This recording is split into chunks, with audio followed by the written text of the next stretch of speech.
What do you get for the man who has everything? Everything. Happy birthday, sir. Thank you, Maggie. I don't like her. So what brings you to town, Conrad? Everything all right? October 12th. Nikki's birthday. This is for you. Consumer Recreation Services. Call that number. Why? They make your life fun. What are you selling? It's a game. A game? Specifically tailored for each participant. John, chapter 9, verse 25. Whereas once I was blind, now I can see. Now I can see. One day your game begins. You either love it or hate it. Are you going to spend the rest of the evening prying at that clown's mouth? Mr. Van Orton, is everything all right? Ah, Mr. Van Orton. Have we met? I believe so. Why are you following me? Find out about a company called Consumer Recreation Services. They won't stop, Nick. He's in on it. I paid the bill. I paid him more to make it stop. I need the police. They're gonna break into my house. I need voices like a bunch of depraved children. They're trying to kill me. Who's behind this? Who did this to me? Why? This is all the game. Ah! Right now, I am extremely dangerous. You're behind the whole thing, aren't you? No!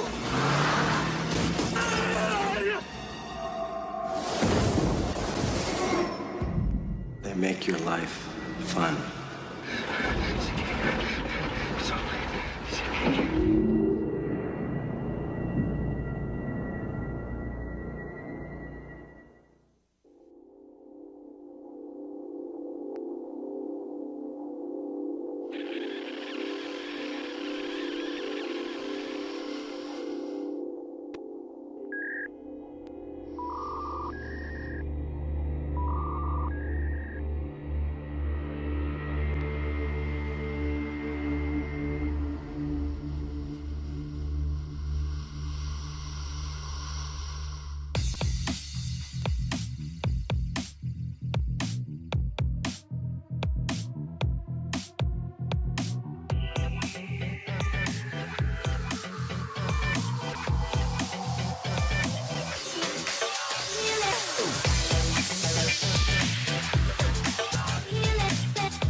You felt it your entire life, that there's something wrong with the world. You don't know what it is, but it's there, like a splinter in your mind, driving you mad.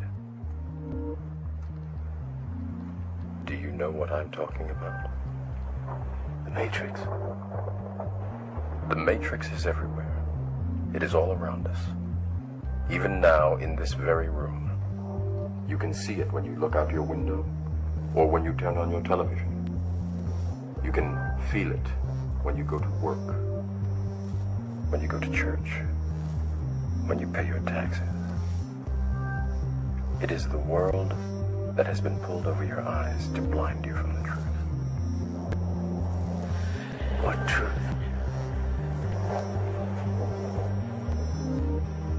That you are a slave, Neo.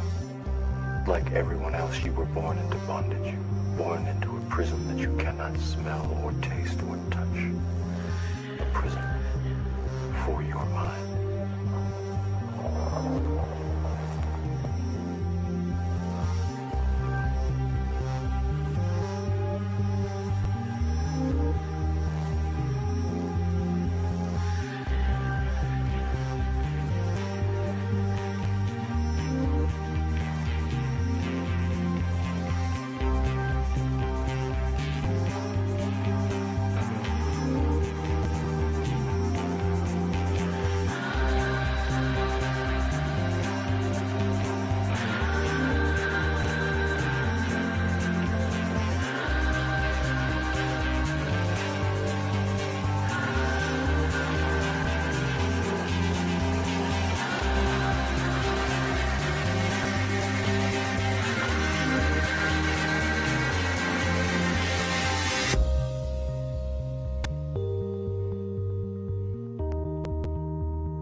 Listen carefully, Leonidas.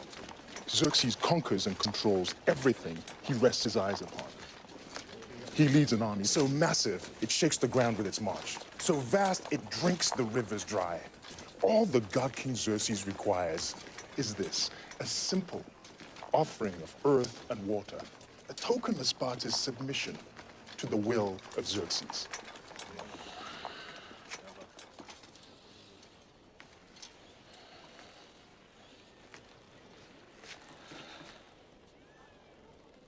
Submission. Now that's a bit of a problem. See, rumor has it the Athenians have already turned you down. And if those philosophers and boy lovers have found that kind of nerve, then... We must be diplomatic. And of course, Spartans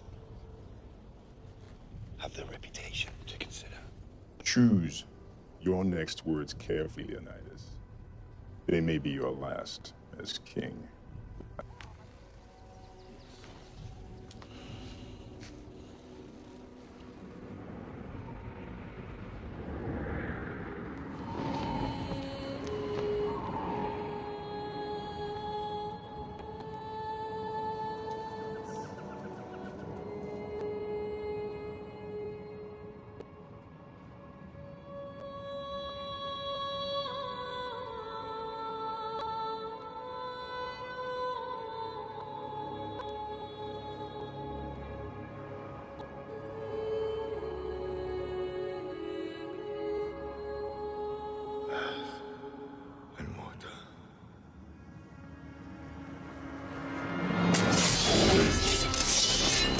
Madman. You're a madman. Earth and water. But you'll find plenty of both down there. No man, Persian or Greek, no man threatens a messenger. You bring the crowns and heads of conquered kings to my city steps. You insult my queen. You threaten my people with slavery and death. Oh, I've chosen my words carefully, Persian.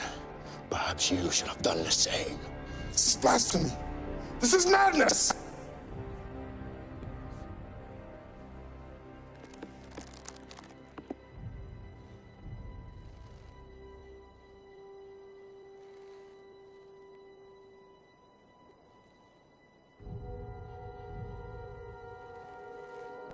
Madness.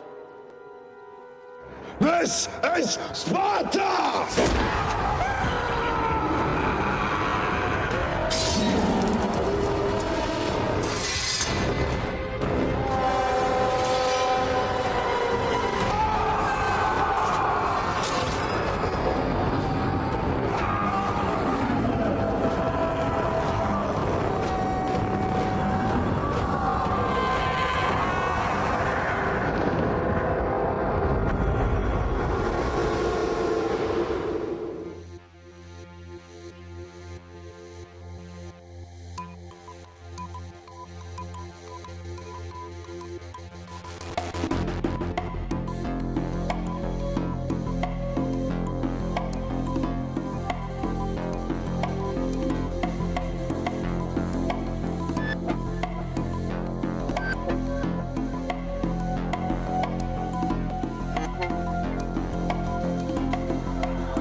Thank you, Art. Man, like my ass look good or something. I don't know. Are you one of those boy lovers? All right. All right, guys. A few people are asking about the financing thing on the live stream. So you guys on the live stream, go to platinumfinancinggroup.com and mention CRS. You're a member of CRS, and they'll get you connected. So another thing, we're going to run a little contest, guys. I've been meaning to mention this since yesterday when we started. I keep forgetting, and everybody keeps hammering me about it, but then for some reason when I get up here, my brain just blanks. So we want to do a hashtag contest here for these coins. So we're going to do a quick contest. So you guys shoot a video or make some sort of comment, picture, whatever, about your experience here at the event. And the hashtag is CRS Live. CRS LIVE, hashtag CRS Live. The top 3 people.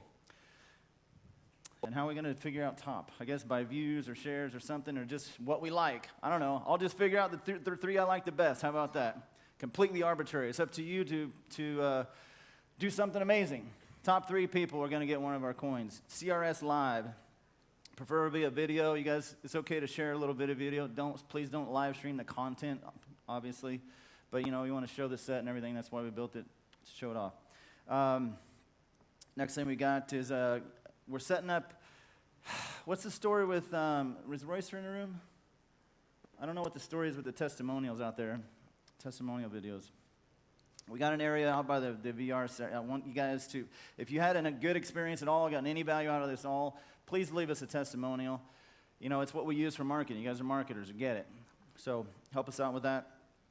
And that's about it now. So you guys see in them, notice why I keep playing this stuff over and over? Think that's accidental? I want you guys to keep seeing this stuff over and over and over, and I'm going to keep doing it too.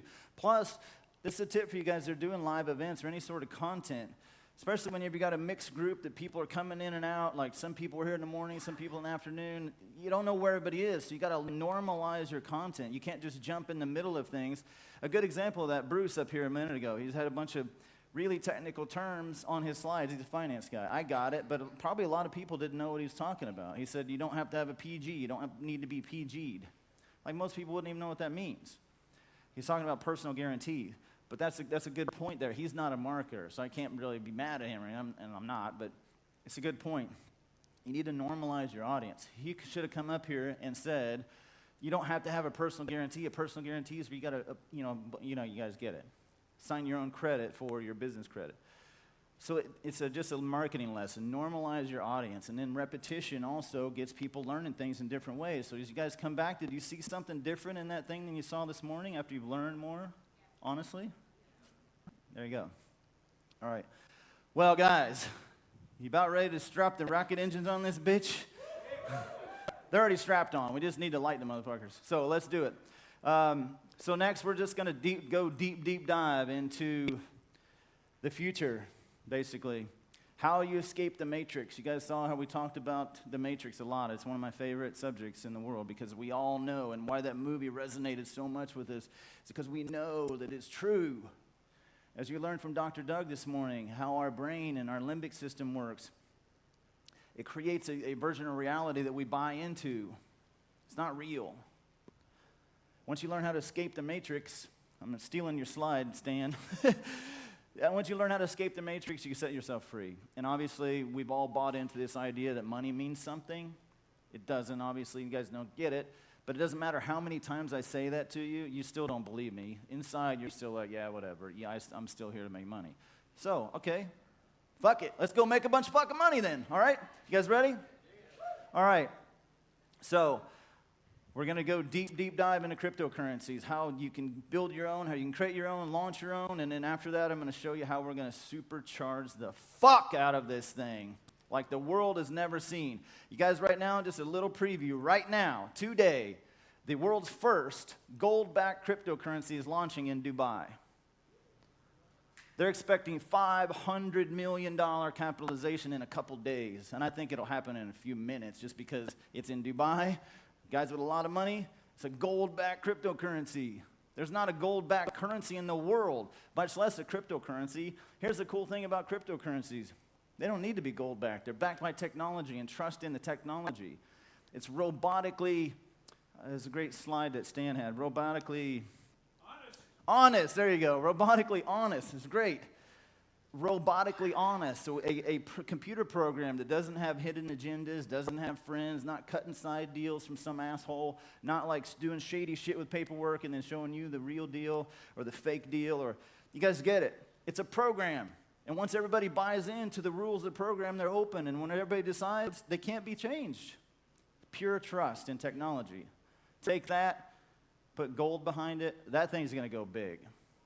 So we're going to show you guys how to do similar things. Obviously, gold's a different story, but you don't need it. That's the cool thing. You don't need it. The gold's cool. They're doing it because it's Sharia law compliant for Muslims. It's important for them. that needs to have gold behind their currency. It's smart. It's the way it should be done. I'm not trying to be a Sharia law advocate. I'm not at all. I'm not trying to be anti that either, but it's really smart to do that, to back a currency that actually has real value and it's not screwing people over. So pay attention to that. Just Google it. You guys will see it. It's a gold-backed cryptocurrency going on today. So I'm going to bring up Stan and Michael Taggart. These guys, actually, hold on a second. Let me intro you guys a little bit better. Now that was shitty. So, guys, all right. I had an incredibly stressful lunchtime. I'll give you one word, one guess what some of that stress came from. Okay, I'll give you 2 words. Fucking banks. Man, every damn. Anyway, so I don't know. Where should I start this? I started to say a few weeks ago, then I jumped. I was about to say 20 years ago, and I'm like, man, where am I going to start this story? Because what I'm really trying to get into is that basically this is the culmination of my entire financial career. Like from the time I was 7 years old when my dad first gave me a very critical book that I read, and I don't want to share it because it's such a lightning rod around Hollywood especially. It opened my eyes to the way finance is really done, and since then I've been on a journey to learn how money is created and destroyed and all of that stuff, and I've learned it. I just know it. But I didn't have the tools and the ability to do what we have now, because technology's advanced to a point now that we can actually use stuff that's out there to set ourselves free, as you guys know. We don't need any more than marketing hype. So once I started realizing this heavily last year, started playing around with a lot of cryptocurrencies, and then immediately dug into technology. I'm a tech guy. I'm a programmer. I've been a programmer my whole life. I wrote a lot of automated trading systems. One I sold to a Saudi Arabian bank has made $400 million in profits since I sold it to him. I made $15,000 a program, so I don't want to hear about that ever again. But I was young and dumb. I didn't know. I didn't understand the power of what I had. I didn't have enough money to operate that system anyway. It's a very expensive one to operate. So I got my 15 grand out of it. I was fat and happy.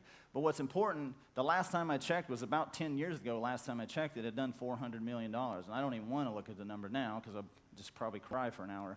But the important point here, guys, is that I know what it takes to make money programmatically. That's the important point here. I know it inside and out better than most people. So when I started digging into how to create your own cryptocurrency, I scoured the planet looking for programmers, tutorials, anything I could find. I watched every video I could find on YouTube about it, like how to actually not all the the cartoon videos about how blockchain works. I mean the code, how to write the code, how it actually executes on the server, how it gets distributed, and how the consensus actually happens in the code. And what I found out very quickly is it's ridiculously easy. You can create your own cryptocurrency in less time than it takes to build a website. That's when you know the world's about to shift, when you have those kind of inefficiencies going on.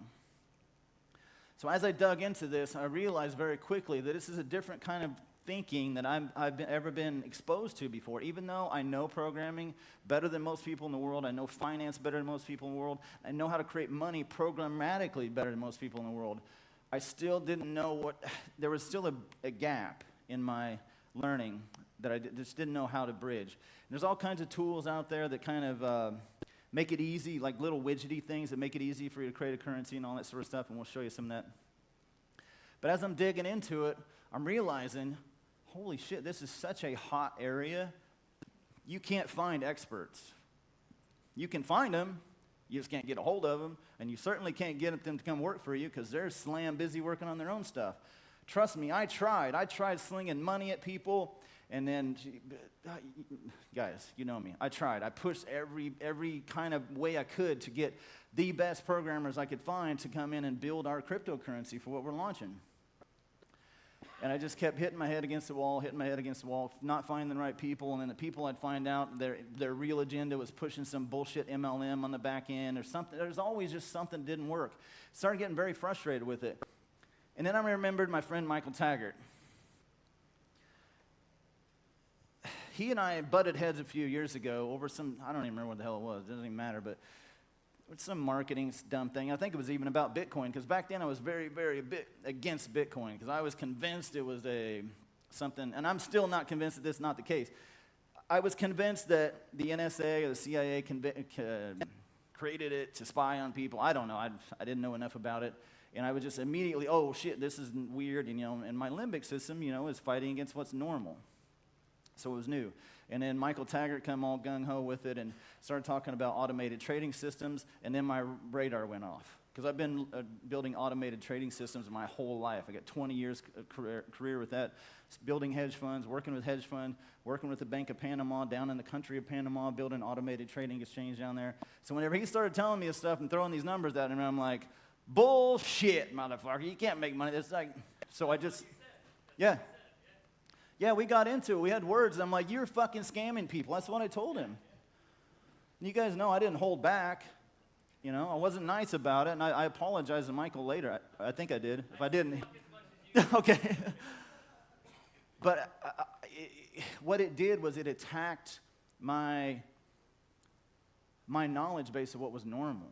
So he was 100% accurate. Now that I know I'm looking at it, his numbers were probably low, and I think he was dialing them down to make them more believable, honestly.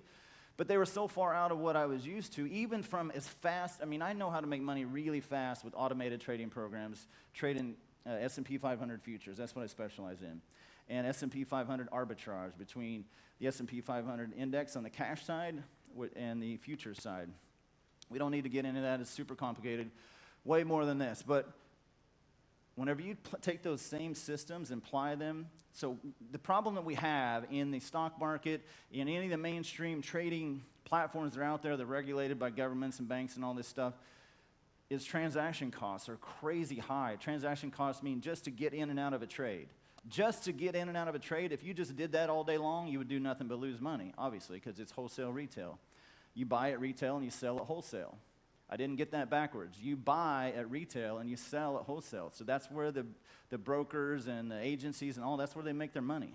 The clearing houses, all that spread in there, and that's where they fuck with you, because there's all these shitty fees in there and all these side deals and stuff. You got to dig deep to find out what actually all those trades are, all those fees are. And over time, those fees have gotten higher and higher and higher, and what's happened as well is that high-frequency trading has become a thing. High-frequency trading, the combination of escalating transaction costs and high-frequency trading just means computers that are really fast at trading because technology's gotten faster, distributed networks have gotten faster, technology and wire has gotten faster. It's gotten really crazy. The high-frequency trading has gotten so intense that you have to be within one block of the New York Stock Exchange. The only reason to be within one block is so the wire is shorter, because they're fighting now with the speed of light. Trades, they're fighting against the speed of light. No shit. So I'm sitting there like in my little laptop at home, like, how the fuck am I going to compete with that? And on top of it, you got the transaction fees. So eventually I just stopped. Like 15 years ago, I still dabble in it a little bit, but I just stopped. It rendered all of my stuff useless. But with the rise of cryptocurrencies now, all those, not all of them, but the fees go so small now that all of a sudden all these automated trading systems that I've had for years are viable again. So I'm incredibly excited about it, and we're going to get into a lot of that. I don't want to get too much into trading strategy. That's way, way too advanced for this and way too out of left field, but I'll teach that as a separate thing inside of a community at some point if you guys are interested, but that's the next level. That's probably phase 2, phase 3 of what we're doing is getting into the trading stuff. So I don't want to touch on that too much, but my important point here is that I got to make a public apology to Michael Taggart. He was right, and I missed out on probably $100 million by not paying attention to him, because back then, I don't know how much Bitcoin was then. Compared to now, it was nothing. There you go, $100. What is it now? 2,800, 2,500. Even if it was $102, I was still wrong, So, and then when I dug into more recently about what Michael was doing, whenever we started talking about what I had going on and everything, Michael showed me everything that they're doing, and all of a sudden, it's like I stepped into nirvana. And you know how it is. Like, I just kept going the wrong door, wrong door, wrong door. So I'm just yanking on doors. Is this the right door? Is this the right door? Is it? And then there's some guys come in. I'm like, you're not the right fucking guy. Get the fuck out of here. So as I dug into it, I realized, holy shit, these guys got something, man. Like, this is the platform I want to leverage. So we signed a $3 million deal. And those guys are building all of our technology behind all of the launch of our cryptocurrencies here. They have the best technology in the world. Believe me, I've researched all of them deep. They've got it. There's nothing better. It's light years ahead of Bitcoin. Bitcoin is a toy. Bitcoin is going to die when we launch eventually. I'm not going to say it immediately, but they just can't keep up. We've already innovated around all of that too. Bitcoin is a problem for lots of reasons. All right, well, I'll stop with that. Michael Taggart's amazing, and his partner Stan, like, these guys are geniuses, and you're going to love what they have to share with you. So come on up, guys.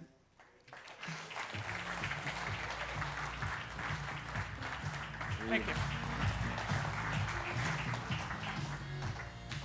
Well, hello, everybody. Michael, I'd like you to do me a little favor, okay? I know I promised that we'd come here and teach you guys how to make money with the blockchain.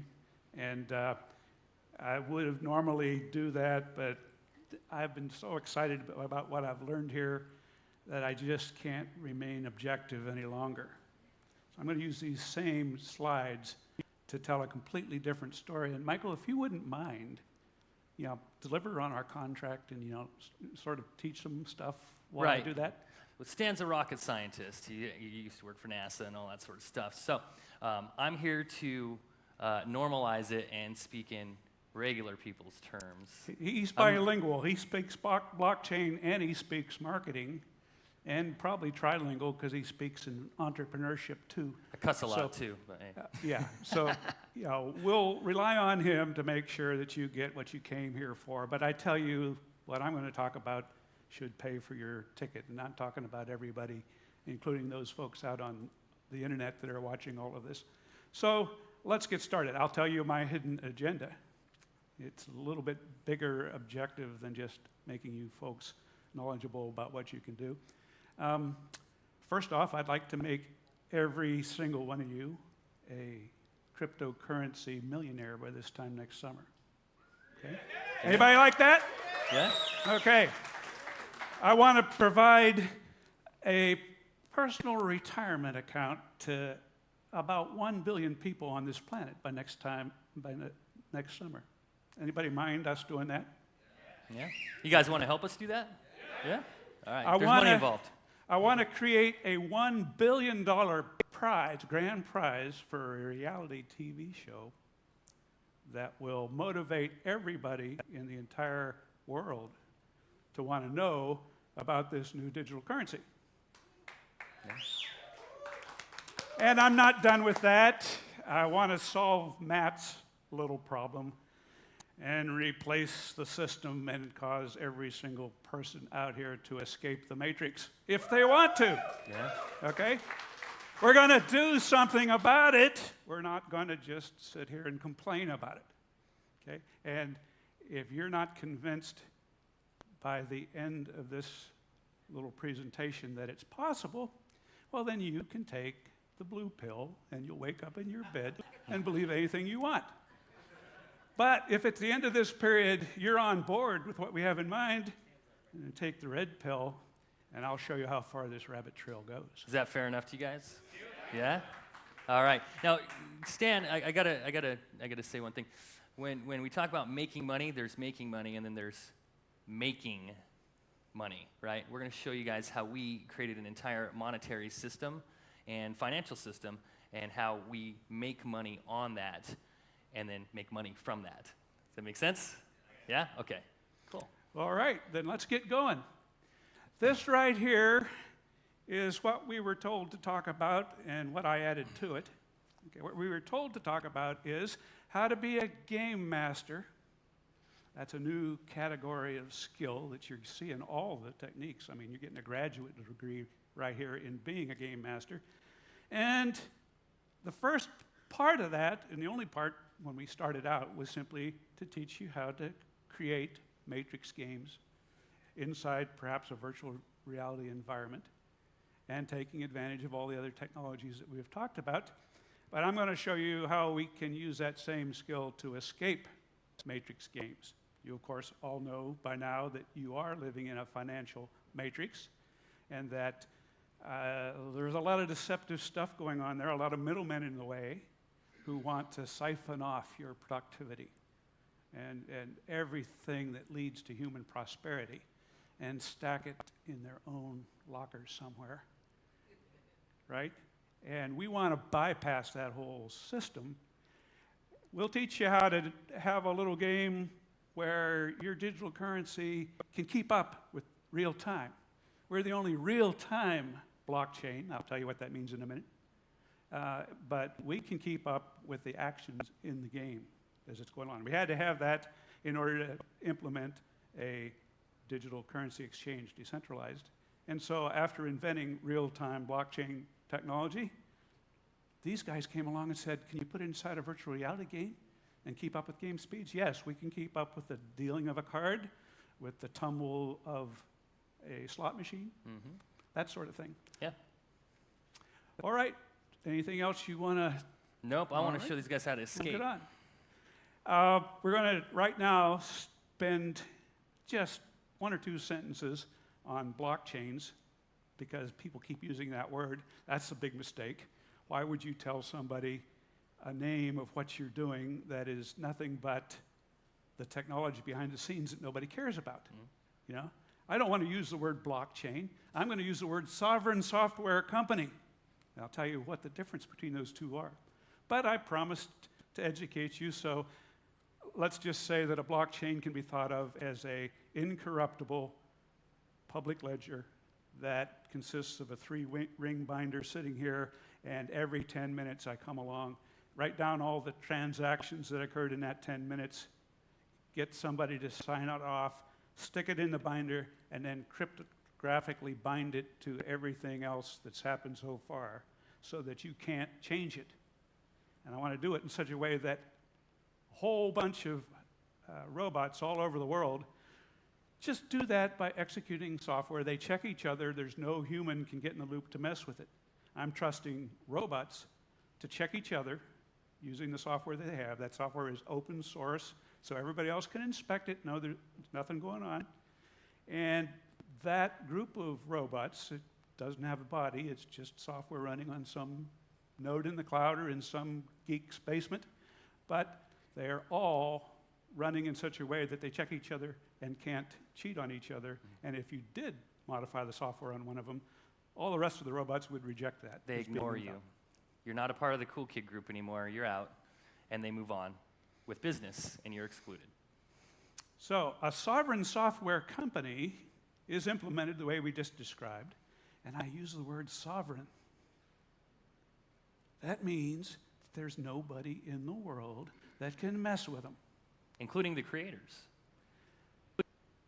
Yeah, I mean, just go ahead and take a look at the, we're a global world, many different countries, and some governments and some other big agencies of different types have an awful lot of undue influence, and if we want to really have a currency that can't be fiddled with, then we got to put it out of the range of any one person, and that means even its own owner. So that means every one of these may have a development team, but that development team has to deal with the promise that they're going to set it free so that they can't mess with it themselves, that no one can come up to them and put a gun to his head, to whoever the inventor is, and say, I want you to put a back door in this thing that'll do some stuff for us, and we'll put you in jail if you tell anybody, right? So that was part of the design holy grail that everybody proceeds to do. And I'm just going to mention that I put a few of the blockchains up there to talk about, just to give you an idea of what the real issues are. You guys are getting a totally different story than you would get if you went to a typical Bitcoin conference, okay? Because at that conference, it's all about size. Okay, size matters. Who's got the biggest market cap? And we all know who that is. That's Bitcoin. It was up at 40 billion. In the past month or two, it's gone from 20 billion to 40 billion. Pretty slacker performance in terms of only doubling. Jeez. Yeah.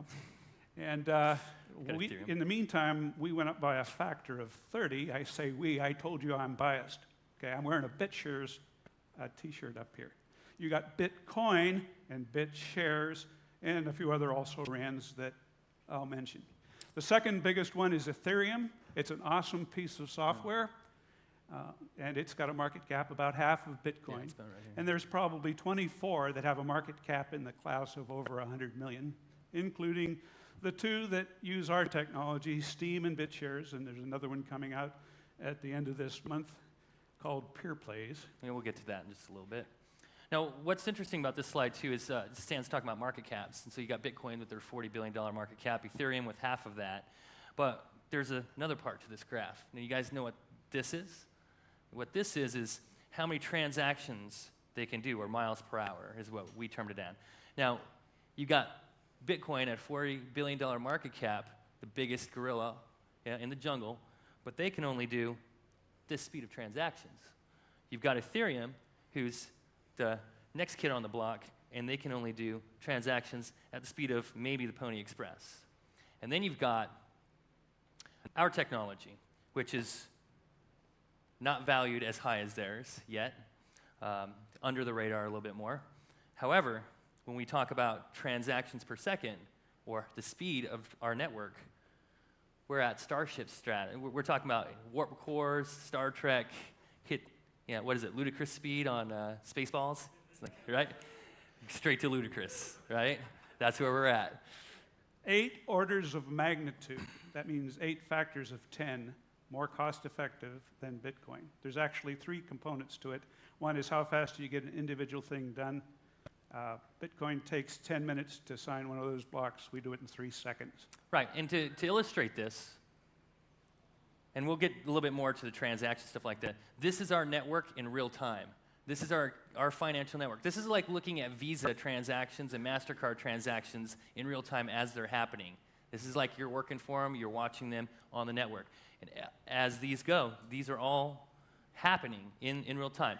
2 seconds ago, 3 seconds ago, 4 seconds ago, and these timers are spinning. Every single time you see this flip, somebody's producing or doing a transaction on our network in some way, shape, or form. Sending money, spending money, creating a sell order, canceling a sell order, shorting money into existence, all sorts of stuff. And these transactions you're seeing are actual real-world transactions coming in from all over the world. So you're seeing the whole world ganging up on this. Now, about a couple weeks ago, I had to send Bitcoin somewhere. And one of the things you need to know is, while it may sign a block every 10 minutes, you need about 6 of those. Maybe you can compromise and just have it be 3 before it becomes irreversible. And so a lot of times, if you're buying a big ticket item, you've got to wait until 6 10-minute blocks have gone by before you can sign it. But that's just the time after the computers decide to actually record and process your transaction. And Bitcoin is saturated. That means it goes to the highest bidder in order to get signed. So who here would go buy an item right now at a store, spend $2,000, and then wait for an hour to make sure that you can leave with the merchandise? Who would do that? Raise your hand. Nobody, right? Now, I wouldn't want to badmouth it, because personally, Bitcoin impressed the heck out of me when 4 years ago we started our company. And a very famous Chinese investor did the first investment to us by sending us Bitcoin. And it only took an hour for this investor to have it travel from China over to Virginia, where we're based. And only took me another hour to send it over to London, where there was an exchange that would sell it for dollars. And then it took 5 days for the banking system to wire it back to me. Okay? So I got a chance right off the bat to say, this is amazing stuff. But as much respect as I have for Henry Ford and his wonderful Model T, I don't drive a Model T anymore if I've got a Starship that I can go take. Okay? So that is what we're at. We're not bad-mouthing Bitcoin, but anybody that thinks Bitcoin 100 years from now is going to be the same technology that we're using then surely ought to admit that if there's something that is 8 orders of magnitude better now, why don't we upgrade? Well, the only reason we don't upgrade because there's an awful lot of businesses out there that have built everything on Bitcoin, right? Yeah. They're passionate people. It's a religion, you know. In that sense, I have that same passion for those concepts, but I don't have the attitude that I can't upgrade. We have actually every year had a revolutionary upgrade in our technology.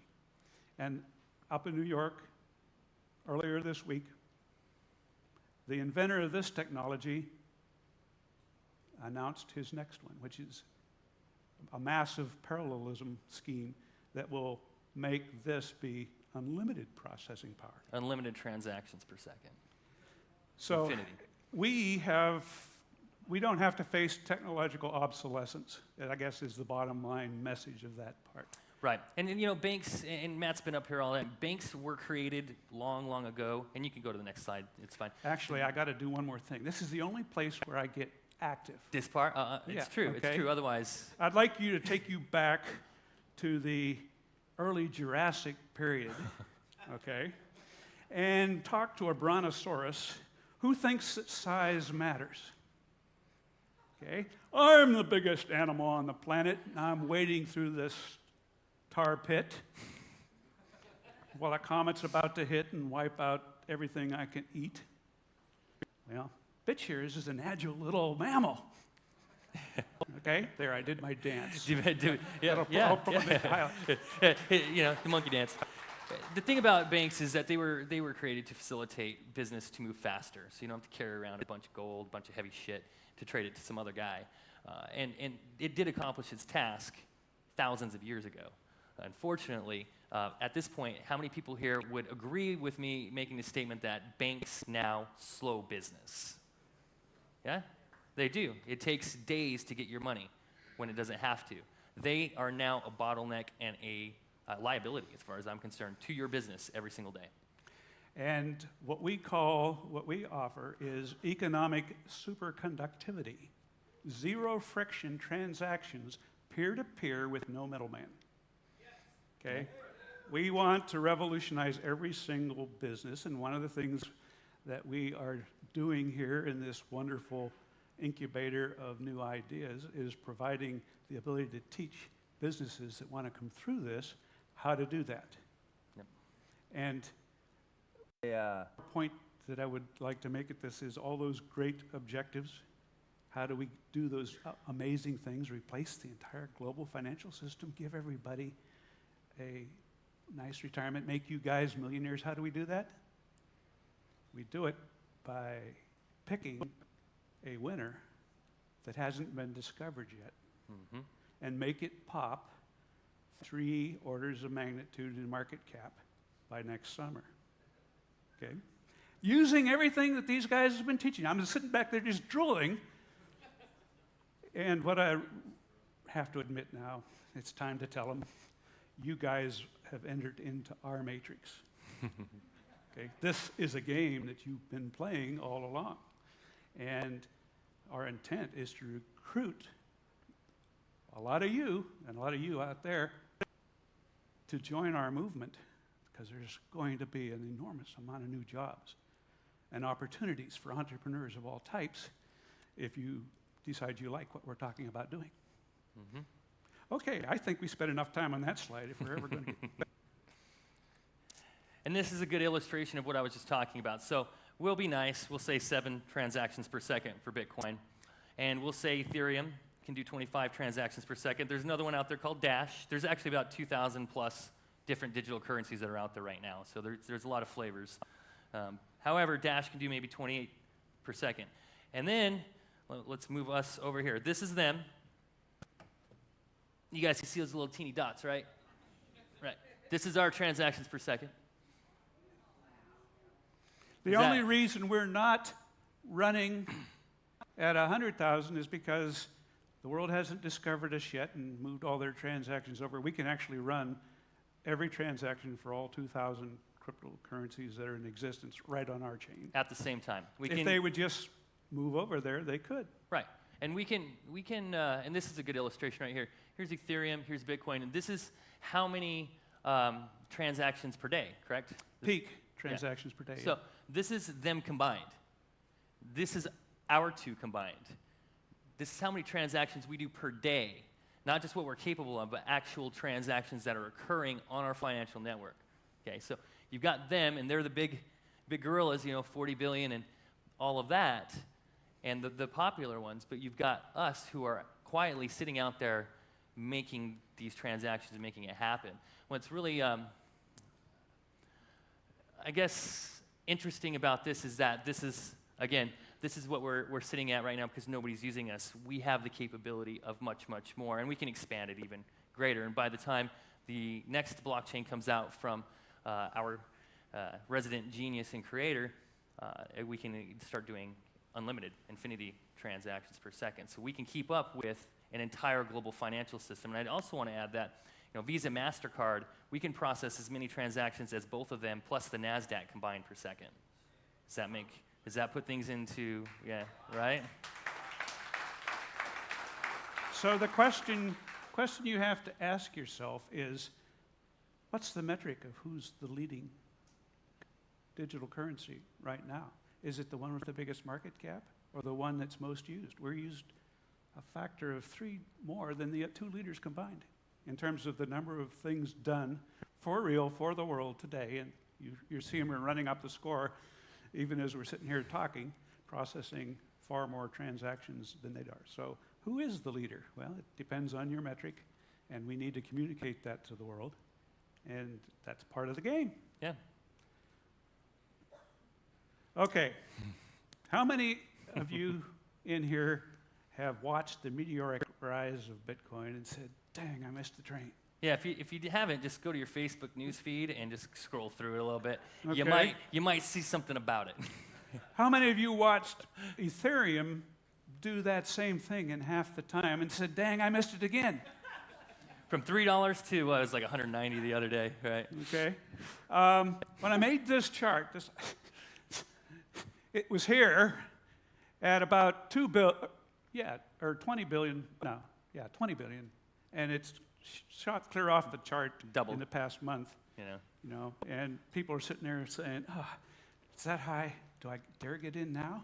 Or would it be smarter maybe to pick another winner that hasn't done that yet?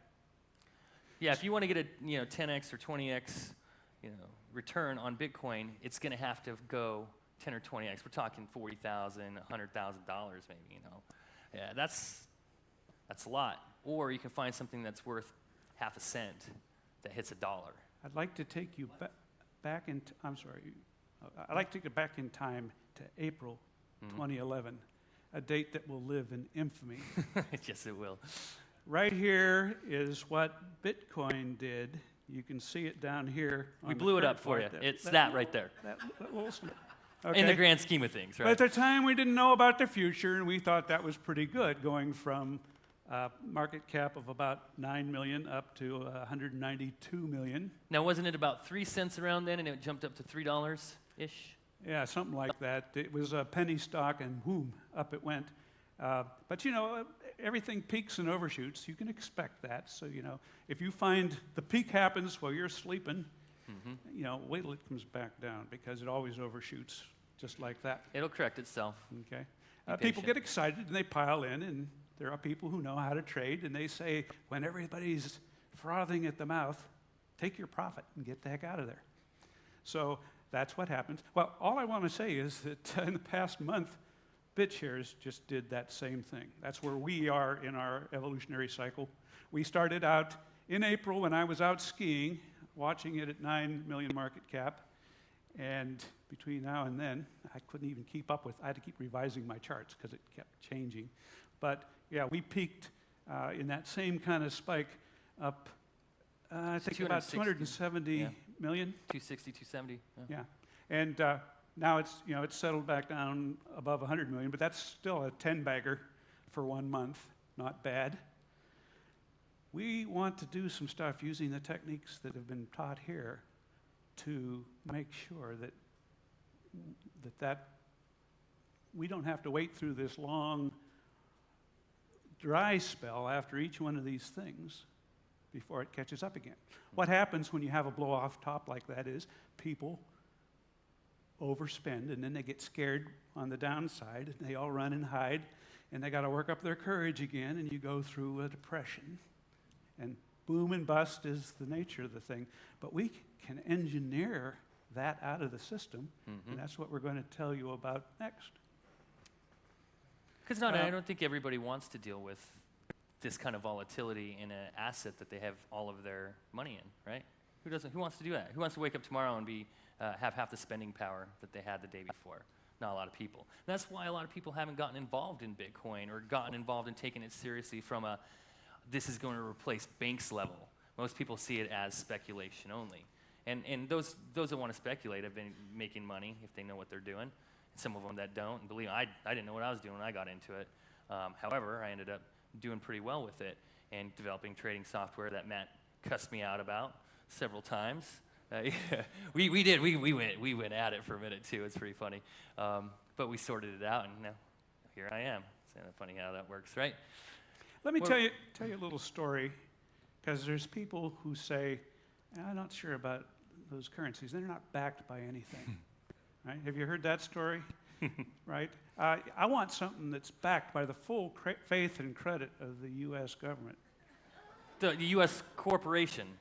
I want something that's backed by a growing national debt. Yeah, that sounds like a really good idea.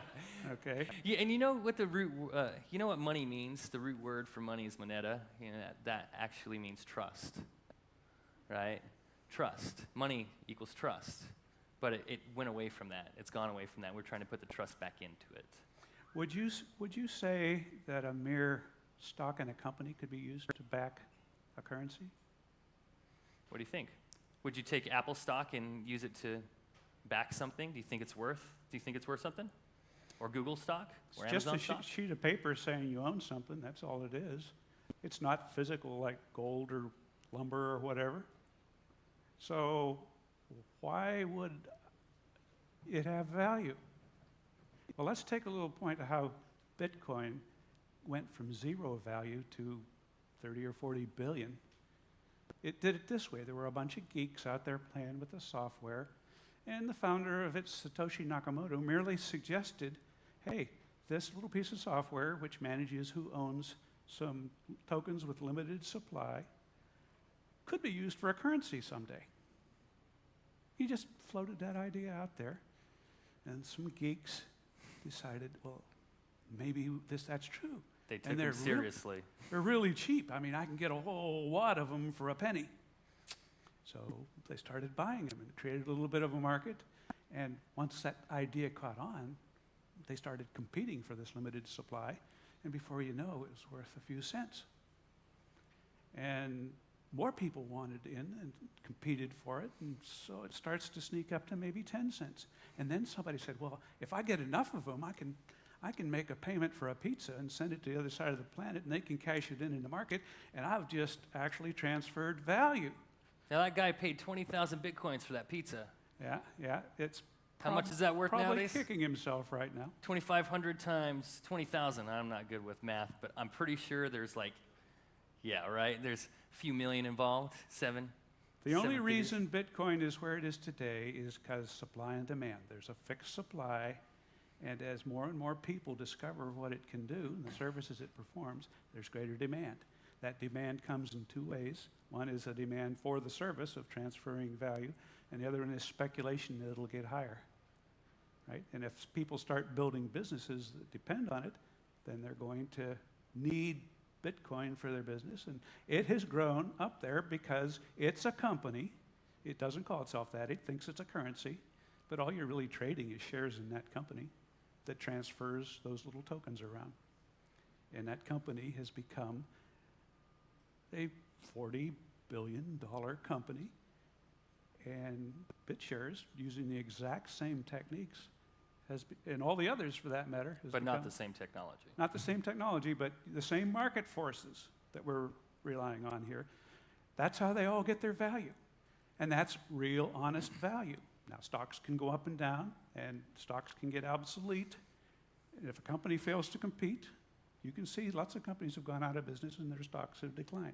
But while they're ascendant, while they're competitive, while they're agile little mammals that are still competing and adapting and evolving to meet the ecological niche they're living in, they continue to grow to an arbitrarily large value. And I just have to ask you, what would be the value of a company that owns the market share of all the money transmission tasks for the whole world, all the savings? What would be the value of a technology of a company that implemented the world's next reserve currency? Okay. That's its real value. And if you get everybody using it, think of deploying everything else onto it and what that value means. You know, the potential is there. It's not fake value. People speculate on it, but if you look at where it winds up, that's what we're going to do, is simply use the techniques from this training session to gamify for the world the task of taking this up 3 orders of magnitude to that status as an alternative reserve currency, honest money.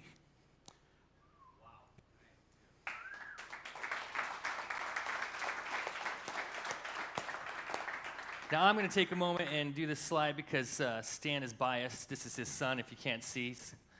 Good looks right here, running the family, right? I will say this about Daniel Larimer. He is one of the brightest, smartest people I have ever had the privilege of being in the same room with. Now, I wore bunny ears one time, and he was looking at me weird for a while. Yeah, I lost a bet, so I had to wear them for a couple of days. It was cute having a meeting with all these people in my bunny ears in Las Vegas. Daniel, I met him in Austin at a Bitcoin conference in 2014, I believe. April 2014. And I remember distinctly because we were at a steakhouse, and I was vegan at the time. And it's a comfortable place to be, right? I didn't really care, you know. But it's like Daniel started talking, and I'd been involved in Bitcoin at that point. I had already developed trading software, already been selling it, had been day trading Bitcoin, never day traded a day in my life, never been involved in the stock market or anything like that, but made some smart trades. And I got in, when it was real low. But I ended up going to the Bitcoin conference while I run into these guys. Blew my mind. And we sat down at the table, and Daniel started talking about applications of blockchain technology. Now, I had understood Bitcoin, and I understood that there were other coins out there, and I understood that there was blockchain involved. I kind of understood how it worked. However, I didn't understand the actual implications of what it could really do. And we're going to show you a couple of use cases that are outside of just a currency usage for blockchain here in just a minute. Daniel is one of the guys who's architected 3 blockchains, and now we've got number 4. Plus Steemit kind of. Actually, I think this is his 5th revolution he's working on now. Yeah, so 5th blockchain that he's already put out in just about as many years, okay? And nobody else has done that. Nobody on the planet's done that. There's only maybe 10 people on the planet that are at this level of magnitude of knowledge when it comes to blockchain, and we're lucky enough to have him working with us, helping us develop technology. Stan's son is one of those people who walks the walk, talks the talk. He and his kind of purpose in life is what he has stated publicly many times, is just this, is that he is there to help everybody secure life, liberty, and property for all without a middleman, without somebody getting in between, taking their piece of the transaction, telling you, oh, you got to pay the toll or you can't play ball, or taking your money or making arbitrary decisions that affect your business. Because I'm sorry, I don't like third parties that I have no say in having control over whether my business lives or dies. Okay? PayPal seized $150,000 of money from me. Can we get that? Right? They seized $150,000 of money from me. Well, what was I to do about it? Wrote my senator. My senator said, hell yeah, I will cause a stink. Week later, sorry, we can't help you. Oh, when said to look and see who contributed to his campaign. PayPal. PayPal contributed to everybody's campaign, all congressmen, all senators. That's weird.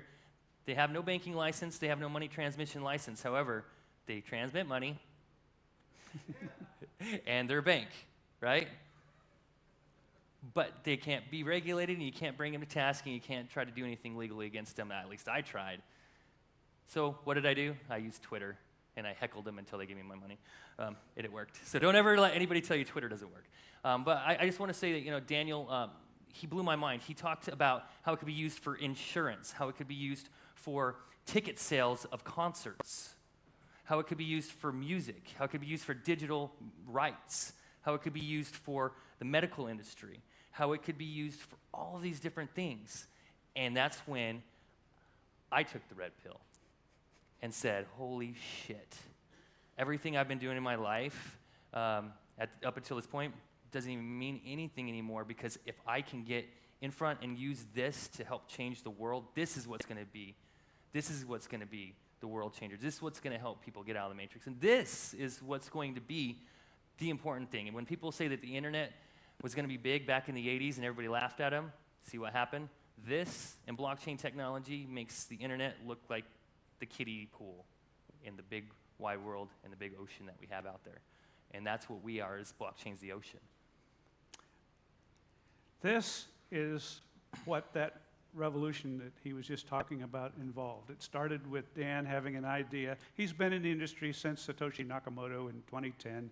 You can find conversations he had with Satoshi at that time, the inventor of Bitcoin, on there, preserved for all eternity. At that time, he was but an apprentice. Now he is the master. And these are the different products that he has spawned with a net market cap in the hundreds of millions for them. ProtoShares was his initial slight modification to Bitcoin. It allowed a very first kind of crowdfunding before that was a popular word. People bought that with a promised upgrade to the final product when the time came. And which we got. They mined it just like Bitcoin, so it was kosher and comparable, but they got to swap those shares for BitShares, which was then upgraded to a general purpose platform on which BitShares resides today, and two other independent companies, Steam for social media, Peer Plays for interactive gaming, and now we're targeting the world with two new products, one called The Hero. Remember the very first rule of the gamification? Pick a hero platform. When I saw that, I said, man, we didn't even plan this. Now, we named this a while ago, too, so it just worked out. And what's interesting, too, and I just want to just break this real fast, is with the introduction of ProtoShares, modifications on Bitcoin, what we realized at that time, though, is that it was inefficient, it was not green. Bitcoin actually throws out, I don't know how much a year in their market cap. They literally put it in the fire just to run it. They've got miners. They've got people who are mining their coins. They're sucking up electricity, processing power, all this stuff. You guys have heard about mining if you guys are familiar at all with digital currencies. So these were mined. However, no mining after that, because mining essentially throws that market cap into the fire. So, I mean, I don't know about any of you guys, but how many of you would throw 10 or 20% of your company's market cap in the fire every year? Doesn't make sense, right? But that's what they're doing. What we did here, and with the BitShares and then graphene platforms, we said, well, instead of throwing it in the fire, we'll make it into a green type of system, something that saves energy, and also we'll take the money that would be thrown in the fire otherwise, and we distribute it amongst those who are going to run the network. We call them witnesses, not miners. It says witnesses right here. Okay. Oops, I think I hit the wrong button. This just is a scene taken off of application that shows some of the top markets and things that are trading. We have hundreds of assets trading. Some of them are very big and serious assets, and somebody are, Joe's Pizza and Lube Service token. People are free to put them up on there, and if there's a demand for a trading pair, this can support them. So those are some of the trading pairs. That's all we're really saying there. And so basically there's a lot of different currencies, coins, assets, even some that are pegged to commodities that are being traded on our network. So, for instance, you could have your bit dollars or your bit shares, and then you see gold going up for that day, and you say, I want to take some of that increase, and so you can move your bit shares and do a trade over to bit gold on our network, which is then pegged to the price of gold. As gold rises, you get to take that interest or the increase on it, and then you say, well, I'm out. I want to move back over. You go back over to something stable or something else that you want to go. You can ride that. So it allows you, I guess the best way to put it is commodities exchange, currency exchange, assets, all at the same time being interchanged. Now imagine if every single stock market, commodity market, all of them across the world were all interconnected, trading 24/7 instead of closing on the weekends, right? That's what we have. And we've been running this for a couple of years now. Okay, the sovereign software companies that we've talked about can be as simple as Bitcoin, which does one thing, transfers one token representing one type of coin. The most primitive, simple kind of little company you could have, but it's valuable. This is a complete decentralized exchange on a blockchain and a smart coin factory. So the next thing we have to do is tell you what smart coins are, because they are revolutionary in their own right and part of our fiendish plan. Right.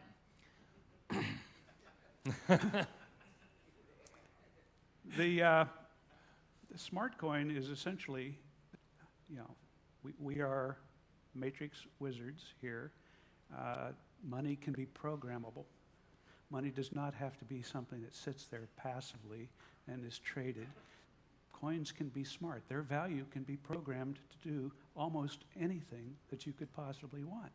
If you are issuing some type of a limited time offer and you create a token good for a certain discount, you can program that coin to decay in value to zero as the clock ticks off for a week and then disappears.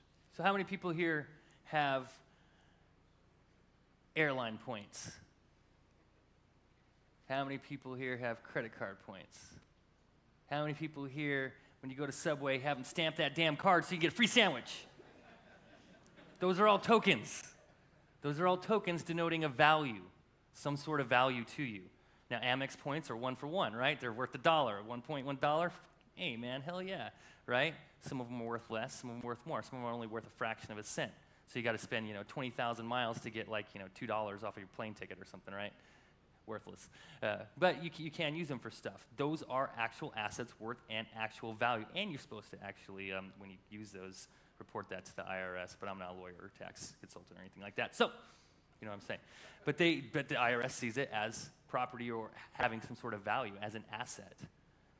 I can even make two coins that interact together so that we can swap to attributes, to custom tailor coins with an attribute.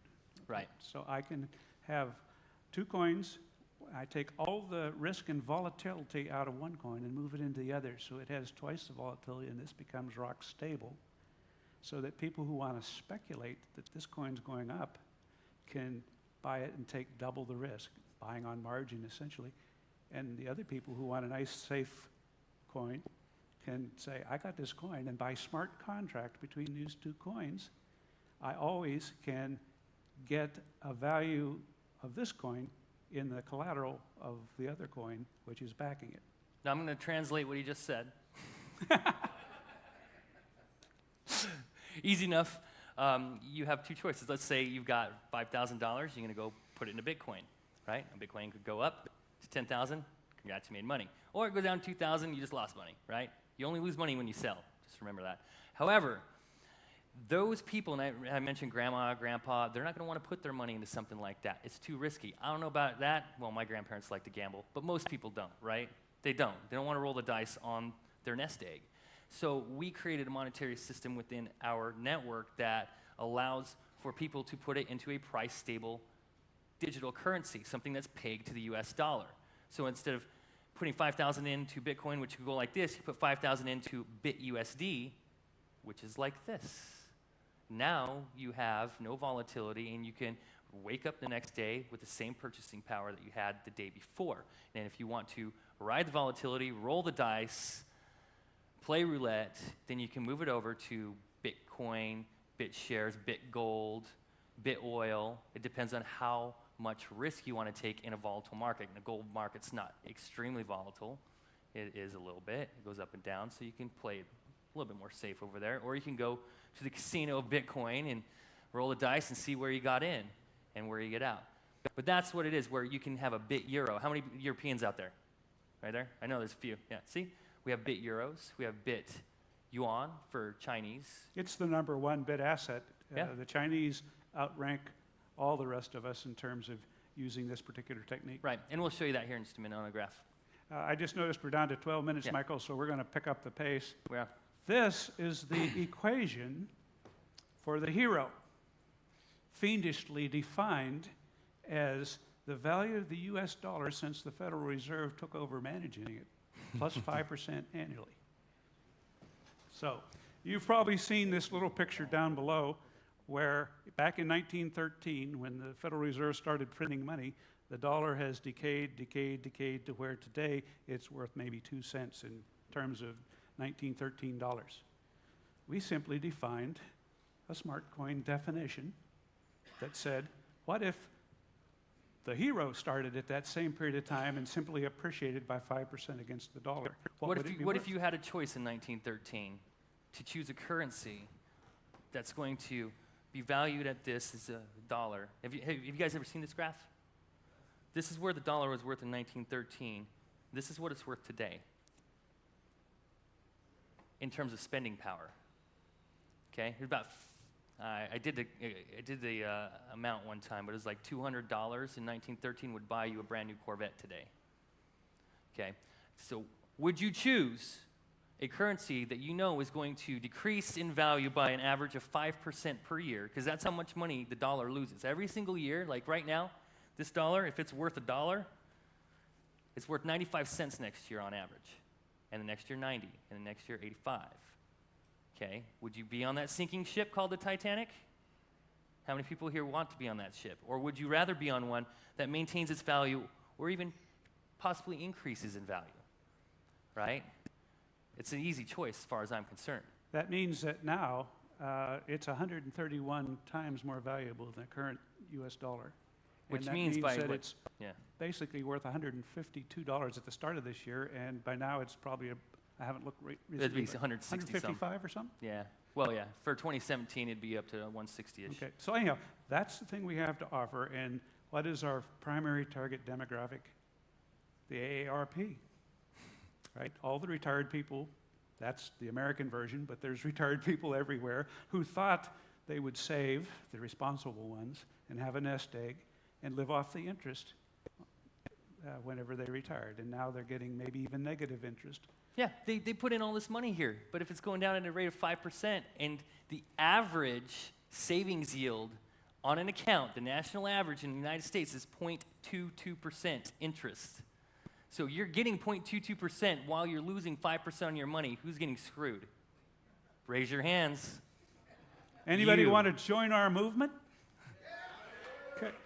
Here is, we can talk a whole lot. And by the way, you go to sovereignhero.com and you can read up all the details. So we don't take time up explaining it. Go there. That is a website populated by an alliance of people that are not all in one company.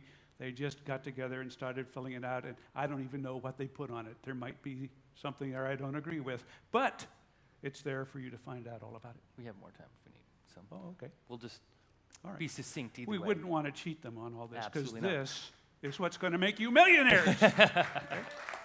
We want to show you guys how you can create your own digital currencies if you choose, or you can be a part of what we're doing, or both.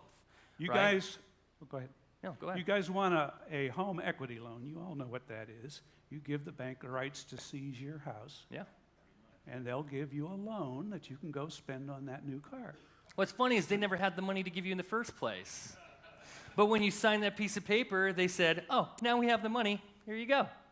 And then they took a loan, or they basically give other people loans because the money that you did on the promissory note was an asset added to their ledger. So they're like, oh, well, now we have assets in existence. This is bullshit. They just wrote it in there, right? Then they loan all that money out there that they never had in the first place, and you're paying interest to the money that you created to give them to give you. Who's the idiot? Right? Every time I think about it, I'm just like, motherfuckers, right? Ah! Okay, now I need to tell you about the fine print down here that you can't read. What I'm about to say is an analogy. It's a metaphor. We are not claiming BitShares as a bank. Okay, we're not touching that with a 10-foot pole. As far as we're concerned, BitShares is identical to Bitcoin in terms of it's a digital currency. It just has functionality that is so powerful that it can emulate currency exchanges, banks, stock, everything like that. And it's owned by not us. We did develop it, and then we set it free. And it's self-propelled itself. Okay. It's an autonomous company. It's a drone, if you will. Okay. A solar drone. Yeah. And so it's out there. We don't control it. You tell us to turn it off. We couldn't, because the people who own the system are all the little bit shareholders out there in the world. And so that's what makes it sovereign, and that's what makes it something that we're not trying to market here, other than identifying it as a target of our ultimate campaign. But if you'll allow me to use the bank analogy and the home mortgages, just so you can understand the concept, if you'll switch to that little metaphor, then it's simple that instead of taking the deed to my house, I'm going to take shares in the bank, the company, the new world monetary system, if you will. I'm going to take those shares and I'm going to say, I'll give you 2 heroes worth of shares in this company to lock up on the blockchain where I can't touch them as collateral. I still own them the same way I still own my house, but they're locked up. So in case I ever have to settle, that coin called the hero, I can come pay off the loan. But if I put 2 heroes worth of BitShares into locked up escrow, they'll loan me a hero, which I can then go spend in circulation. So you're saying that you still own your collateral and you can go spend what they gave you. Okay. Smart members of our community never sell their BitShares. I haven't. Okay. Not for just speculative, because it makes no sense when I can get out a loan for those BitShares and go buy Ethereum while it's on its run up. And then, I basically still have my BitShares appreciating, and I can borrow to speculate on that, or I could borrow to speculate on a new yacht, for that matter. Okay? But you could also borrow to speculate on more BitShares, which gives you leverage. So you can use your BitShares to then create or buy some more money, borrow into existence money that you can then go use to buy more BitShares. Right? It's a vicious, amazing cycle. Which is how you build your 401k that I was telling you about. Now, again, I want to point this out again. It's the dollar that we have here, how many people here think that there's really actually something backing this shit, right? Please, if you have been asleep this whole time, you would raise your hand, right? All right, there's nothing backing this, okay? It's worth nothing, really, except for full trust of the United States corporation, government, I meant. What Stan's saying with this is that when we set about the task of creating a different monetary system that's honest, that you can trust, and is transparent, is how do you create some money in existence that's honest? And how do you do that in a way where people can see that it's honest and see that it actually does have a value? Well, you take something that is worth something, like stock in the world's new financial network, BitShares, for instance, what we have. You take $2 of BitShares and you place it into a vault that the only person that has access to still, and you create a dollar that you can then spend. So it's 2-to-1 backed. So who would use a currency and be able to sleep at night if it was worth double what's printed on the paper at any time, right? You'd feel a lot better about it. I know I would feel a lot better about it. And this is not what we have with this. It's what we have with what we've created. And now we've been running this for a couple of years. It's not like we just created this and we're like, we think this is going to work. Let's find out. Hey, everybody, buy the shit, right? No. We put it out there. It's been running for a couple of years. And this is a great stat right here. This right here shows just every week this year and how it's catching on as people are starting to wake up. Every week that goes by, the supply increases because more and more people are discovering this, right? This is what we want to do with the hero. These bar charts show all the different types. The big one is the Chinese. Right, so we got the Chinese is orange, blue is BitUSD, and gray is the euro. There's not a lot of euro utilization there. But what you do see is these Chinese guys, man, they're buying into this. They're seeing the value of this. And you've got a lot of BitUSD going on right here. Our Chinese market's huge. By midsummer, those charts will be tiny little specks with the hero sitting at the bottom underneath it. Mm-hmm. Okay? And it's because of using the techniques you guys have been studying that it's going to do that. Now, what is the hero worth? It's $1 plus 5% annual interest. That's another neat thing about it. It doesn't pay interest. That would be kind of like ordinary income. It simply appreciates under a formula, which means it's just capital gains. Yeah, 1913 plus 5% every year from there. So we're sitting at about $1 back in 1913 is worth about $160-ish right now. On our network, the Hero is worth that $160. Now we have another deliverable to do at this time, which is, you were promised, some of you, if you paid attention to the long marathon infomercials or whatever it is that you marketers call them, that got you to come here in the first place, you were promised if you were an attendee, we would teach you how to build your own cryptocurrency for whatever marketing idea you may have. Well, let me ask a question. How many people here would like to create their own digital currency just for shits and giggles, if anything else, right? I created a few just for shits and giggles. I should name one Shits and Giggles. Don't steal it. I'm coming for you. Now, we could take the easy way out and simply consume part of this event, teaching each and every one of you how to do that. It only takes, once you figure out what you want, it only takes an hour max to get your currency trading worldwide against all these other currencies, okay? So it's not a hard problem. The hard part is figuring out what you really want to do with it, right? So what you'd really like is a little time maybe to think and ponder what it is you want before you get your currency, right? And we have another fiendish objective too. We want you to meet our community. So what we decided to do is we would engineer a little game that causes you to do nice little baby steps to get your toe further into the water and so on. So your first baby step that you have to do is Matt will tell you a place where you can go register your email. And when you do, you will get the first step in this game. That step will be to go create yourself a BitShares account. And when you do and tell us the name of that account, we will send you a special consulting token good for a few hours of help from experts on our forum who typically give out this help for free. So we went and talked to some of the members of our community and said, hey, this is what we're doing. This is what we're doing this weekend. And this is our goal. How many people here would like to assist these new community members on getting on board, on creating their own currency, answering questions, and potentially helping figure out what it is that they maybe want to use the token for? And we had a lot of them say, hell yeah, we'll do that. So we created a special token to give to you folks. And what you do is you'll get this token, you'll hand it off to one of our community members, and they will then do the consulting and assist you with everything, and they'll cash it in with us.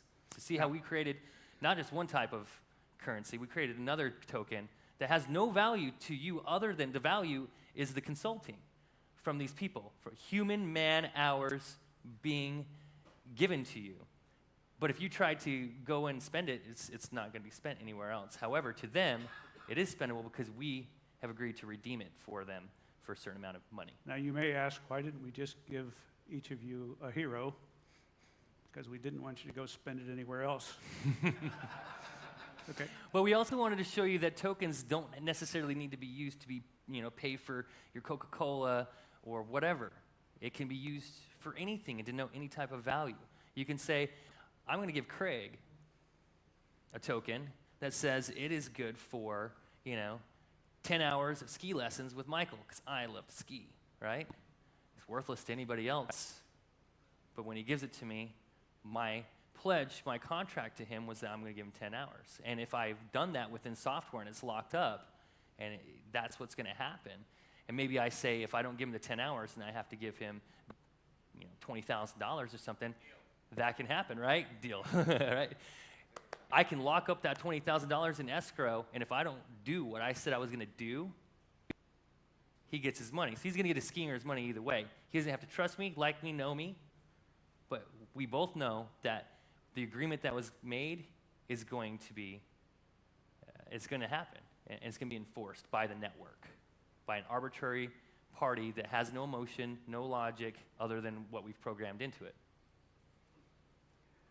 Okay, I'm going to run down real quick here. Go ahead, Michael. You wanted to talk about this. I love this. This is one of my favorite things in the whole world. How many people know what social media network is?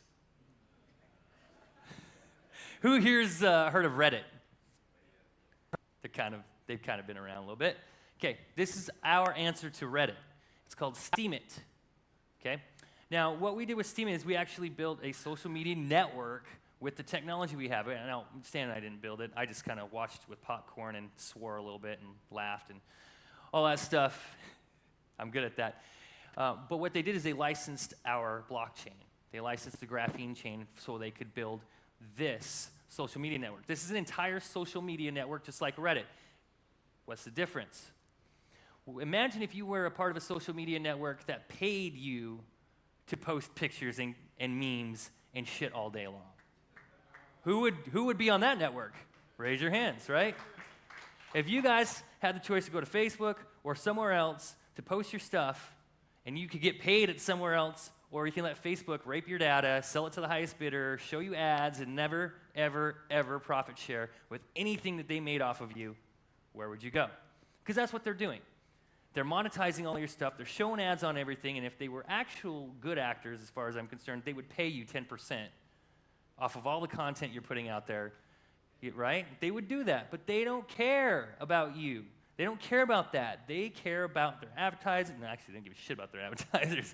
They care about money, right? They care about data, money, and what they're going to do with it. What we did is we said, screw that. No employees to pay, okay? The advertisers, all that stuff, they're out. What we will do is we will profit share with the content creators, with the people who comment, and the people who vote on content, okay? So as it happens, this guy right here made $238.49 on that post, $603.21 on that post, $7.19. Now this is Stan's wallet.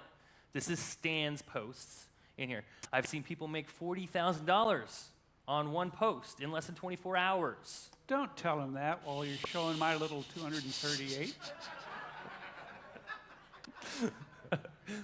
The point being is that it's a collaborative deal.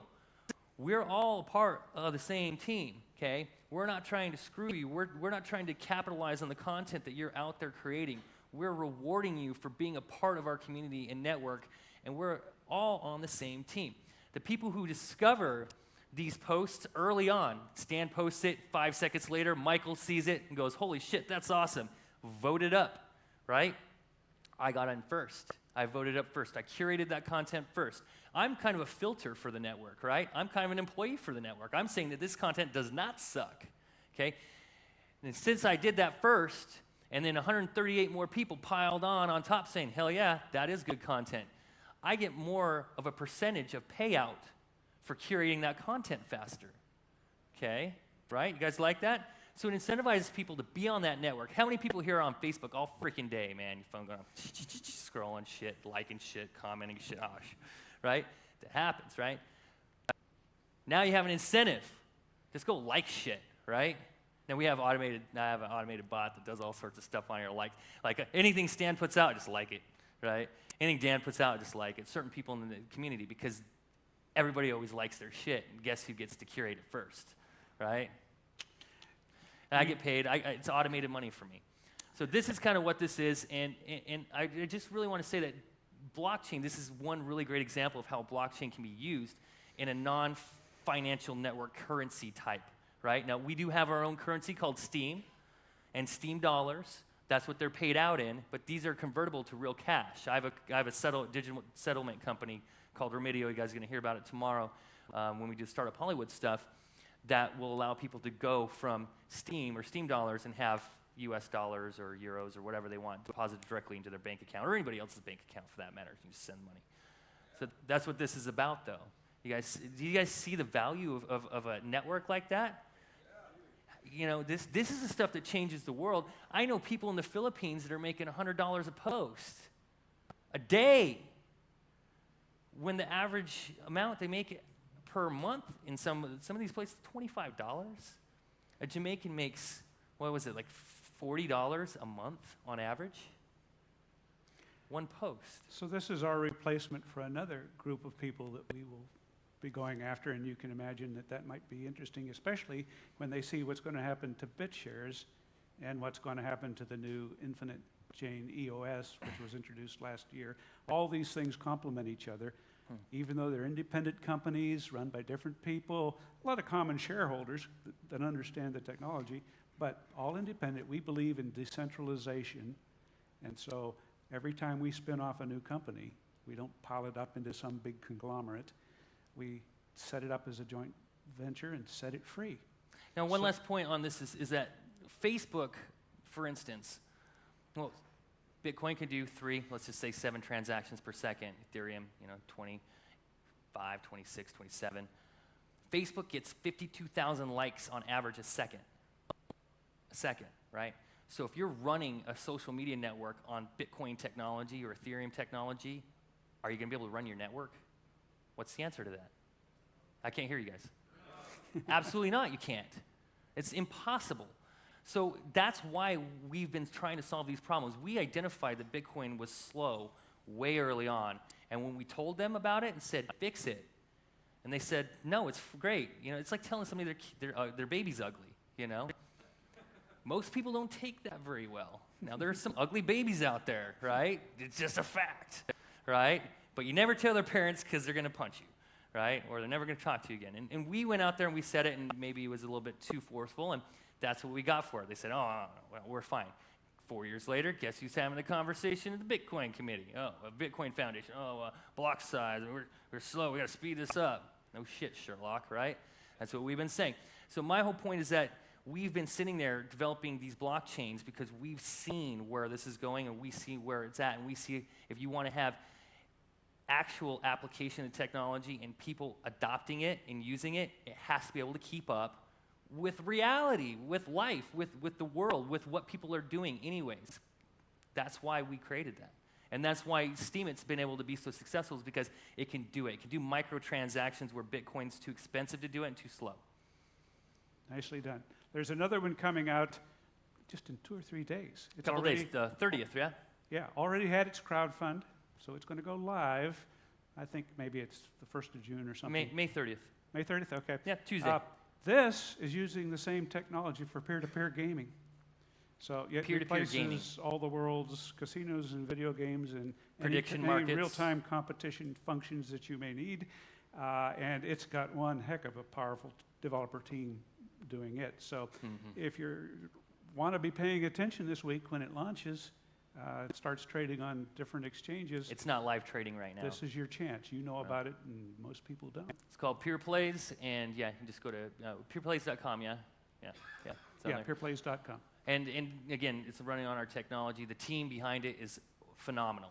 And they've been longtime community members, most that I know of. And we all support each other, and you're just as likely to get support from a Pure Plays person whenever you cash in your little consulting coin as any other, because they've been with us for numerous years. Okay, now we change to something which I have had the privilege of naming the Hero Transmatrix Engine, better than a flux capacitor. And what this particular engine does is simply do that little function that I've been describing, but it does it at the enterprise level. Okay? And what we plan to do is offer to teach anybody that you would like to have us teach them free how to use this thing. You don't need this. You can do it yourself. Go read our documents, figure it out. All it does is take a income stream. This income stream could be earnings from a business, sales from some big funnel you got going, any source. You don't have to send it all in there. Any revenue stream, or in the case of some of my friends and family, they created one of these things simply to put a lump sum investment into and feed it into the front end. What happens is this process simply buys up bit shares off the market, takes them out of circulation, puts them in escrow, and spits out a hero, which you can then spend. So if somebody invests in your company, a really stupid thing to do would be to spend that money when you can run it through the Hero Transmatrix engine and get heroes to spend to fund your operations while the rest of it is growing with the plan that we have outlined for you here to get 3 orders of magnitude growth stimulated by the techniques you're learning here today. So you're going to see some examples of that right here. These are companies that have already decided to get one. It sort of looks like a nice, clean energy oil field, but you can think of those as each independent instances where some company is feeding in a revenue stream or an investment stream or a donation stream. Just think what happens if you put one of those in front of donations for some good cause, and then you can tell people this is going to participate in the growth of what we're doing, and your donation gets amplified going through this engine and funds whatever good cause you have on the other end. I'm not against funding a nice capitalist incentive to buy an island for yourself if that's what you want to do. But you can use this type of technique. You can do it manually. You can let us help you set it up at the enterprise level. Or before long, we'll have it available as a app you can download and have running in the background on your computer to So, do it example, for you. I give you $1 million investment in Acme company. What happens? Well, you could spend it, and you'll spend it over a number of times. Put it in the bank. So spend $1 million, you spend it on logistical stuff, employees stuff. Or you could be stupid like us. We took a whole bunch of donations to build BitShares and left it in Bitcoin while it went through that big depression. Started out with $6 million worth of Bitcoin. We had this honor complex that we wanted to leave it out there where everybody could inspect it since they had donated it. So we didn't diversify. We just let it sit there while Bitcoin died off and ate away about half of our runway, leaving us having to come up with some other way to deal with it. They hadn't met me yet, so they couldn't use my trading software, unfortunately. So, those are the kind of lessons you learn as you go along. But if you put it into something that has been engineered to reliably grow monotonically, and I'll show you how we're going to engineer that, then suddenly that's a good place to store what you haven't spent yet.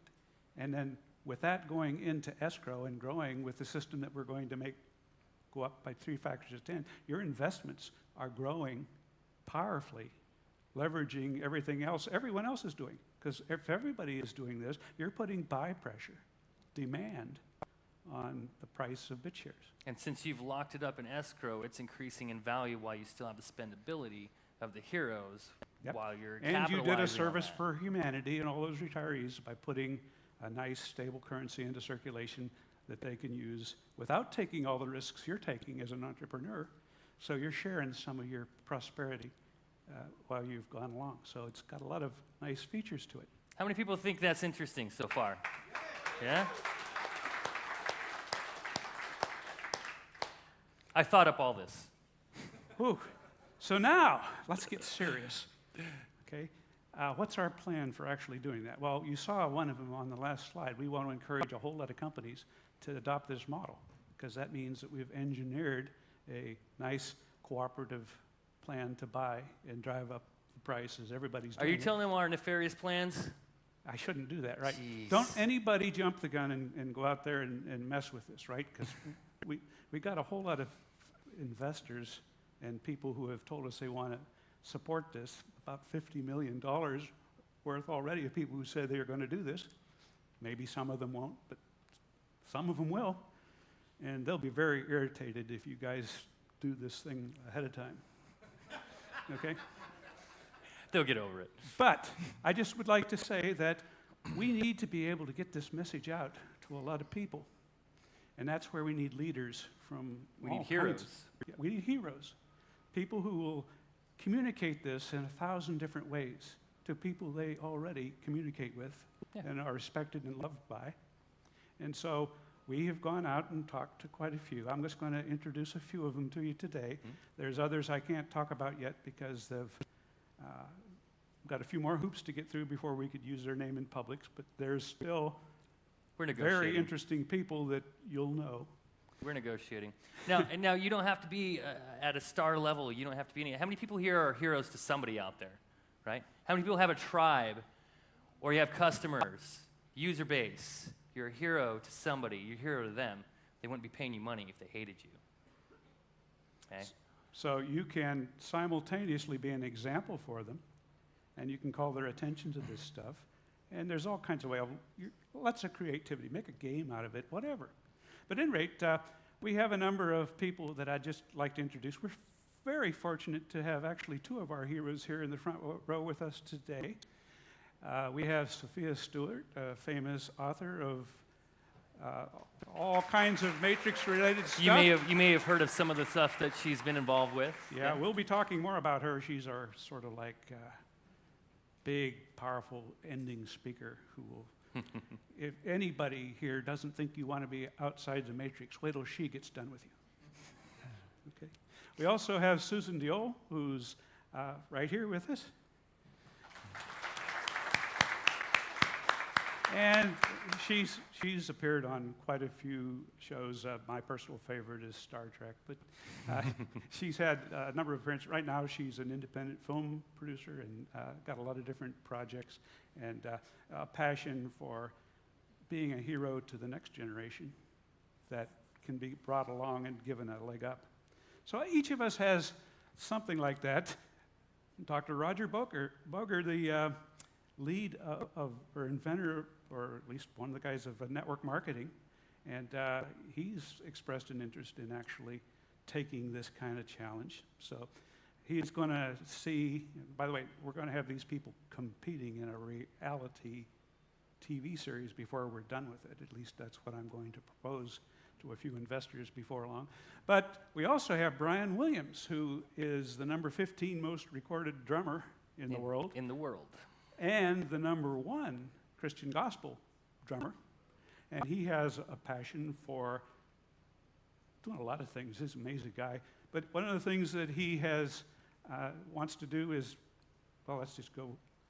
I'll come back to him. I got a whole slide on him, so we'll just save that a minute.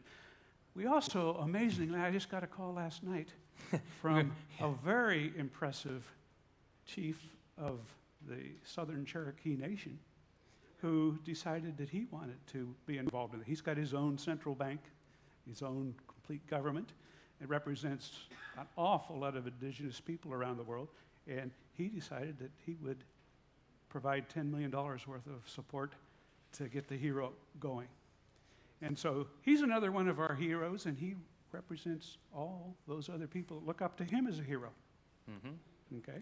And everybody else, anybody else that wants to be involved can also take part in this challenge that we're going to be announcing here in a moment and be a hero. Our goal is to find 12 very different kinds of heroes. And we're talking to a number of them. We're pleased to have the ones that we've got. But ultimately, it'll come down to a global contest. Pick the hero that you want to be your leader, the cause they select. Join that team and become a part of it. And where this involves you is that there's going to need, each one of those 12 teams involved in this global competition is going to need technical support of every possible imaginable type. So if you wanted to get involved in this particular thing, find one of those causes, join that team, and bring your unique skills and what you've learned at this conference to that challenge. Now, we're one of the only blockchains that, actually, we're the only blockchain that has a referral system built into it, which means if Tommy refers Maggie to the network, Maggie signs up her account and creates her wallet, Tommy gets pieces of the transaction fees that are assessed whenever Maggie does a transaction. So every time you swipe a credit card, a couple hundred people get paid. A small little piece of that 2-3% that's taken. What we've done is cut all of them out. The network gets paid, but the network also acknowledges that you brought somebody to the network and pays you for it. Every time they swipe a card, every time they send money, every time they do a transaction, you get some. So by doing that, we can build a lot of momentum, and heroes, people who have tribes, people who are influencers, can leverage that influence to bring people to the network and take pieces of their transaction, among other things. Now, Brian Williams here has given us permission to leak what his plan is, but he has a passion to honor Teddy Pendergrass, who died in 2010, never got much notice. History went on without giving him a proper memorial, and he's determined to rectify that. And he's got a lot of friends who want to do that too, so they're going to put out an album and then do a 30-concert tour to commemorate him, and we're going to show him all kinds of new digital currency based ways of engaging all the fans of all those people. Which is 85 behind that million cause. plus social media followers amongst these guys. Okay, That's a lot. And you know, he also has a passion for, just like our Cherokee friends, reaching out to all indigenous people. He wants to do something for African American youth, and he's going to use this as a way of reaching out to them. And we've given him lots of things he can do, which maybe we have to be secretive about, because he's going to use that to beat these two. At any rate, this is where we get to the ultimate game. Our introducing what's that? I said our ultimate game, introducing a new reserve currency. Yep. We're going to make all of the things you've learned are going to be applied in a game with some real heroes, making younger heroes in different ways, and bringing them all to this billion-dollar challenge. And if you want to make a good game, you would like to have several levels of reasons why you're doing it that all align. So one reason is because by supporting this, I'm building my own nest egg.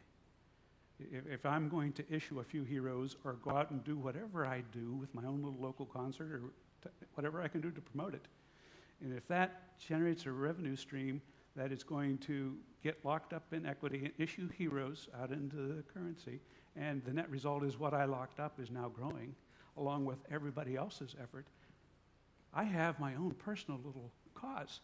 I am actually participating in the next big Bitcoin growth with this currency. So that's your selfish motive. But you joined a tribe, one of these leaders, or whichever one you like. You are out to make sure that tribe wins, because there's a big prize associated with that. And that big prize is a $1 billion prize. Now, how are we going to generate a $1 billion prize? Well, we're putting up $1 million worth of BitShares. We're donating it to this cause. We're going to put it inside one of these transmatrix engines. Lock it up in escrow so you can see it. Lock it up in escrow. Give the keys to our 12 heroes. They have to agree who won. We're going to ask them to decide actually what is the contest. I'm not in that business, but they can get together and figure out the rules of the game and how it's going to work and how they're going to split the prize money. But if we do our mission of 3 factors of 10 growth, our little $100 million market cap will grow to $1 billion, and then 10 billion, and 100, or 100, yeah, 100 million. Anyhow, so we're giving it'll 1% get up away to that amount by the time the contest ends. So the $1 million in BitShares that you locked up, when it reaches that market cap level, will be worth $1 billion. Yeah. And we're going to give that $1 billion away. Okay. Who wants $1 billion? It'll go to the combined causes these folks select. Yeah. At this point, a man's got to know his limitations. Right? I'm not going to try to define what type of reality TV series would involve 12 dedicated, famous people working with their networks to bring about a total new global system. You know what's interesting about that number? Were there 12 disciples? Were there 12 tribes of Israel? There's a lot of 12s out there that are meaningful. 12 months? Yeah. 12 just seemed like a good idea. But, I think we ought to start with a larger number of people who say, I want to try to organize something like that, and have some kind of contest to get down to who the 12 are that then go forward. But we'll leave those details to the talent in this room to figure out, and hopefully you'll engage the rest of the world in a gamified way of deciding how this contest works. So to wrap that again, you're putting $1 million worth of BitShares in escrow and putting your money where your mouth is. That's my little contribution to making this thing work. Somebody has to put the seed money in. There it is. Somebody has to prove that this engine works.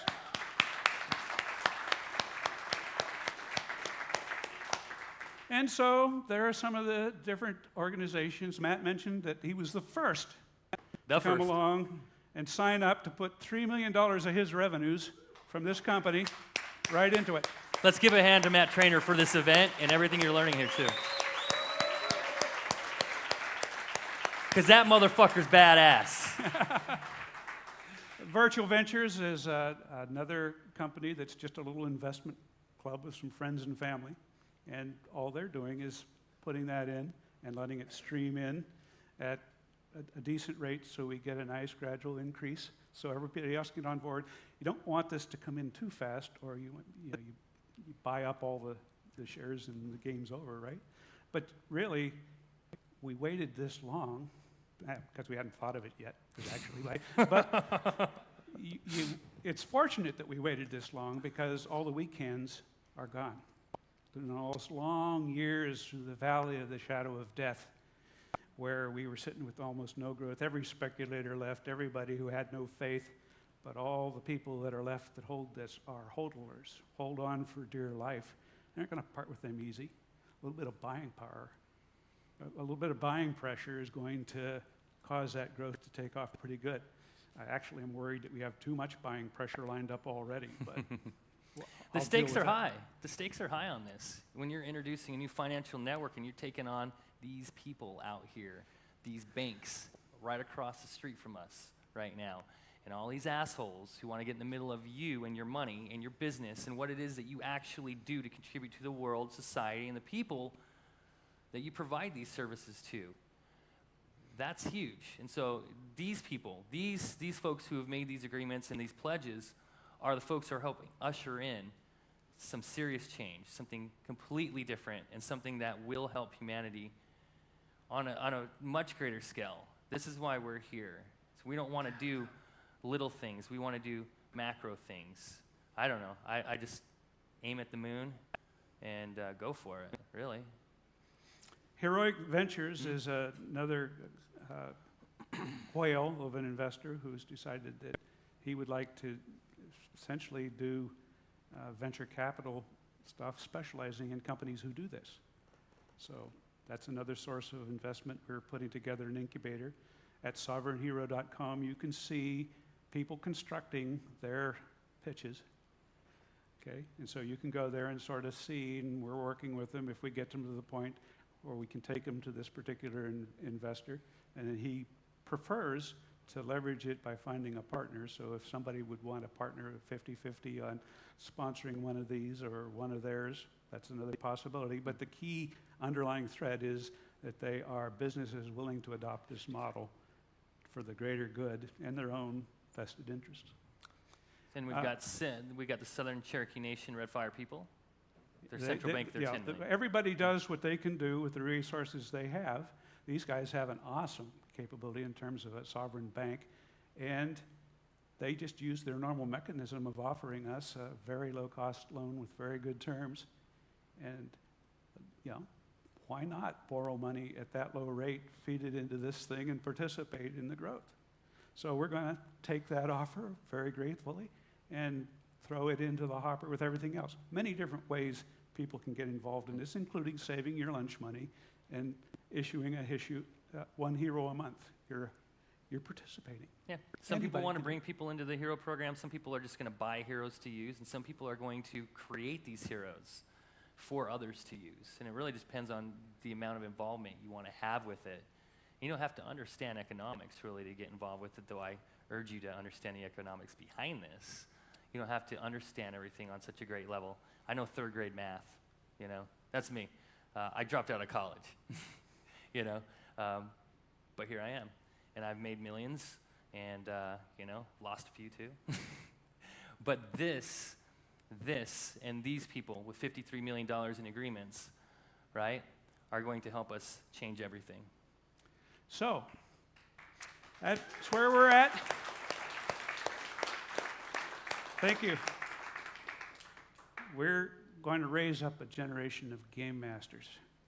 And those game masters are going to get the whole world involved by making it a game and taking advantage of everything we said here in order to change the world at all kinds of level, at the personal level, at the cause and tribe level, and up at the global level.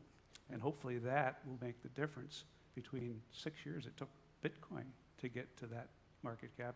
And the 1 year, I expect it to take us to do it. Well, the game of life, I think, is the greatest game, and this is it. So if you want to be a game master in a game of life, and what we are doing with reality for consumers, providing this service, then that's what we're doing. Be a game hero. Yeah. So, Matt, I've got one more slide to hand it off to you, but this slide introduces. Is she next on the schedule? Introduce her, because you know her better than I do, and I can't do it justice. I honestly don't know much about you other than I know you wrote these amazing books.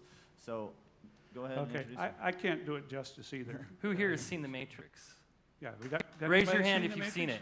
At home, raise your hand. I can see you right now. Yeah. So, Sophia is a visionary and a person who looks at and has brought together a whole lot of very interesting insights. She's gone back to things that are history and myth and legend, and she's also looked forward with prognostications and insights from some of her very amazing friends and her own prophetic understanding.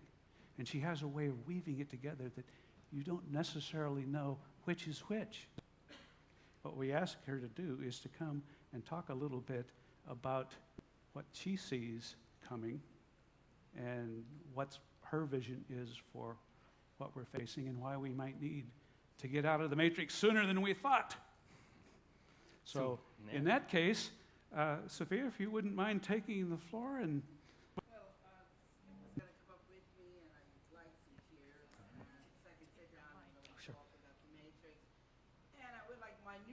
newer book up there, Matrix 4, the fourth installment of the Matrix, because that's the old book.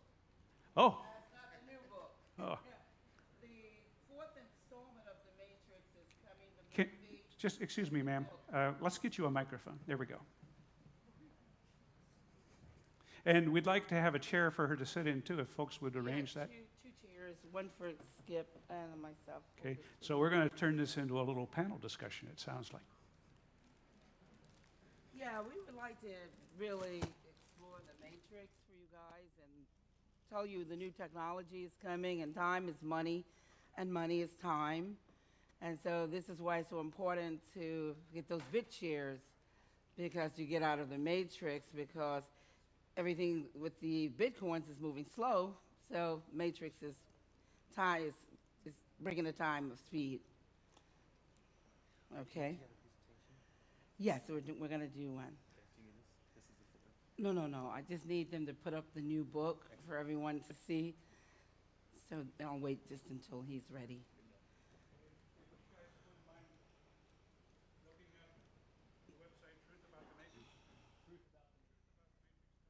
Yeah, it was on Amazon also. My book is on Amazon on demand. On demand means you can order it immediately.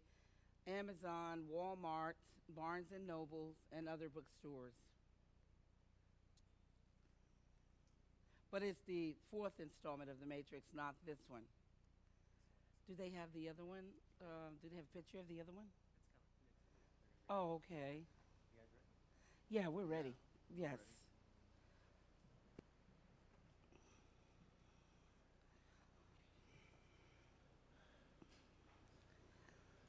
You want to sit there? Okay. Yeah. My name is Skip Belcher, but that's completely irrelevant. I could tell you about myself, but it'd sound like a Frank Sinatra song. What I'm here to do is to ask some questions of Sophia for you about the Matrix. You've just been given a tremendous amount of information. And just to tell you a little story to back you up a little bit, back in 1999, many of you in this room woke up, you went to the movies that day, you saw The Matrix, first one. When you came home that evening, you had more consciousness than you did when you woke up. What would you do with the information that you were just given if you could expand on that consciousness and have more of a vision, more intuitiveness, more insight, more power to see what you can do in the future?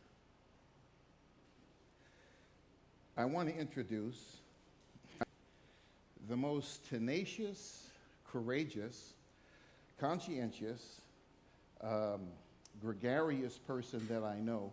And she can see, believe it or not, far into the future. You saw a person of that with The Matrix. You were all duped into thinking that it was owned by Warner Brothers and the Wachowskis. That was all a bunch of crap. She owns it, she wrote it, she created it, and you can look it up on the internet and see who owns all the trademarks, all of the copyrights is this woman.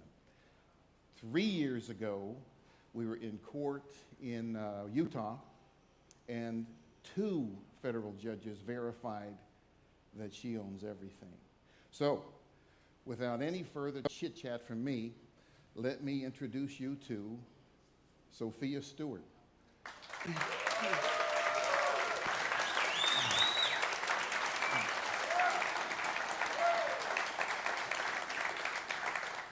I'm going to tell you like Morpheus, welcome to the real world.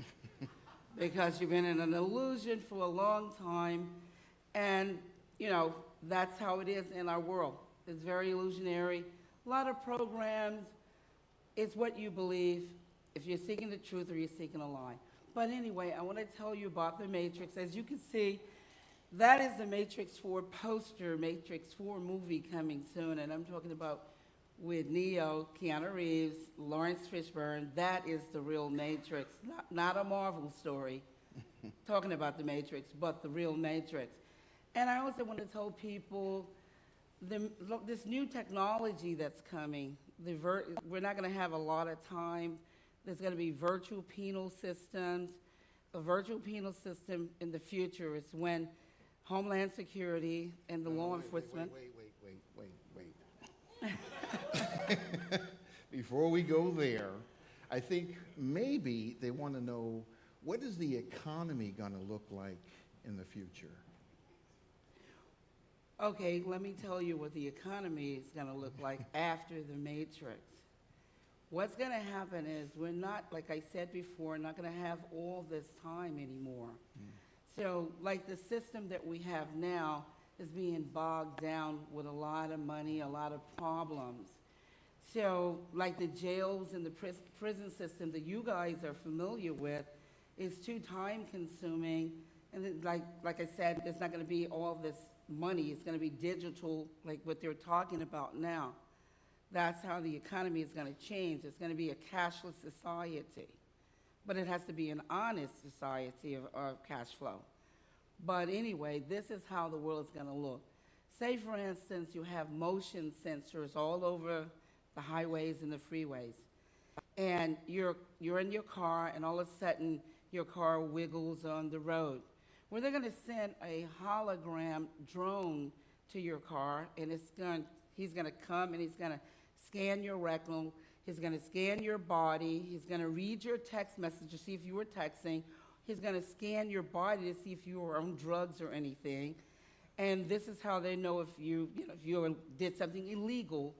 Then they're going to notify the real cop cars to come and give you a ticket.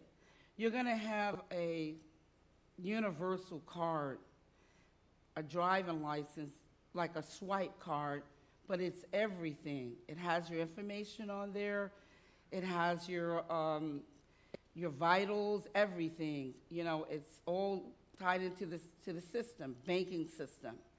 So once he takes your swipe card, universal card, just like a driving license, goes to his squad car, he has a little computer mounted on there, he'll swipe it, and one little box will fall open, and your receipt will come out. He'll take the card and your receipt and give it to you, and then you can go on. Because in the future, there will be no more judges, no more juries, no more executioners. This will be on you if you can't behave yourself. Because in the future, what they're going to do is bring you in when you create a violation or commit a felony. They're going to bring you in on a gurney, put a microchip the size of a pinhead in the delicate part of your brain. It's a low jack, because they're going to take the ankle bracelet from here this little chip in your brain, they can track you via satellite.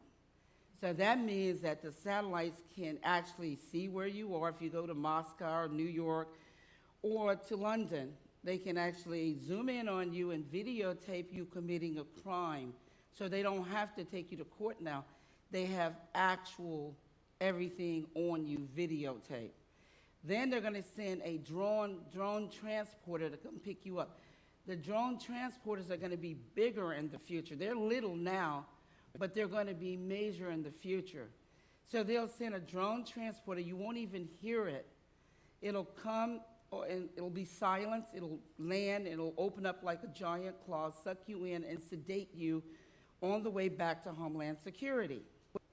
At this point, they'll put you on a gurney, and they will put these virtual laser rings around your body. They may be white or gold. And they will put one around each arm, and this will be activated according to your behavior. So if you go and walking around in the malls, and people see these rings around you, this is called a virtual penal system. So if you snatch a purse, it activates the ring cuts your hands off, but it stops you from bleeding. Now, wait. Is this? No, this is true. This is real technology, alien technology that's coming. But go ahead, what do you want to ask? Wait, let's not scare everybody. It's definitely coming. Is this It's to prepare you. Is this in your book? It's in my Matrix 4 book. It's real technology. Homeland Security and the FBI, they got autographed copies of my book because I'm talking about the new technology that's 10 to 15 years ahead, that's coming, that you need to be prepared for. That's why you see movies and you see new technology in the movie. It's to shift your consciousness and to help you to adapt to what's coming. But this is very true because you see now, they're just on the iceberg, the tip of the iceberg with virtual reality and holograms. But as we go on into the future, this technology is going to become greater. It's going to be a part of your world. You go to Starbucks and you see on television, on a flat screen, that a murder was committed. But what happens in the future, it becomes a hologram that surrounds you, and you can actually step into the crime scenes and investigate yourself. You can be a participant. No more someone telling you something. You can actually find out facts on your own. It's going to be a part of our world. So this technology that I'm telling you about is more in details in my book, but it's a reality. It's talking about a wireless engine. Yes, you know about the steam engine, which was driven by water. You know about the gas engine that we have right now, and the Tesla engine is the electrical car, electricity. But I'm talking that's in the future, 15 to 20 years, it's going to be a wireless engine with no water, no gas, no fossil fuel, gasoline. It's definitely going to be a vibration where a musical note that you're going to see Morpheus in the Matrix 4 car. It's a Kia commercial that's been running since 2014 to 2013. You can go on YouTube and look at it. Morpheus is blowing a note, which is a vibration, and it starts the engine up. A wireless engine, just like Tesla was talking about the wireless light bulb. Now, everybody has always laughed at geniuses. This goes way back. They laughed at Henry Ford with the car, the Wright brothers with the airplane, Tesla when he had the wireless light bulbs, Apple, Steve Jobs with the iPads and iPhones. But this is what's coming. You don't have to believe me, but this is real technology. But go ahead, what were you going to ask the question? I forgot. You've already talked about the technology. Tell us what's in the book. Tell us about your book. Tell us, I know. Well, I want to tell everybody that the Terminator is the prequels to the Matrix. Prequels mean it's the beginning story of the Matrix, and Sarah Connor is really Neo's mother. And that's right. J.C. John Connors grows up to be Neo in The Matrix. The Matrix is the future part of the work. It's past, present, and future time travel. That's right. Yeah, I know but it's true. Because if you look at the first three Terminators, and the first Terminator, he comes from the future, from his own planet of technology, because they're going to enslave mankind in the future. But they know there is a baby that's going to be born that's going to destroy the machines. So they have to time travel, and that's where you see him coming through a portal, landing naked without shame, because he's a microchip cloned cyborg. He doesn't know he's naked because he's a machine. And he's looking for Sarah Connor because she's going to have the baby, the one. That's part of the oracle's prophecy.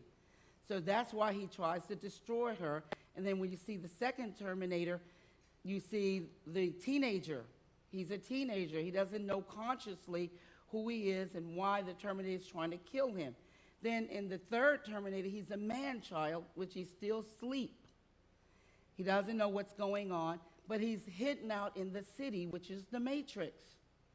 And he becomes a hacker, and he takes on an alias, Thomas Anderson. And he doesn't know who he is until the rebels come and wake him up to his purpose. That's why it's called Reloaded and Revolution, the third one. So, because at 30 years of age, that's when the rebellion or the revolution starts. He goes to Morpheus to learn to fight. He goes to the Oracle for the prophecy. And when you see him going through the pods and everything, his human side dies, and he has ascended into his light body. He's flying, but he's not Superman. He's able to dodge bullets and to touch mirrors, other dimensions.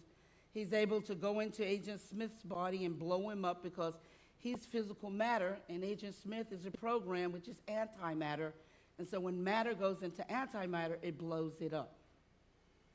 So why did the second and third movie, Matrix Revolutions and whatever the third one was called, why did they kill off all of the characters? They killed off the characters because they did not write the Matrix and the Terminator. They did not write it. That's why you haven't seen another Matrix in 14 years. Now, the fourth installment of the book has been out since 2010 for 7 years, selling around the entire globe, around the world. Go right now, you can Google it on Amazon.com, and you can pull it up, and you can put in Sophia Stewart's books, and you'll see the fourth installment. So this is why, because what I had to do in the fourth installment was make 2 and 3 a dream, because I wrote the evolutions of consciousness, man versus the machines. So all I did was just clean 2 and 3 up, made it a dream state, that Neo and Trinity were having a dream. They are soulmates, and so they wake up and they start talking about their dream, and the saga of the Matrix continue, but greater than the other 3. So how will that expand the consciousness of us after we've seen the movie and read the book? Well, for all those who love the Matrix and Terminator, Matrix is not dead. It continues, but greater, just like I said, greater technology.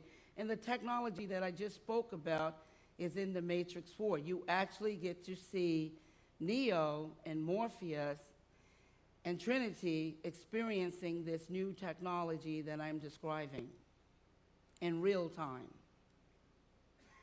Okay? Any questions?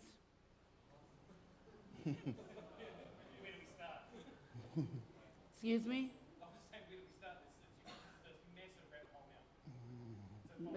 I can't understand you. Yes, go right ahead.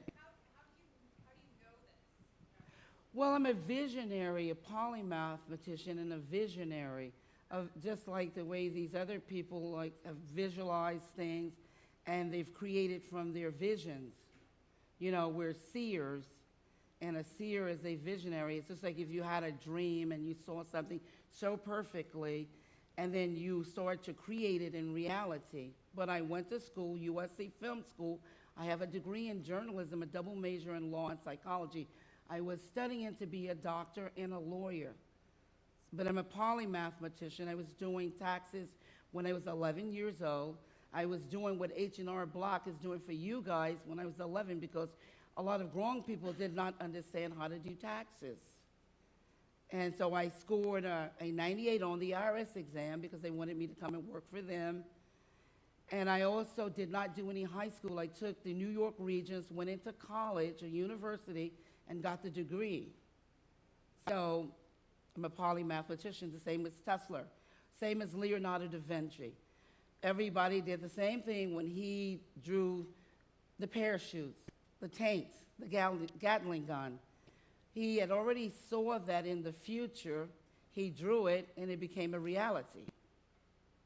A lot of people don't understand visionaries or polymathematicians, but it's just a person well-versed in math. So when you look at the matrix is actually quantum physics, calculus, and sacred ancient geometry. And I don't know if you guys are familiar with some of that math, but some of that math is over certain people's heads. I'm one of them. Well, it's okay. Any questions? Yes. Yes. Sorry, I'm here in the back. Unless you want to go up front. Yeah. Okay. Hi, I'm Joshua Earp. It's very nice to meet you. I'm very familiar with these ancient metaphysical, hermetic principles. I used to extract N,N-dimethyltryptamine, which is the pineal gland, which is the third eye within the brain, that actually is the eye of Horus, hieroglyphically. And my good friend, Dr. Katsushi Arasaka, founded the God particle, the Higgs boson. So he's invented the Large Hadron Collider to try to, discover these ancient hermetic principles, of which that I've just recently had the opportunity to be, basically nominated and a part of a Nobel Peace Prize that we're currently rewriting neuroscience. So I would really love to speak with you, and I have a few questions about the singularity and your opinion on a few of those things. Yeah, I'll be very happy to answer, because as you can see with the first book, The Third Eye, see the book, The Pyramids, it's exactly what you're saying. It comes from ancient Egypt, a Kemet, and it talks about the flower of life. Yes, in the third eye, the eye of God, it's also referencing that, because on earth we have two eyes, and the worship of the almighty dollar, in the corporations, the banks, which are the machines that have you enslaved with programs and illusions. So you were going to ask a question?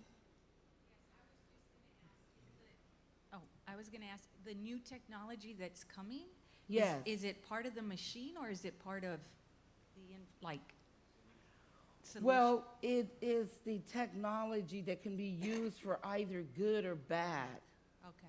Because that's how it works. A gun is just a gun until someone uses it, and that person could be using it for either good, to go hunt, to eat, or to harm someone. Okay. And that's the way the new technology is. It's great, phenomenal technology, but it's how we use it. Right. Man uses it. It can destroy man, or it can help man. So the more that our consciousness wakes up to who we really are, or what we are, then the possibility to use this technology for good rises. Exactly. It elevates, because the more our consciousness is shifted, and that we can take this technology and use it for good, because you got to realize that in the future, time is money, and money is time. And we don't have time or money to waste. So this is why it's very important that many people understand the technology. When you saw the Minority Report, you didn't laugh. You saw what was coming. And that's what all movies do. And writers, you read their books, a lot of them are before their time. They are geniuses. And they're helping your consciousness to advance.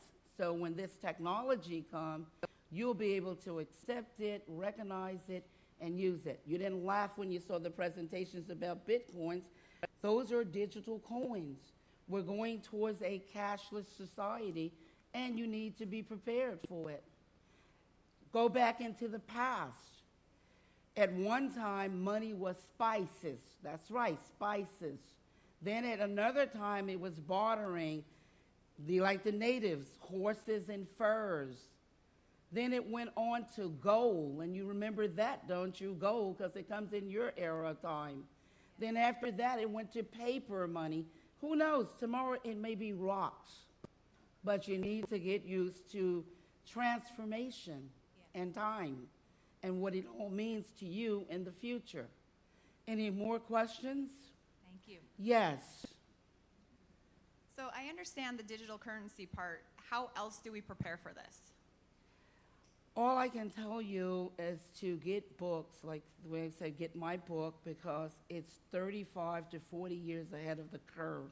It's the Matrix 4 book. You can, anybody with your smartphones, droids, can pull it up right now on Amazon.com, putting in Sophia Stewart books, and it'll come up. And you'll see who's on the cover. Keanu Reeves as Neo, Lawrence Fishburne as Morpheus, and then, of course, the Terminator, Schwarzenegger as a Terminator, as a clone, and as the machine Terminator is on the cover of the book. And it's the evolutions of consciousness, because it's going to shift your consciousness. It's the fourth installment, the evolution, which the poster is talking about, because everything evolves and changes. And these are the new changes or the new evolutions that are coming to our world. Thank you. Two more questions? Yes. Pass it to him. Thank you. Mind's blown. Love this. You mentioned the alien technology. Is this technology coming from outside of our planet or through other dimensions somehow into this dimension? I would say that it's coming through other dimensions, but it is outside of our planet. Whenever you see any technology, alien simply means unknown. That's all alien means, that is unknown by man. But technology, alien technology, does come from someplace else, does not come from within. Okay, thank you. Any other questions? Right here. So you wrote all the Matrix. I certainly did. It was adapted from my script in my book, and this is the beginning of it, right where it all began. That's awesome. Thank you. I was greatly impacted by The Matrix, sitting in a hotel room, watching it. Wow. Anyways, I'll talk to you sometime about that. But in the first movie where Neo gets shot and dies in the apartment building, and Trinity obviously brings him back to life. Well, I understand Neo being the one, the son. What is the significance of Trinity having the name Trinity? Being Trinity, the mother. because it's referencing the Trinity, the Father, the Son, the Holy Ghost, or the Holy Spirit. That's why when you see in the Matrix, they're referencing Keanu or Neo as my own personal savior. This is a symbolicism, because what I wrote was the second coming of the Christ consciousness, you know, man versus the machines, you know, the evolutions of consciousness. So this is what you're experiencing on 3 different levels. And it's past, present, and future time travel. This is why you would understand it a lot better if you knew that. Go ahead. Well, what was the significance of the Trinity being embodied in Trinity as a woman? We're more like an angel playing a major role in the background. Because matrix is a Latin word for the woman's womb. It's a 7,000-year-old word that comes from the King James's Bible. Hebrew, yeah. You guys are not aware of that, but you can Google this as I speak. Matrix, like I said, the word is 7,000-year-old. In Exodus 34th chapter, 19th verse, God says, "He who opens up the matrix are my children born with souls," including the animals. Because in the future, man would create his own children, which are clones and drones. You know, they will not be born with souls. That's what the Matrix is really about. It's hitting in the woman's womb, the stargate, the portal to bring you into this physical world, comes from the female, feminine energy of creativity. And is Morpheus the father figure? Morpheus is the one. The Christ was the only one called the one. Neo is an anagram, a sneaky way of calling him the one. Neoone. Neo, one and the same. Sweet. Yes. Yeah, because the anagrams hide the truth from you guys. When you look at anagrams, and let me introduce you to some of the anagrams. When you saw the movie Searching for Nemo, it's an anagram for omen. Nemo is nothing but O-M-E-N, omen. Searching for the omen. There another anagram that you're very familiar with is called evil. Evil is an anagram. The real word is live, L-I-V-E, and what's backwards is E-V-I-L, same word. Genesis in the Bible is an anagram. G-E-N-E-S-I-S is no word. But if you flip it around and you make it into two words, it's nothing but is genes, I-S-G-E-N-E-S. And in Genesis, which is talking about genes, it's talking about two children being born. God's children was already on the earth.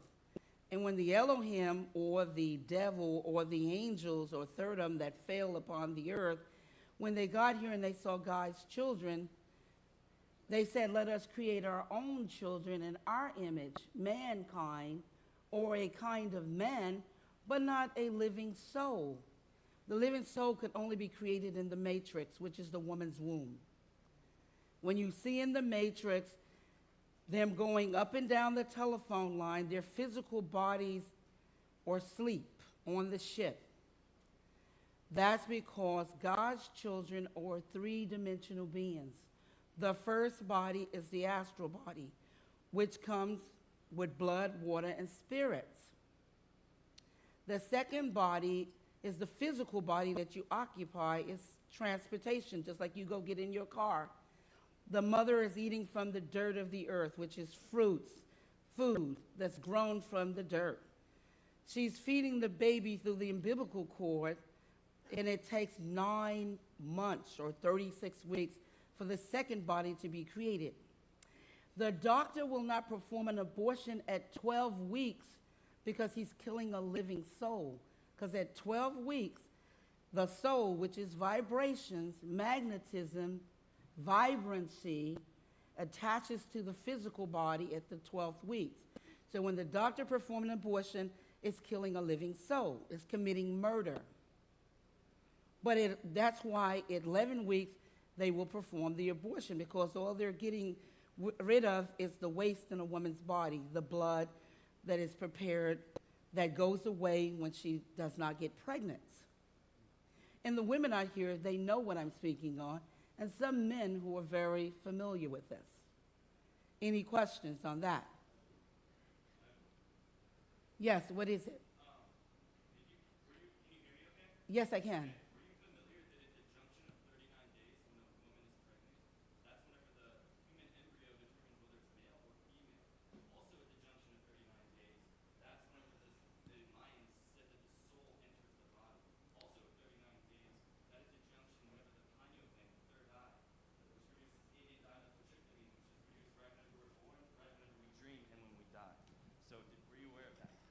Well, see, you're a very conscious being, but a lot of people are not very conscious about this stuff. They've heard of abortions, they've heard of all this, but there is no doctor, and you need to believe me and ask your doctor to be truthful with you. There is no doctor that can turn a man into a woman. There's two things that are missing: the umbilical cord to feed the baby for 9 months, and the womb, the matrix. The matrix is a stargate, a portal to bring the baby into this world. Once the baby comes out of the womb, because it's a hybrid, for 9 months is breathing and eating of the water. And the mother is feeding it through the umbilical cord. If the baby stays in to 10 months, the baby in the umbilical cord would disappear in 10 months, the baby will die. That's why the baby has to come out at 9 months, and sometimes a C-section is performed. That is the very reason. Now, let me go back to telling you that there are no doctors that can make you into a woman. You're paying him $40,000 to mutilate you. If you cut off your penis, that is where you provide the seeds. If you cut that off, you're Frankenstein, because now you cannot give anything. Everything that God created was created with purpose. Your fingers have a purpose, your heart, everything on you have a purpose. The things that man create here, the physical things, are created to serve a purpose. Like the seats you're sitting in, like the car you drive, like the house you go in, which is shelter. They serve a purpose, but they have no purpose other than what they serve.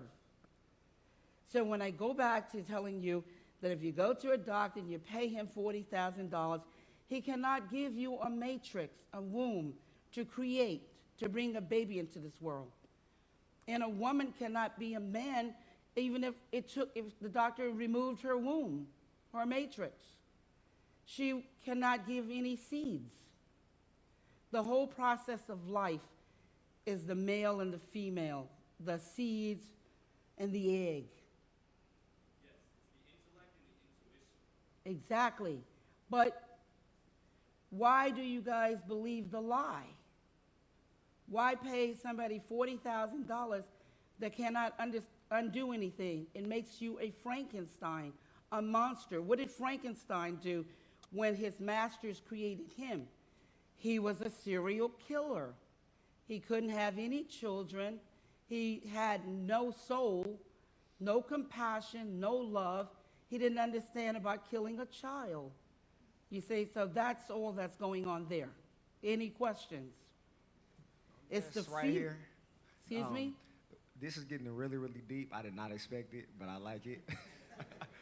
Well, that's because I love it. But I wrote The Matrix and The Terminator. And when you read the Matrix 4 book, it gets even deeper and greater than what I'm speaking on. I'm only just giving a taste of, what I've written, but it's phenomenal work. And believe me, all of Hollywood has read the Matrix 4 book. It's been out for 7 years, since 2010. Warner Brothers offered me $30 million for the script. You think I'm joking? Ask them, call them and ask. There's no lie. Because you know what they're going to make whoever gets Matrix 4? $6 billion, $3 billion in pre-ticket sales immediately, because there's 3 to 4 billion fans around the entire world, globally. Another $1 to $3 billion in 3D, because 3D was not even around in 1999 and 2003, 14 years ago. So 3D, where the Matrix jump off the screen at you, quantum physics. Go ahead, you were going to ask a question? Ma'am. So to my perspective, the reason that the Matrix was relatable is because I see that a lot of things they put in front of us are not important. And they put those things in front of us so that we won't pay attention to what's really going on. But to your understanding, it's a distraction. You were saying that it's actually like mathematical and hieroglyphic type thing, like literally down to the science and math of them putting an illusion in front of us. So how deep does that get? And if we were all polymathematicians and we could really see what's going on with our third eye. Well, this is the reason why they don't teach you math in school. Mm-hmm. They don't teach you math because you create with math. The universal language is mathematics, not words. Words are nothing but symbolism. A is nothing but a 1, an F is nothing but a 5, including musical notes. Musical notes are nothing but numbers and words, numbers, vibrations, energy to create with. So if you understand math, you understand everything I'm saying. You break the codes, you break the encryptions, and you extract the knowledge. But if you don't know math, you will never be a creator. This is why all architects, all inventors, engineers, they create with math. And when they teach you words, words are nothing but spells. That's why you got your butt whipped when you couldn't do your spelling. Because spells cast spells. I'm telling you the truth. You never saw it this way because you're consciously been taught to see it another way. But when you came out of the woman's womb, the mother's womb, into this earth, you had the knowledge of God. You were super smart. But when you went to school, that's where they installed the programs. You learned the witches and the warlocks, anagrams and spells in programs. And you've been indoctrinated in spells all along. Every time you see a billboard, every time you watch the media and read a magazine, newspapers, television, you're indoctrinated with spells and programs. And this is why Morpheus told you the matrix is all around you. You're in an invisible prison that you can't taste or smell or see. That was my question. If we were actually polymathematicians and we knew that stuff, what would we see? Like, what would the You would be society able ever to see? create the most phenomenal stuff. If you send your kids to school and let them learn math, they would be able to create the most phenomenal stuff. The Bible has the laws of God in it. They're invisible laws. The legal book that lawyers study has a penal codes of God in it. There's 3 books that your kids should know to learn from. That's the math book, the Bible, and the law books. They would be phenomenal if they learned from those 3 books. Because the other books that they're talking about other stuff is just creating illusions and programs and distractions for you guys. But if you want to create, then study math. Because like I told you, the architects build the buildings from a blueprint conceived from math. The engineer builds a car from math. The carpenter builds all kinds of things from mathematics. Any questions? So you said that this future technology, like a gun, can be used for good or bad. What is the consciousness that has to come up in us to stop it from being used by those same banksters that... You cannot stop another being from doing a negative or a vicious act. And when people start wars, all you're doing is killing bodies, because just like the movie Fallen that Denzel Washington was in, evil jumps right out of that dead body into another living body. The real way to destroy evil is with love, because an act of violence with violence make you the same as the perpetrator. You become one in the same. It's the truth. It is the truth. This is why the law says, if your enemy is hating you, love them. Don't hit them, slap them, curse them, kill them. If someone is persecuting you, you need to pray for them, because prayers are the most strongest force in the universe. And if somebody is treating you viciously, horribly, horrendous, then you need to kill them with kindness, because these laws really work. They were given for a reason, because all the wars in the world, and it's been numerous of them, and look at the cemeteries, they're full of bodies. But did it stop the wars? Did it stop the violence? Did it stop the ignorance?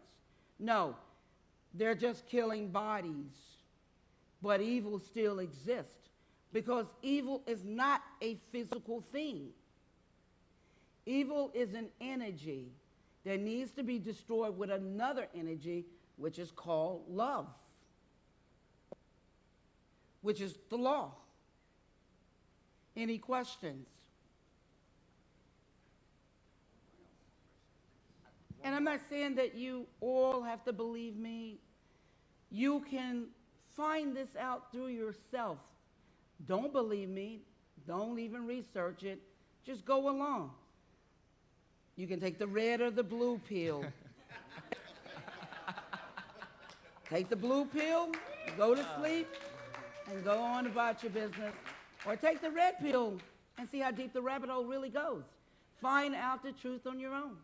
I want the red pill real quick. One more quick question. What is your take as far as these illusions and things go on, like spirituality, demons, angels? What is your take on that stuff?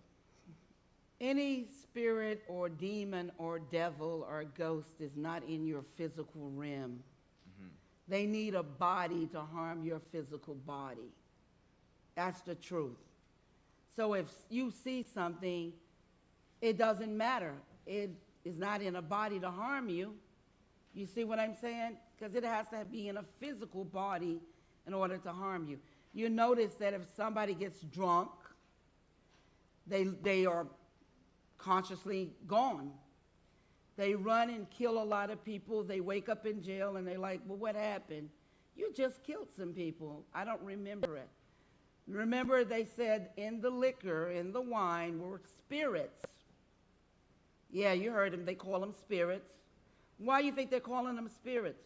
What do you think happens when you're missing and something has took possession of your body and does a lot of harm? And then you wake up and you don't have no memory of it. Well, I saw somebody last night. It was a homeless person, God bless them, but they were obviously on a drug. I don't know what drug they were on. Well, drugs are gateways. They're portals to let things in on you.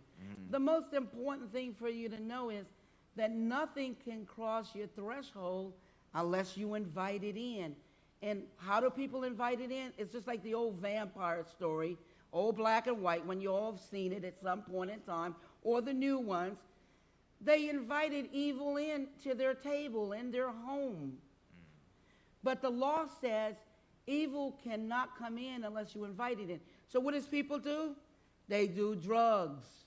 They do overabundance of liquor and alcohol. And they lust after flesh. And they start doing all kinds of things that open up portals on you. They dabble in witchcraft. They dabble in things that is beyond them. But these are gateways and doors, and when you practice them and you don't know what you're doing, or you're inviting things in on you. There are lots of people that sleep good every night. They're not bothered by the war. They're not bothered by ISIS. They live happy lives because of their thoughts. Their thoughts. Your thoughts dictate what happens to you here. Your thoughts are what create your happiness or your misfortune. And then the act behind your thought carries it out.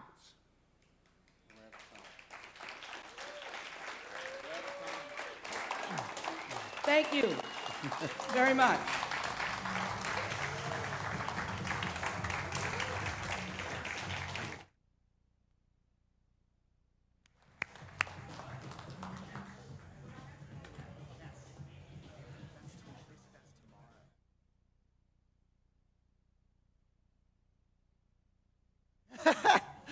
I just got some amazing news.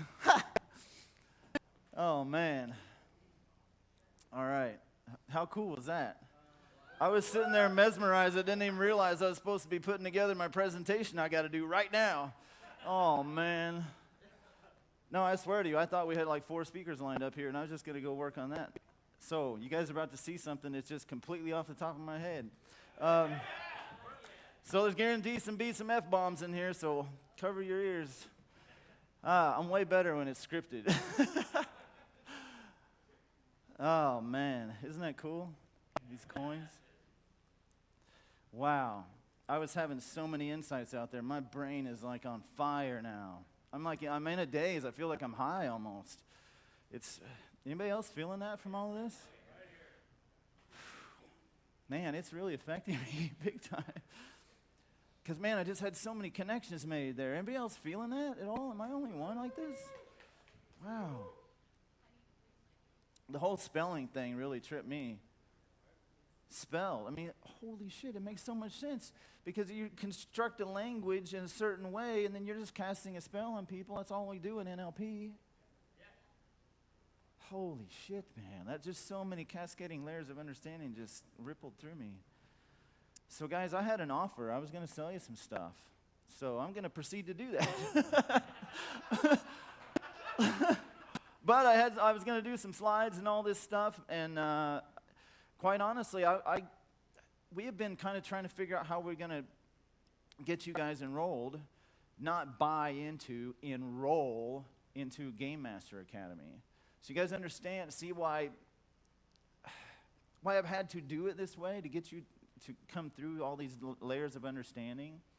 Because you guys, I'm not going to be done in 40 minutes. There's no way.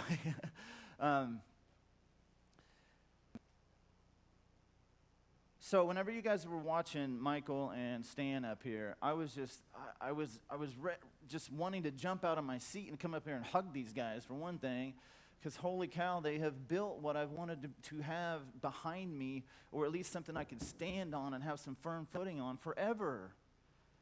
It's what we've all been wanting to have forever, whether you knew it or not. Does anybody else feel that when you saw some of that?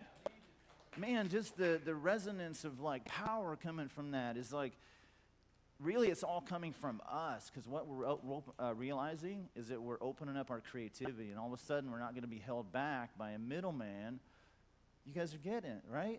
I hope you're getting it. I'm sure getting it in a different level than I even knew was possible until Sophia and Stan and Michael just tweaked my brain. Man, I'm seriously tripping out right now. I mean, I was crying and everything back there just from, I'm not upset, it's just power, you know, I'm just feeling it. Just because I know what we have, guys.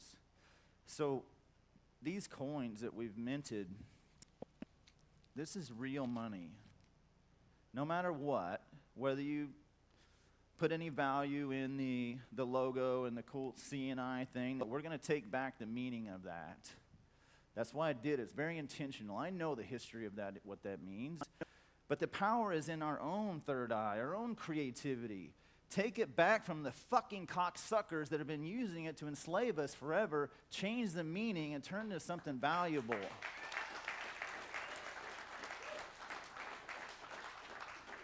That's real value. We're adding value to the world. This coin is worth more than the, whatever it is, $20 or whatever it is worth of silver that's here. This is 1 ounce of 99% pure silver. It's real value. Just melt it down, it's worth something, right? If nothing else, silver is probably the most valuable precious metal on the earth, not gold. You guys realize that? Because it's actually usable. It's used in all electronics. It's used for cleansing things. It's an antiseptic. It's used, colloidal silver. You guys heard of colloidal silver? You guys heard of the Black Death, the Black Plague back in whenever that was? People are dying off by the thousands, tens of thousands, hundreds of thousands. They couldn't figure out why. Guess who didn't die? Never even got sick? The royals. You know why? Because they ate off of silver plates. They had used silverware, and they drank out of silver cups. So they're getting micro doses of silver constantly. It's a really great antiseptic. Cure. Silver has many, many uses, and silver is the most manipulated precious metal market in the world. And that's why, because it's really valuable. Silver should be worth probably about an order of magnitude 100 times more than gold is. But again, there's been a spell cast over all of us. We've kind of lost sight of what's real. So why didn't I go make gold coins? That's why. We could have just as easily minted gold. Been more expensive, and I'd have been like, ooh, that's a big bill, but, you know. I honestly believe silver is a way more valuable commodity, and it's something that if the assholes just got out of the way and let the free market reign, silver would go through the roof. And a whole lot of people that are pretending to be billionaires right now, hello, Goldman fucking Sachs, cocksuckers. And yes, I know Infusionsoft got a huge injection from Goldman Sachs. Fuck them, I don't care, man. I'll work with Infusionsoft, but not Goldman Sachs. They can go fuck themselves. Because those guys are intentionally holding us down in lots of ways. Have you guys seen the movie The Big Short? Those guys fucked us. They're still doing it, and we're letting them. We're still letting them. They did all these bail-ins, took our money, bailed themselves out, and we're just, okay, well, yeah, Goldman Sachs, yeah.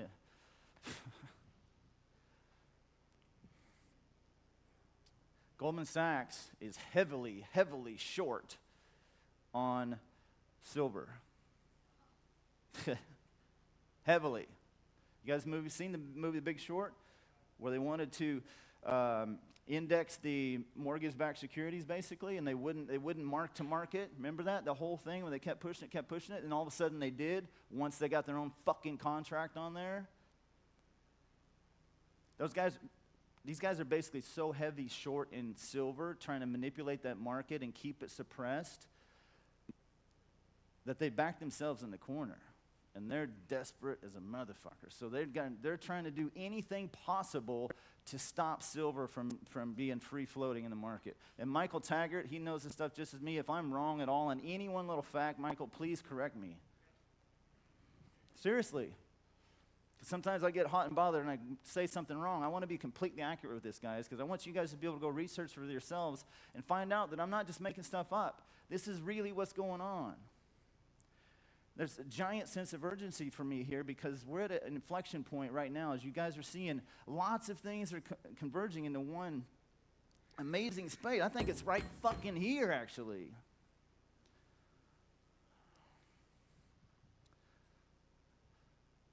Our world's about to change in big, big ways, and in really good ways. We're being fed a bunch of lies that everything is going to hell and our financial system's going. I was one of the perpetrators of those lies. I screamed for years that the world's going to go to hell in a handbasket. Our financial system's going to collapse, and we're all going to be broke and living. We got to go prep. I was one of the biggest preppers ever. You should have seen my fucking machine shop. Some of you guys seen it.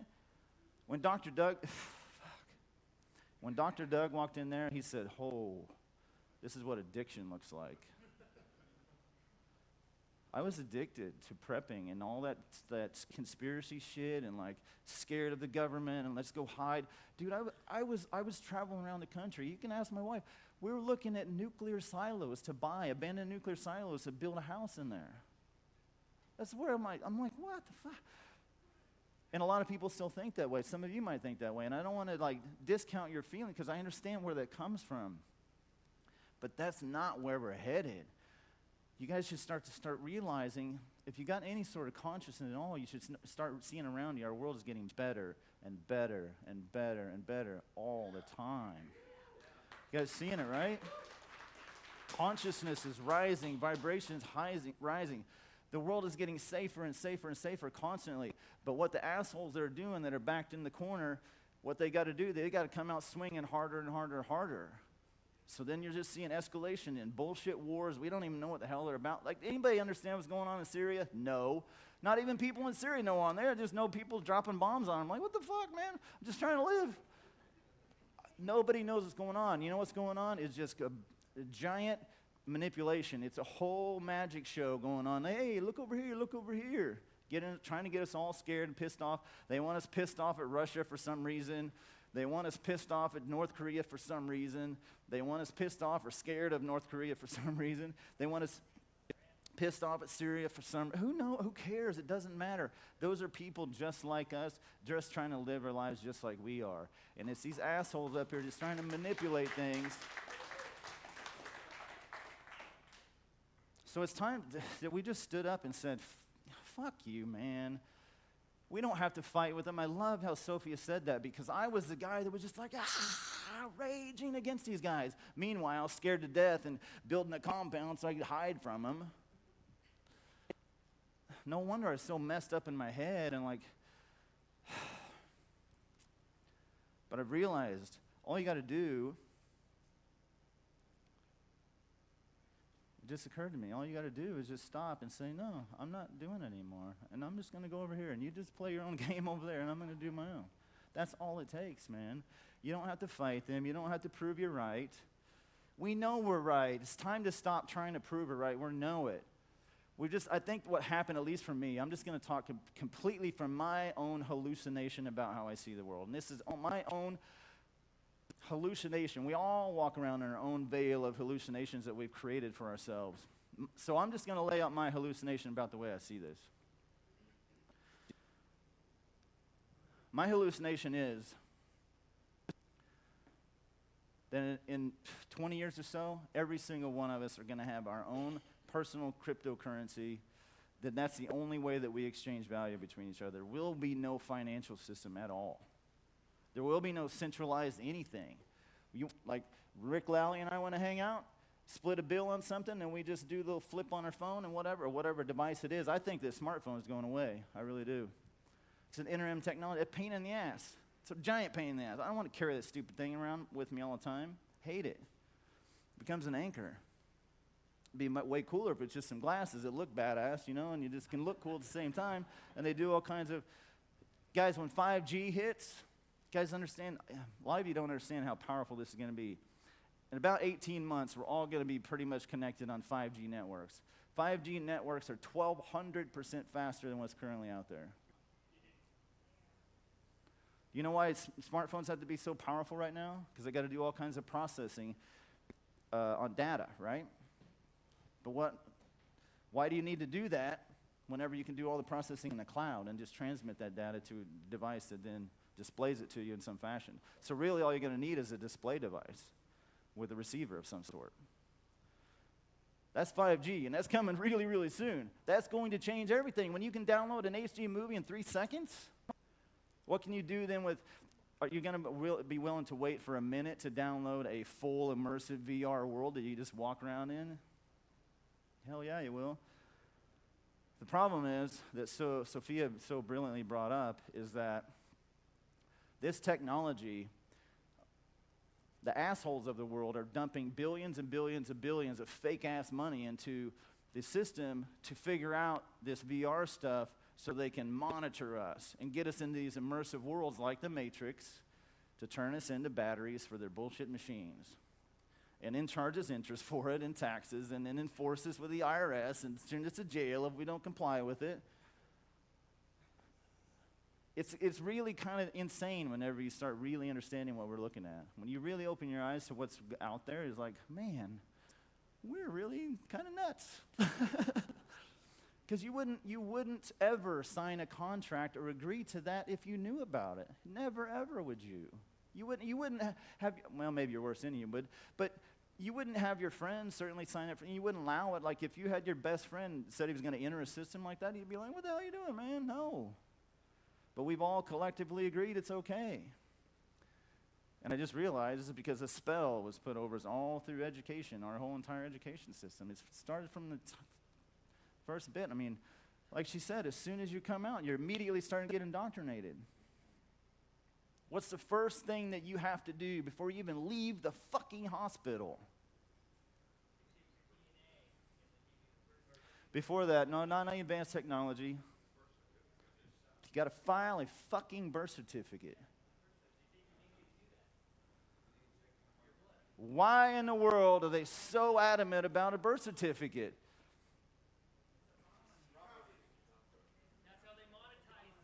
It's a surety bond for your future work efforts. I've researched these bonds. I've dug into all of them. And the bonds I'm talking about, the guys, okay, enough of the chatter, please. I get it. You guys understand. When a ship is built, it's built, you know what's built in? You may know the word? Berth. It's built in a berth. You know what they do when they launch a ship? They give it a birth certificate. Guess what a certificate is? Evidence of ownership.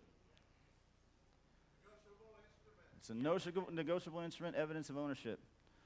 So, these days, if you go to try to have a child in a hospital and say, no, I don't want a birth certificate filed, social services will come take your kid away from you and call you an unfit parent. They will take your children from you. This is how much these fucking people care about you. Your newborn baby that you just spent all these 9 months nurturing, and then the most joyous time in your life, they're going to take you because you don't give the certificate of ownership of your own child to the fucking state. Might be better I didn't do slides.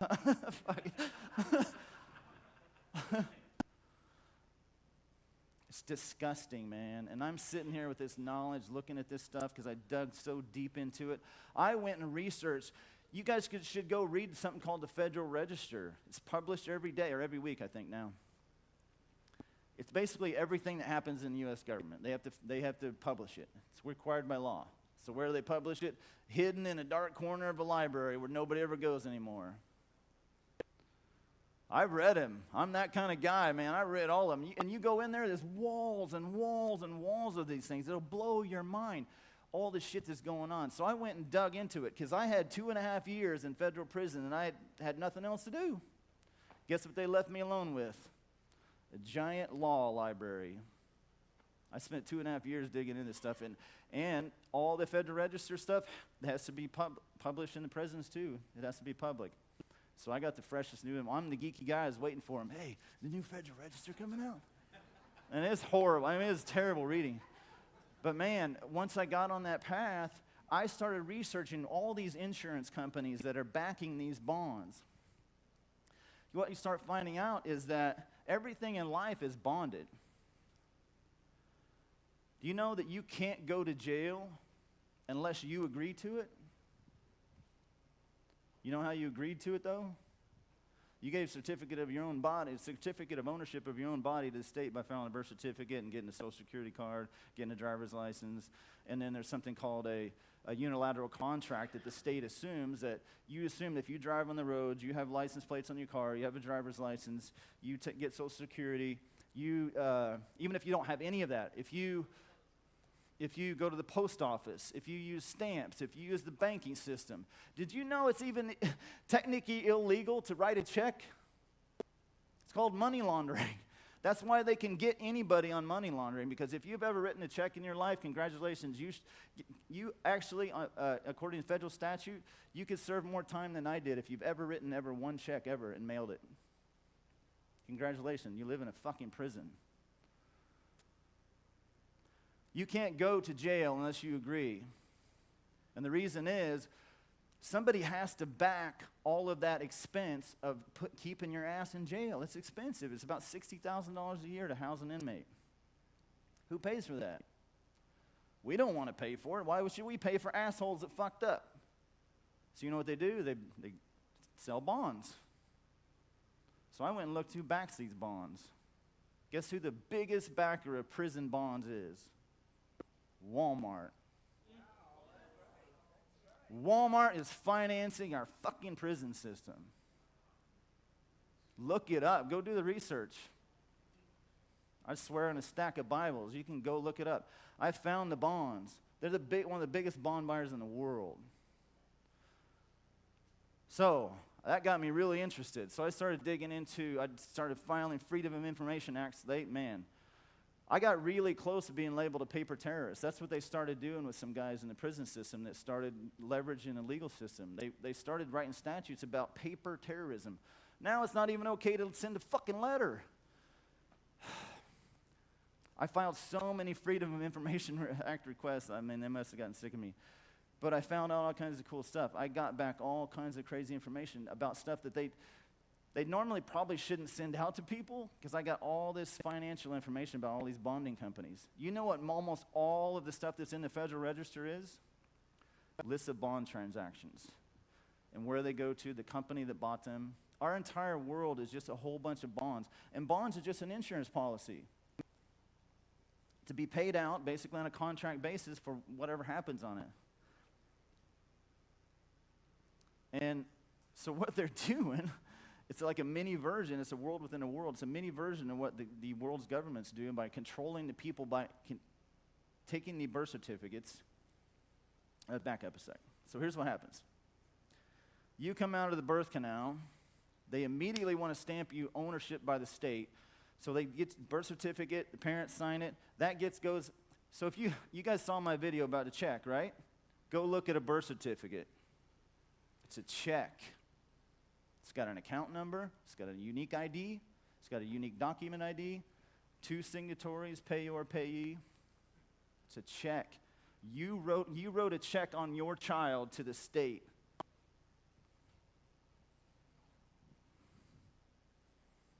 They own your kid. Think they don't? Just do anything to piss off enough of your neighbors and have them call social services on you. See what happens. You even think you own your own life? Try not paying IRS. See what happens to you. What they do is they take your birth certificate, they turn it over, stamp it, it gets filed, a bond is created, it gets deposited in the United States, or first it gets deposited in the Department of Commerce, which is a completely separate entity from the United States Treasury. The Department of Commerce then sends it to the United States Treasury to create a bond, a United States Treasury bond. So they do them in packages, just like mortgage-backed securities. They wrap them all up in a whole bunch of them and make them in a nice little package, and they call it a United States Treasury bond. It's just a bunch of people's birth certificates. The full faith and credit United States of America is us, your children you fucking sold to the state. That's why they have legal right. Everything the United States government doing, everything all the governments of the world are doing is 100% legal. They're not breaking a single law, other than moral law, obviously, but that's what gets us, because they write all the laws, and then we operate inside those laws thinking they're real. It's just a matrix. It's just another web of bullshit. Once you break past that and you realize, Sophia said it, you don't need laws. When you're a good, moral human being that's just looking out for love, you don't need laws. You don't need stoplights, stop signs, crosswalks, and all that stuff. That's only when you're pissed off and you're just going to run over people. Some of that stuff helps order society a little bit, but you got my meaning. Why do you need a speed limit? Why is there a speed limit, guys? First person, not Michael Taggart. Raise revenue.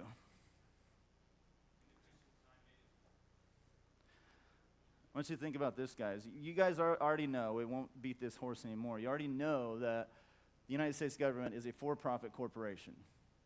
It's not a government.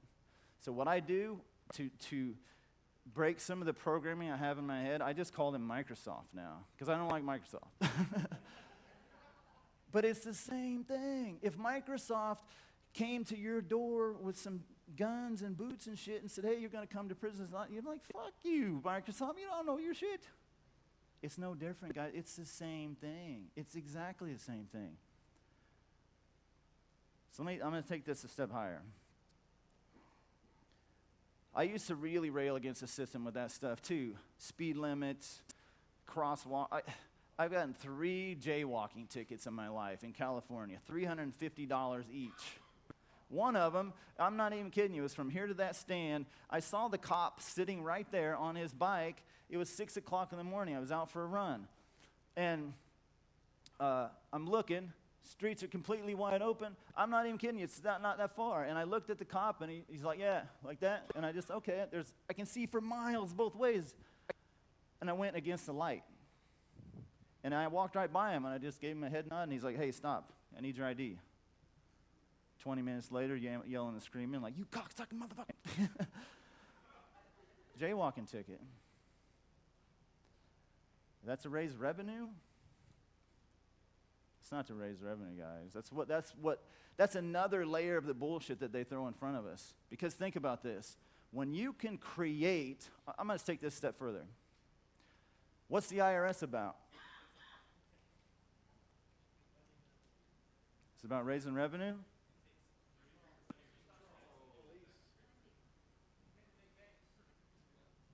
Think about this.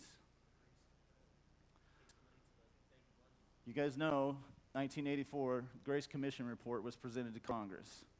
Ronald Reagan commissioned it in 1982, 2-year report. The last name of the guy was Grace. That's why it's called Grace Commission report. The report was commissioned to find inefficiencies in government. Ronald Reagan wanted to know, what the fuck, where's all this money going? I'd like to know too. So he had a whole 2-year study done. They presented it to Congress. And in that report, almost word for word, it said, 100% of all tax revenue goes to pay the interest on the national debt and entitlement programs, which means welfare. 100%. So then where is all these trillions of dollars being generated to do everything else that the government does? It's all by selling new debt, new treasury bonds. What that means is they just need more people being born. It's literally the Matrix, guys. It's new batteries for the system put on these farms, and they got to take your the certificate of ownership, so they got a legal right to hold you and take your energy, which is the fuel for the machine. It's literally the Matrix, guys.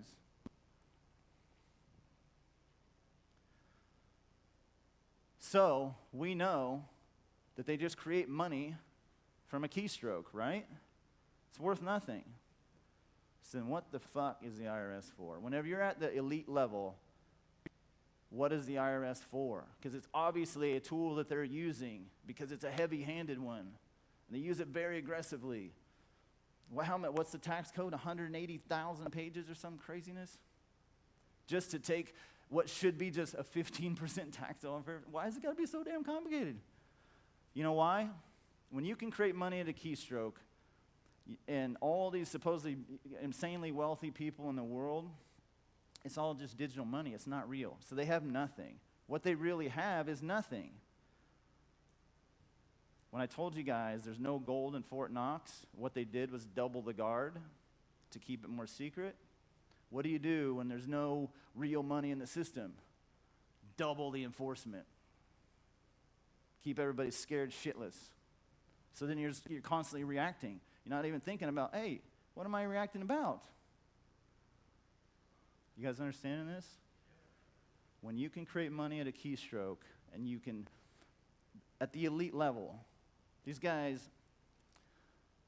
I mean, they can just make trillions at will, whatever they want to do, manipulate money, and then they obviously screw people over, move things around. It has nothing to do with money. It's not about raising revenue. They've all taught us to believe that money actually means something. It doesn't. They forgot.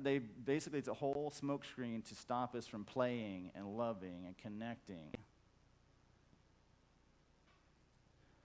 So what my hallucination is, the IRS is there nothing but for surveillance. It's the ultimate surveillance tool, because guess what we give them every single year? Everything about us. Where did you work? Who did you do business with? Where did you live? Where are you banking? Where is everything that you're doing? Who are you married to? Are you filing separately or jointly? We'll give you a little benefit if you give us more information. It's just data collection for enforcement to keep us scared. It's not about revenue. So you go all the way back to where I started with this. Jaywalking tickets, speed limits. It's not about raising revenue. None of that. It's just to keep us off kilter, off guard, confused, scared, afraid, to forget that we are the ones that are creators. That if we just all at one time just decided, you know what, this is enough, and just stood up and walked away, their entire system would collapse because there's nothing holding it up. There's nothing real in it.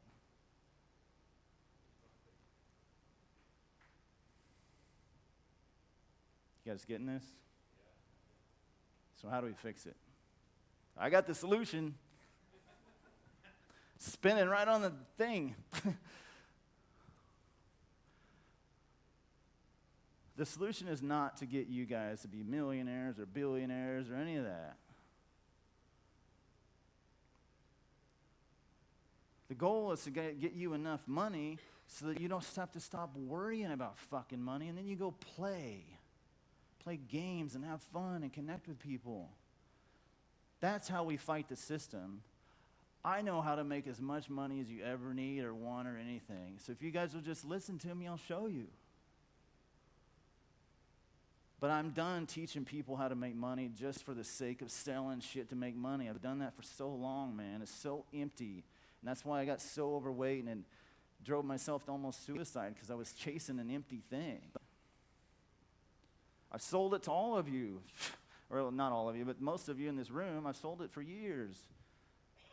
I didn't believe it. I didn't even believe it. Even though I know that people can go make money, and people do make money from this stuff, that's not what I want to live my life about.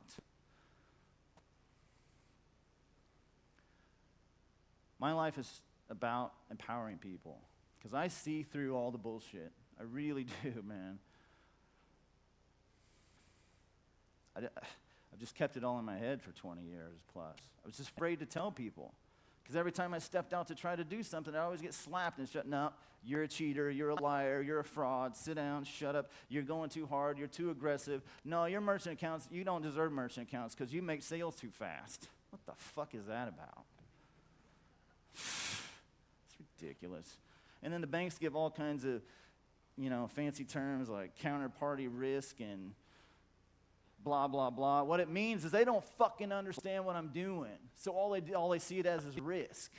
And because they're old and gray and their system's falling apart, they're scared to death. They get running around the world creating wars, keeping everybody afraid, and they're not even learning what the hell we're doing. I'm telling you guys, I've been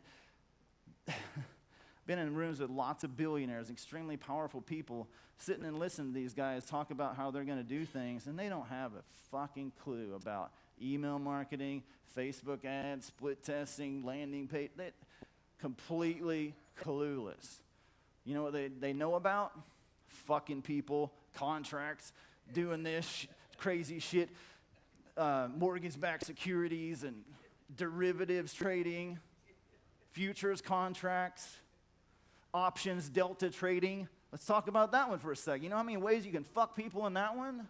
And here's the thing, man. Options, delta trading, I don't want to go too deep down this because it gets really nerdy, but options, delta trading, you can package it to look so beautiful and show amazing results, and all it will end up doing is fucking people.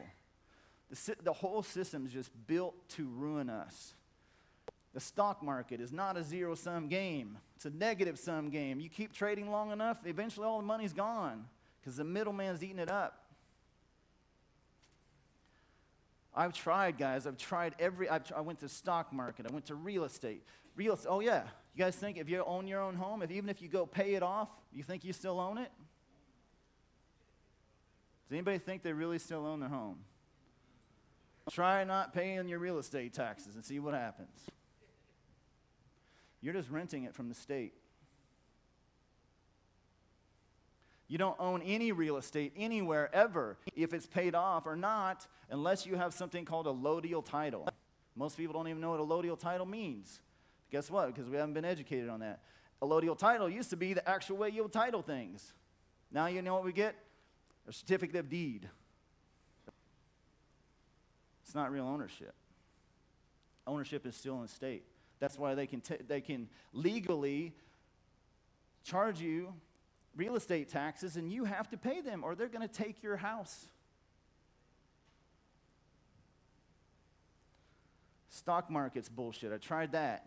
I went to the highest levels of that, working with governments. I worked with the Bank of Panama in Panama, helping them set up their first electronic trading exchange in 1999. I've seen it. I've seen the inside of all of it. I've partied with presidents, literally partied with presidents. Nicaraguan president, whatever. He was a crazy motherfucker. That was the weirdest time of my life. So I tried stock market. I tried going real estate. It's all bullshit because I can never actually own the property. And once I figured that out, I'm like, why the hell am I doing this? I'm just playing a shell game. If I play it enough, eventually the middleman's going to eat up all the profits. It's gone. So then I'm like, okay, well, internet marketing. Man, I can scale the fuck out of this. Let's go. I studied with the best. Frank Kern, man. I mentored under him for years. Learned how to scale the shit out of it. Banks, nope. No, you can't. After a while, you're like, I'm like, what the fuck do I got to do, man? Where is truth? Where can I go and have some fucking validity to it that I can stand on and build something I can label? I don't even care about legacy, but I'll use the term build a legacy. I just want to have something real that we can build a firm foundation on. There's nothing. I feel like everywhere I went, there's just quicksand. Stock market's nothing but quicksand. I made a ton of money in the stock market really, really fast. Kind of ruined my life, though. I mean, it sent me to prison. I wasn't ready for it. And I certainly wasn't ready for the people I ran into. Holy shit, man. Real estate. I tried it. I had a giant real estate business, flipping foreclosures forever, until I started trying to get to like paying some of these off, and I wanted to have some long-term real estate holdings, right? You know, you hear all the marketing bullshit. Oh, the most millionaires in the world are created from real estate. I bought into it. So I'm like, okay, well, I'm going to be a real estate guy. That's where I first started. I bought my first house when I was 17 years old. I still lived in high school. Flipped a whole bunch of them. Went to Kansas City, Kansas, because the market was depressed there, and I lived 2 hours away. I drove 2 hours, 2 times a week to Kansas City, just scoping out properties, picking them up, and then finding investors, flipping them, all that stuff. I was going to build a big empire. My very first information course I bought from Robert Allen, real estate thing, and I took his whole coaching program, and I went balls to the wall with it. Did a whole bunch of deals, made a whole bunch of money, but kept running into the same kind of problems. Running into banking issues, running in, trying to find out who owns the actual title on this, because you know me, I'm going to find out, well, like, okay, I paid it off, but what's this, and then this, and then so then I learned about easements. And, oh man, don't even get me started on easements. Holy shit. So I figured out a little cool trick. Hey, you want to ever secure your property forever that you own? Do an air easement. It's perfectly legal. An air easement over the land. And you can do air easement over anybody's land because it's the air. What we do is 2 inches above the ground to 5 miles in the air across the whole property. You know what that does? Nobody can build on it ever without you agreeing to it. So I did some shady stuff with that and made people pay me off. So I thought, man, I came up with this cool idea. It's like a big mafia thing, kind of like. So I went just filing blitzing easements all over everywhere and all these properties of people I hated. A lot of them still out there and was waiting for them to call me, but because you can't build on it, and you can't get a building permit because you got to get past the easement. It's true. Look it up. Guys, there's not much I haven't tried on a big level, and every time I try to go big scale with something, I always run into something. So then, merchant account problems, obviously. Then I just stopped doing launches because I just stopped trying to fight that battle. And after losing hundreds of merchant accounts and launch after launch after launch, it was always biting our fingernails, no matter what the compliance guy said on the phone, because they would always say, oh, yeah, you've got so much processing. Oh, you're good. Until orders start running, and they're like, hey, man, what are you doing? Like exactly what I told you I was going to do. So we're always biting our nails on a launch. Launches are hard enough, just the creative effort and all the push and all the energy to get. Launches are hard, man. And then on top of that, got to worry if you're actually going to get the money that you generate from it. It's very deflating. After a while, you just, fuck it. So stopped doing that. Then I went back into hardcore SEO, slinging that. And you guys know that story. Slapped by Google. Nope, you're too good at that too. So it just gets, after a while, you know, I've done it. Email marketing. Can't get fucking emails delivered anymore. Anybody trying to get email delivered anymore? We tried to send out live stream tickets for people that paid for them. Real customers that bought live stream tickets on this really cool camera. Have you guys seen this camera, by the way? The VR camera. People that got live stream tickets, we can't get the login to them because the email would get delivered. And we're using GetResponse. Thanks, GetResponse. Awesome service. All the emails are going to spam. If they even get delivered, what we're finding out, they're not even getting delivered, not even going to spam. So I went and tried the whole big email thing. I bought thousands of servers. I even did coaching programs and masterminds around the whole thing. And guess what happened? Everybody that came in, we tried to go scale, we couldn't make it work because all of a sudden you hit all these crazy limits. Have anybody tried to do mass email in here? Some of you guys, I'm sure, have. I know David Allison has. Jeez, how much money have you wasted on that? A lot, I know. So what happens then, guys, is guys like me, still out there, still pitching the same old shit, knowing internally that if you really try to go hit it, it's not going to work. And you guys kind of know it, you know? You guys feel that change in the marketplace that's happened? last few years? I hope you have. That's why the internet marketing game has gotten stale, because we basically found a loophole in the system to go create a bunch of wealth, but we're just running the same shit again. Who's sick of that? Because here's the thing, guys. How many of you guys came here thinking I'm going to teach you traffic and shit like that? Honestly. Don't be ashamed. I'm not going to call you out or anything. Everybody's scared. Lying motherfucker.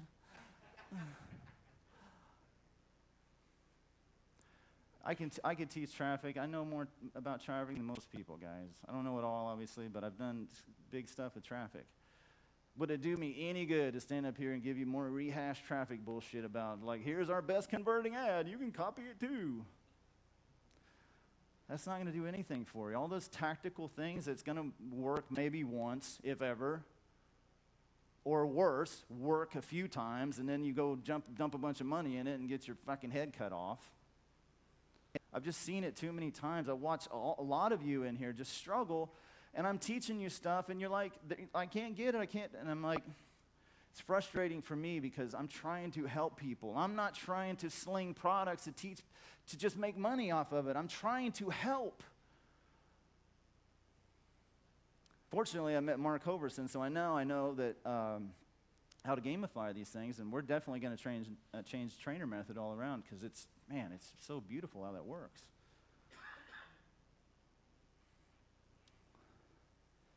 So my solution for this, guys, is to just do this. Like I said earlier, we're just going to go this way. Those guys can have their enforcement tactics and their bombs and drones and all their crap. These days, when I hear somebody railing about Trump or anything going on anywhere, I'm just like, okay, you're just fighting their battle. They want you worrying about Trump. Trump was put in place intentionally, guys.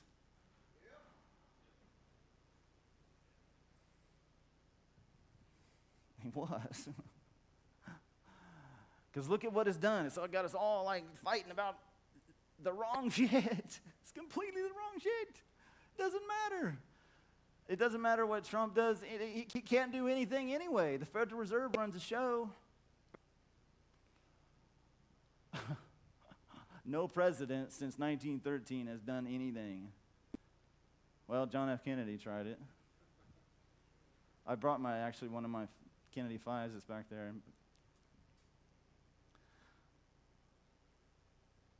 So here's what we do, guys. We just create our own financial system and leave the other one behind completely. It's broken.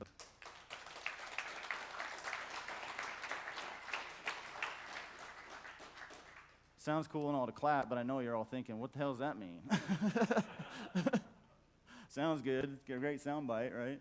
It's a great tweet. You guys should all be tweeting it. But it's empty bullshit unless we can make it real, right? So what we're going to do is actively be the puppet masters for once and manipulate the assholes to get what we want instead. Another great soundbite, huh? That's a really good tweet too, man. I like a tweet machine. I figured out a while ago, I think I'd be better, I'm a better Twitter person than Facebook person, but I just like Facebook better, whatever. So here's how we do that, guys.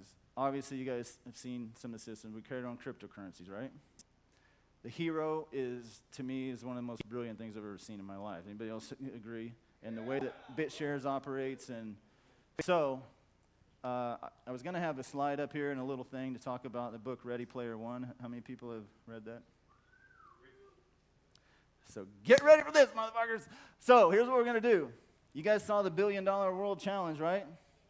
Guess who one of the 12 is going to be? CRS. Not Matt Trainer, us, CRS.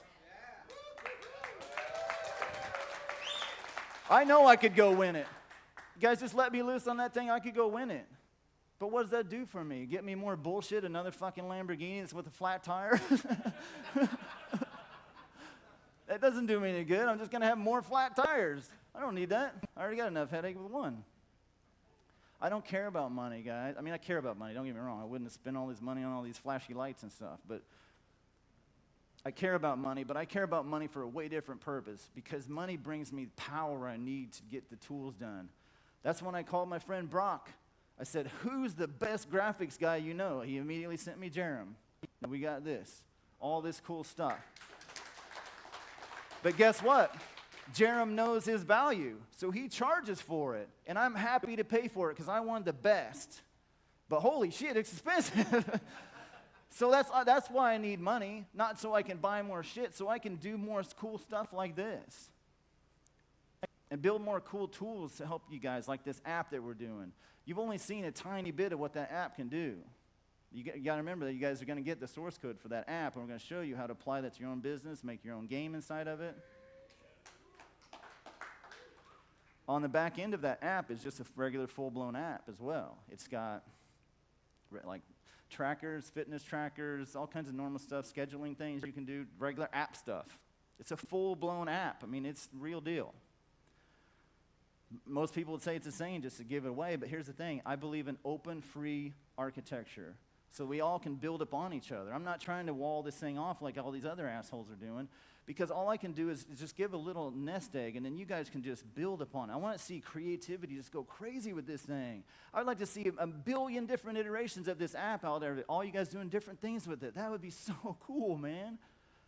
That'd be way cooler than me than earning $1 from it. That's just the app. That's just a silly little piece of technology that in the end really means nothing. So we're going to create our own financial system by launching our own cryptocurrency. It's going to be called the CRS Hero.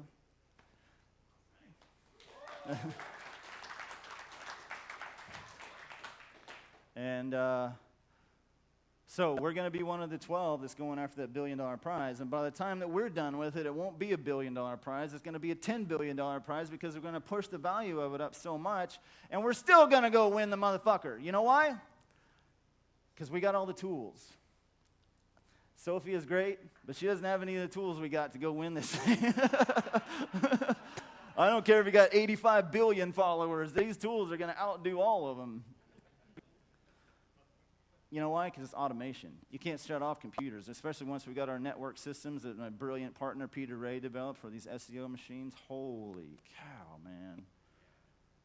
It's set free. It's going to set us free. So we're going to launch, give you guys the access to Automati 2.0, which is our automated search engine tool. But man, that's just the kindergarten tool.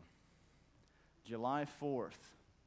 This year, just, 6 weeks away?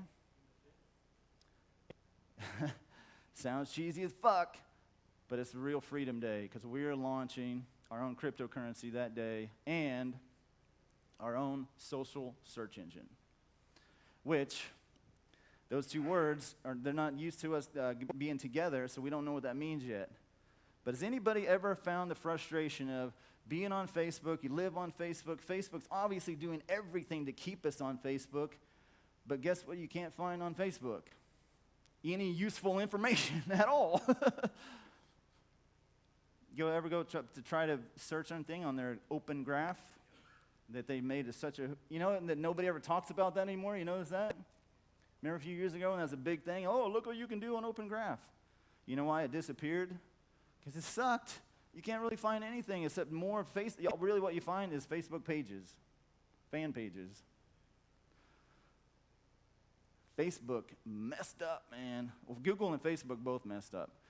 Google's been trying to crack the social thing. They've tried 4 times, failed miserably every single time. Facebook has done its social thing, tried to be a search engine with Open Graph, failed spectacularly. But what did both of those guys do? What are they both still doing right now? Michael Taggart talked about it. Stealing all our content. They're just actively stealing all our content. And yeah, they'll argue with their fucking lawyers that, yeah, you signed the terms of service and we own the content. Go fuck off. Whenever we sign onto this thing, we didn't knowingly as conscious human beings say, yeah, you can have all of my life's work and go monetize it for nothing.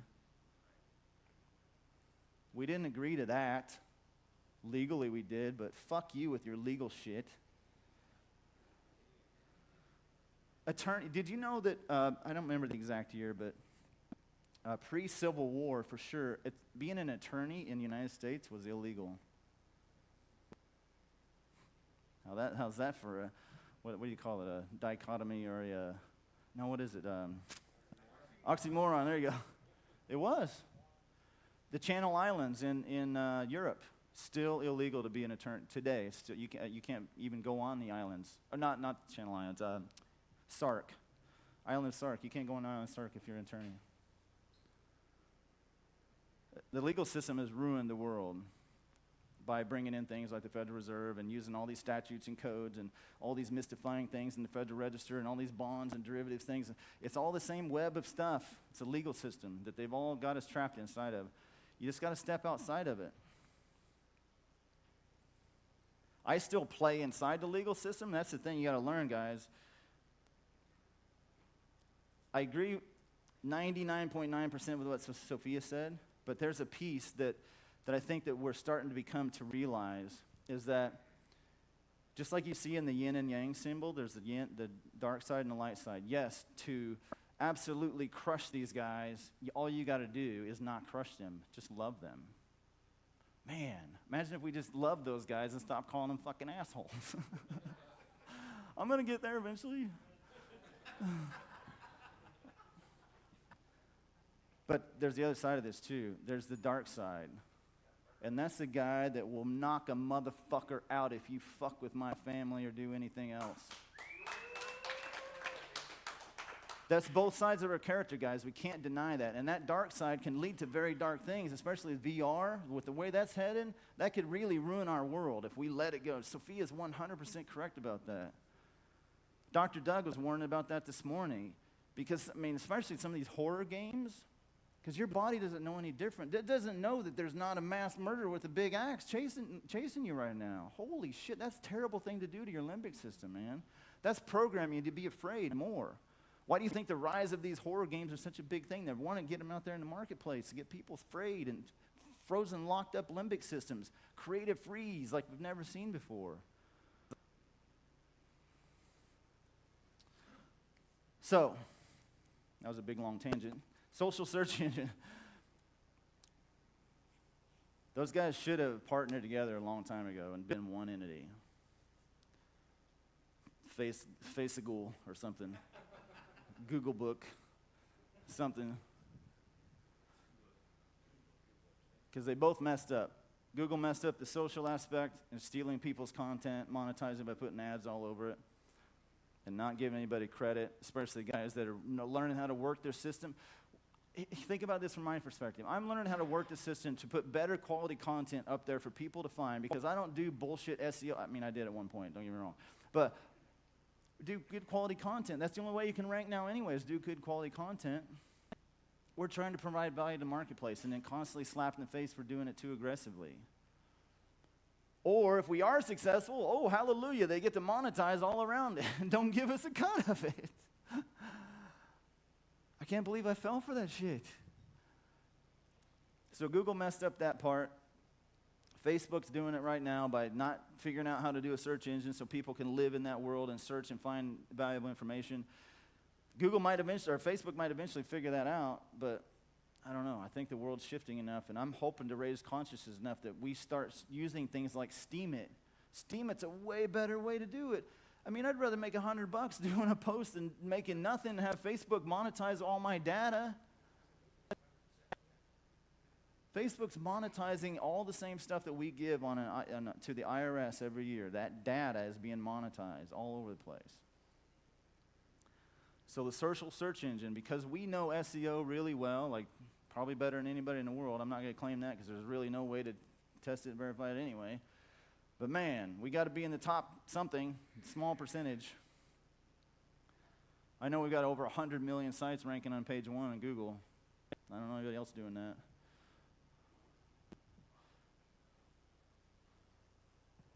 We know search engine stuff. It's really easy to reverse engineer. It's really, really easy. Everybody's made a whole web of crap around it, and almost none of it matters.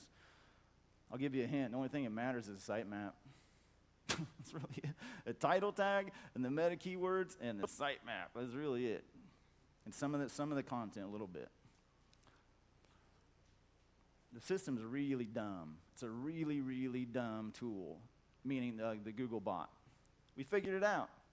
So through that and watching, because we also watch what Google's doing. I built my first little Google spy tool. I called it Matt's Cool Tool because I was a terrible marketer then.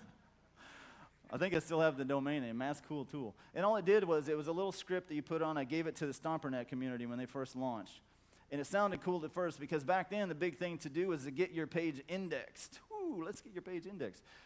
So you wanted to get indexed, you know. Now it's super easy to get indexed, but back then it was a hard thing. So I put a little script on there to spy on when the Google bot came along and how long it hung out and all that stuff. So you would know approximately what kind of time it would be till your page got indexed.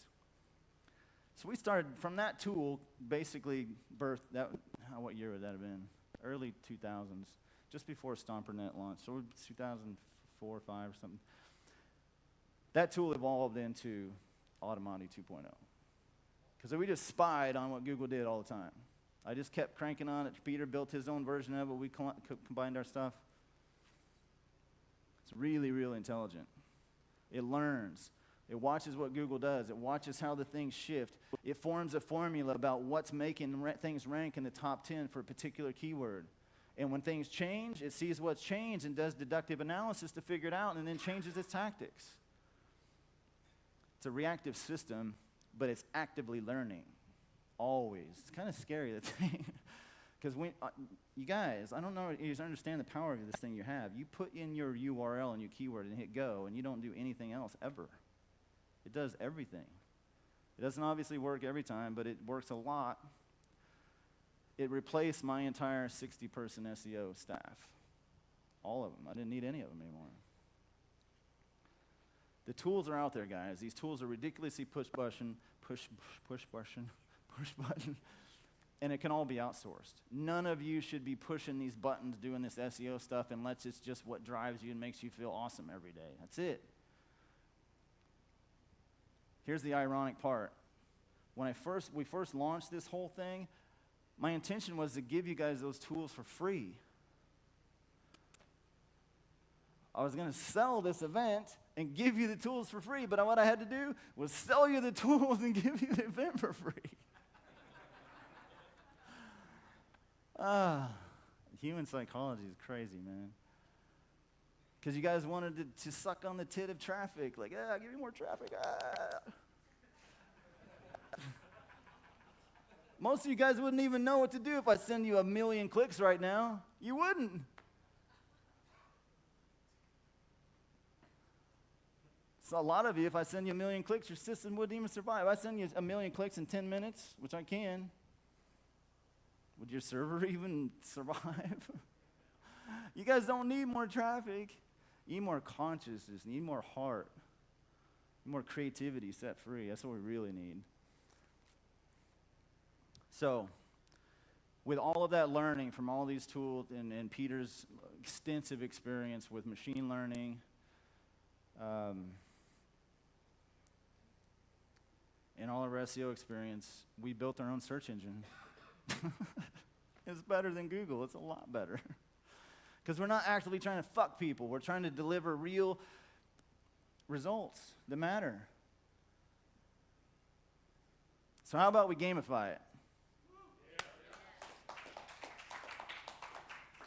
So we're launching our own social search engine. It's a social platform like Steemit, where you make money from posting like you do on Facebook, Twitter, all those things. Same stuff, same kind of content. You guys saw that already. Anybody not understand that? Because I can't move forward unless you get it. It's the same thing you're doing now, except you get paid for it. And nobody's going to be monetizing your data. It's free, open, pure creativity, real community. You want to go all of a sudden go up to the top bar and find some results that matter? You don't have to go anywhere else. If somebody else is going to steal your content and monetize it without your permission. One platform, backed by a cryptocurrency on the hero. So, guess what that creates? I really wanted to have some badass slides for this, but whatever. It creates a really badass game, one where there's players and there's watchers. The players are the creative types out there cranking content, making videos, making cool posts, writing stuff. The stuff that gets up on Steam, for example, that people are liking and reading, they'll get paid for that. But there's two other types of people. The watchers. The watchers are the geeks, the nerds, the statisticians, the bean counters that just get off on like accounting and stuff. That's the SEO guys. I have some of that in me too. I kind of live in both worlds, which is kind of strange. Because I'm very, very artistic and creative, but man, I sure get the geek stuff too. I totally get it. I love it. I love being able to sit at home and like write these goofy little 5-line scripts that makes me a ton of money, and I just go live my life and drive a Lamborghini. So how do you think I feel when I hear you guys complaining like, I want some more traffic? Anyway. So we got the new search engine launching July 4th with the game. So the players are the content creators. You guys get that on the Steam it. The other game is the watchers. Guess what that game is going to be called? SEO. Search engine optimization. And guess what? The rules are going to be open. Unlike Google, where Google, like, you got to guess and you got to build crazy tools. You got to have a crazy analytical mind and a whole bunch of programmers and all this stuff that I've done and Peter's done all these years to analyze all that stuff. Instead, what we're doing to do, create an open game. The rules are set. You tell you exactly what's ranking, what takes to rank in our search engine. It's going to be very similar to Google because it's the same kind of idea, except we'll build in real value into it. So nobody's getting hurt. Nobody's content's getting stolen. You're putting your content up there and purposely ranking it there because you want it there. So guess what? In the beginning, you guys starting to see a picture for me in here? You also understand why I can't sell this on a webinar? We have a 6-day-long webinar. Because whenever that stuff starts ranking, guess what starts happening? People start clicking. That click creates the value, just like on Steam it. That's what pays the SEO guy. Starting to see this? So all of a sudden, you got a real game, a real system with open rules that anybody can compete with. In other words, you're mining cryptocurrency. Anybody have any light bulbs go off all of a sudden? SEO is the new cryptocurrency mining. That's the watcher side. The player side is the people that just want to go create content and have the players go pay attention and keep the stats and make that stuff rank. So we got a community of people that can help each other out for once. Instead of fighting with each other, trying to have a whole bunch of scarcity mindset, this course, that course, the latest Facebook bullshit ads course. Make 1 million apps and make $0 from a course. We can actually start having real events about creating real content and about playing the game at a higher level. Because guess what's going to happen? Once we start playing this game as SEO guys, in the beginning, just like Bitcoin, Bitcoin was really easy to mine in the beginning. It's the same thing. It's going to be really easy to mine, to rank in our search engines in the beginning because we're just going to be scraping content like Google does, scrape their results until we get stuff ranking, you know? So, you guys starting to see this? It's making sense? I hope so, because I had no slide. I mean, I wanted to do it in slides so much better, but whatever. So you got the watchers, the players. The players create the content, rank it, they get paid from getting clicks, right? The SEO guys get paid from ranking it and getting clicks. Value is exchanged. Everybody wins. Everybody wins. No middleman in the middle to hold anybody back. You can go do as much big scale SEO as you want. You can go create big ass launches as big as you want. Nobody can hold you back. You can go create as much badass content as you want. You don't have to worry about fucking YouTube shutting your account down because of some dumbass rule that you didn't know about that they changed. And all of a sudden you lost a life's worth of work. You know how devastating that is? Not going to happen on our system because it's decentralized. We can't shut you off if we wanted to. You have to shut down the whole internet to shut off your account. It's creativity set free. No terms of service bullshit. No fighting, wondering what the hell is Google's going to do with your rankings. So, we decided, you guys saw in my video where I talked about $300 million in 10 minutes, right? That was created. That was real value created in the marketplace. Now, it's not $300 million that you go pull out of the bank and go buy a $300 million car with it or something dumb like that. It's $300 million in value. It's really there. It can be really exchanged for value in different ways. You guys get it. It's tokenized. It doesn't matter what the token is. It's just what you can do with it. It's still $300 million in value. That's a big stick you can do big things with. Today in Dubai, gold-backed cryptocurrency launched. They're launching right now. Does anybody have any results on that yet? Anybody know about that? You can pull it up on just search gold-backed cryptocurrency on Google. It'll pop up right up there. Forbes article. In the headline, it says expecting $500 million raise. That's cool. It's great. Gold-backed anything is awesome. They got a cryptocurrency. It's awesome. But guess what they don't have? They don't have you guys, and they don't have the SEO game that we have, social search engine. But guess what they have that we don't? Gold. So I solved it. We got 15 gold mines, guys. No shit. 15 gold mines, 888,000 ounces of gold contracted to be delivered in the next, I think it's 3 to 5 years. I don't remember what it is. 176,000 of those ounces are contractually going into CRS.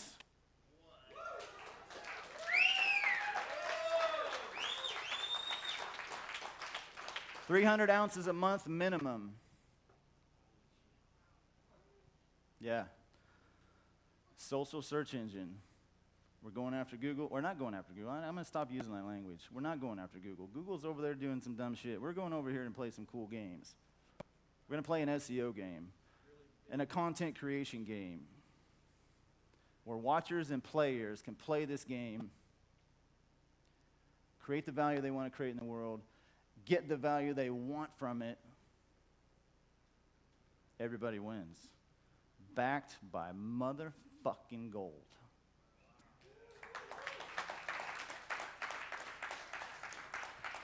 So 300 ounces a month are coming into CRS.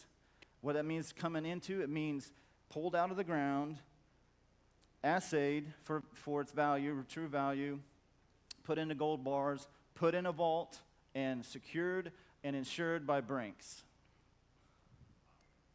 And we got giant surety bonds behind it too to ensure got this put in place today actually, surety bonds to ensure that the gold actually gets mined out of the ground. So, I don't know how to make this any better, guys. I really don't. I mean, I don't. It's a complete financial system. It's a complete new internet marketing system. It's a complete new SEO system. It's a complete new social engine. All built for one purpose, for us all to connect and just play. And we can go make as much money as you want. And you can play that bullshit game if you want. And obviously we'll do that because we'll show the world what's possible. But then show them that it doesn't fucking mean anything.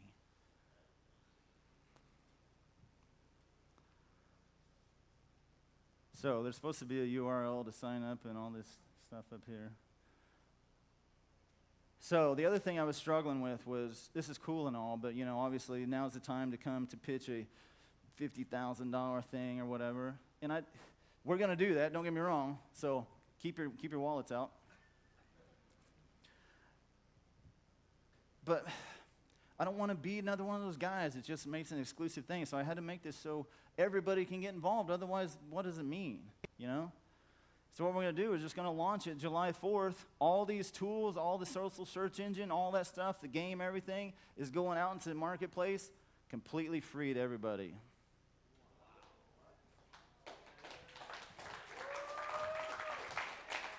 I told you we're going to win this thing. We're going to win it in like 90 days. We don't need a year. Just got better. Oh, yeah, it did. Thank you for that. Thanks. It might. I don't know. But also, you know, somebody's got to pay for all this stuff.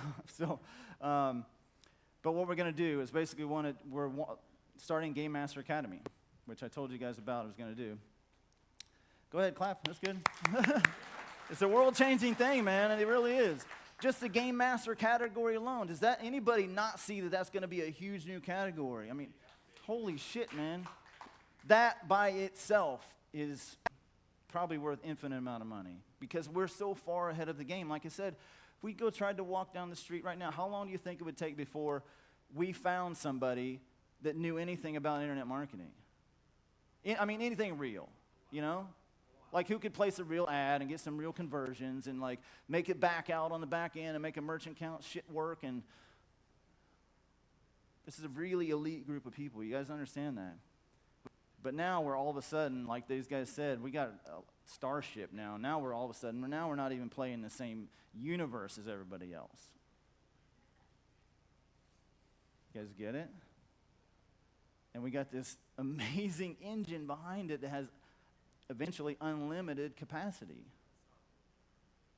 And it's unstoppable. Nobody can. Oh, I had a big ass slide too. It was awesome. It said, nobody can fucking stop us. No. That was probably better anyway than my slide, actually. That's the key thing. Nobody can stop us. Nobody can tell you you're cheating. Go sit in the principal's office. Go sit in the hall. Stop with the merchant account shit. PayPal's freezing funds. PayPal's still holding funds from us. Still, every single day. That's done. It's just done. So what we're going to do, as we do this launch, we're rolling out Game Master Academy. And Game Master Academy really is just a mastermind. Same traditional mastermind model you guys have seen forever. It's a 1-year-long program.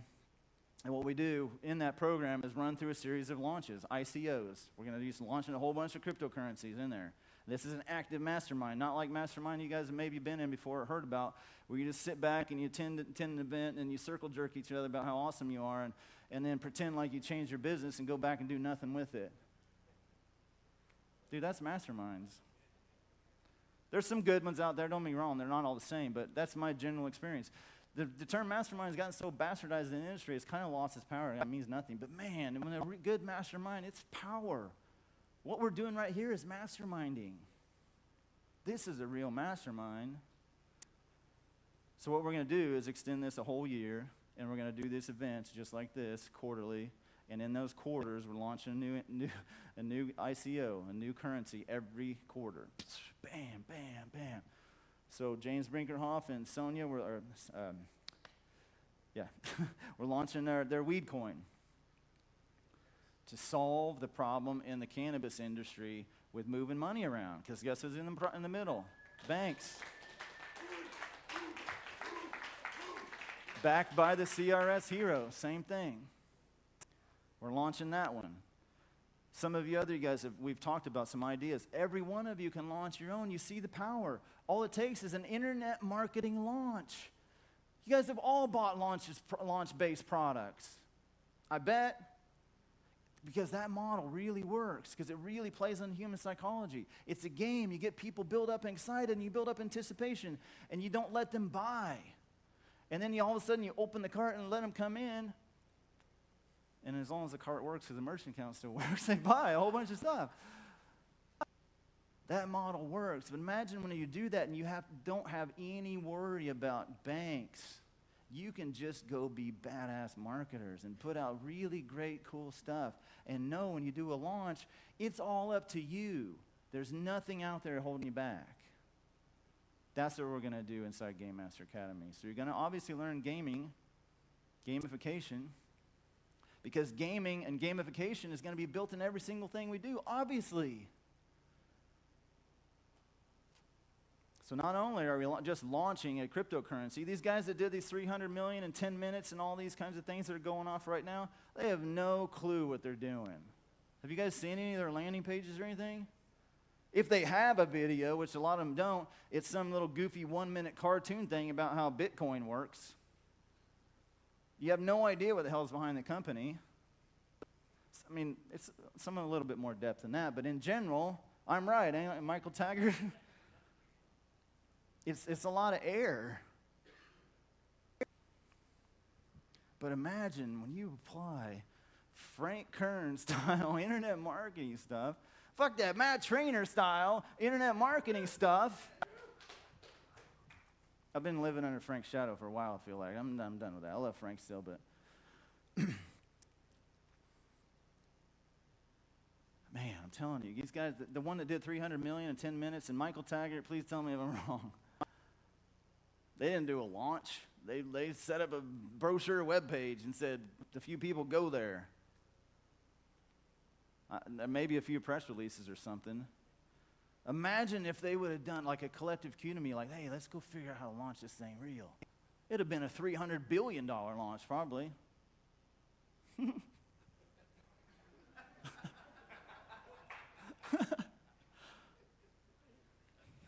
Fuck it, why not? Let's go for 500 billion, and everybody would be like, what the fuck just happened there? It's just a number to me, why not? Fuck it. We're all creating it from our own value, and we're all infinitely valuable, so what the fuck? I hate even putting a number on our value, because like I said, we're all infinitely valuable. So, year-long program, walk through quarterly. It's going to be $50,000 a year to join that. Only going to take 20 people. And a piece of that, we're going to take $10,000 off of any of the VIPs that signed up off that price. And then we'll give even further discounts, giant discounts, obviously, if you wire the money or send it in Bitcoin or whatever. And obviously, we got the finance guys that can get you finance on that as well. But we're also going to have various levels. That's for you guys that can't afford that. We're just going to treat it like, you know, a perk program like you see in other launches. So you're going to get various levels of access of inside. Maybe you get one launch access, or you get two launch access. We don't really have that really figured out just yet, but we got all kinds of software we're launching. Oh, this is why slides are really great, because I don't forget shit. Mark Hoverson has agreed to donate his really badass gamification platform. Wow. Yeah. So that's going to be inside our Game Master Academy. So it's a WordPress-based system that we're quickly going to migrate off of WordPress. Not that there's anything wrong with it. It works great. It's basically what's powering all of his games. So you guys know his stuff works, right? It's his gamification system that's behind that. He spent a whole lot of money developing that thing. And as you guys know, he's a genius at that stuff. He agreed just this morning to include that in our Game Master Academy, so you guys will get access to that software. That it's valued. He says it's real world value, probably $15,000 if you were to license it directly from him. So that's included in there as well. We'll have to figure out these packages, but it doesn't matter because we can't take money from you right now because we don't have a fucking merchant account that works. So it's ridiculous. So. To apply, we're going to take the first 20 No, we're not going to take the first 20. We're going to take the 20 people that it's 6:10 p.m. Does anybody want me to stop? I know these guys hate that back there. But, so let's say the first 5 people that sign up, you're going to be inside my inner circle, and you're going to help me inner circle launch this social search engine with the hero behind it. You're going to get inside track and see every single thing that we do inside of it. First 5 people that sign up. Plus, you'll get the Game Master platform that Mark talks about. So to sign up, you go to consumerrealityservices./apply. Consumerreality.services/apply. You guys can put that up on the screen. It'd be very helpful. Consumerreality.services/apply. So you got to apply to sign up to be in. Because here's the thing, guys. I'm very selective who I have around me. Always. Very selective. Some of you guys that know that like started making me feel weird in any kind of way. You guys see me. I'm very quickly to like, get the fuck away from me. Like, hey, what's wrong with you? Even Stan and I are like, hey, I love Stan. I love you guys. But, man, I'm not taking any shit from anybody on any, like, 1% at all. I don't need it. I don't have to. So I'm very careful who I allow around me. So we're taking an application So I can read through. I'm going to read through every single one to see who I really want to work with. Because when you come into this, I'm going to help you launch your own cryptocurrency with all of our tools and all of our skills. I'm going to counsel you and help you get to this so you can actually go set yourself free. And I'm going to pour my soul into this because this means everything to me. This is my life's purpose. I was born for this. So for me to pour that out, you guys see I've been slapped in the face so many times when I try to help people, but to be very selective who I work with. So it's expensive, and you got to apply. Other than that, we're going to take 20 people into that group throughout the year, and then we're just all going to launch our own cryptocurrencies. And we'll launch one. We're going to launch, so here's how this will work. We're going to launch one inside of the CRS system as a CRS company using our CRS team, my internal team and all of our badasses we have working for us. So we'll be launching, the first one will be the Hero, which will launch July 4th with our social search engine wrapped around it. So I want you guys, I need you guys to help me launch that thing. We got 6 weeks.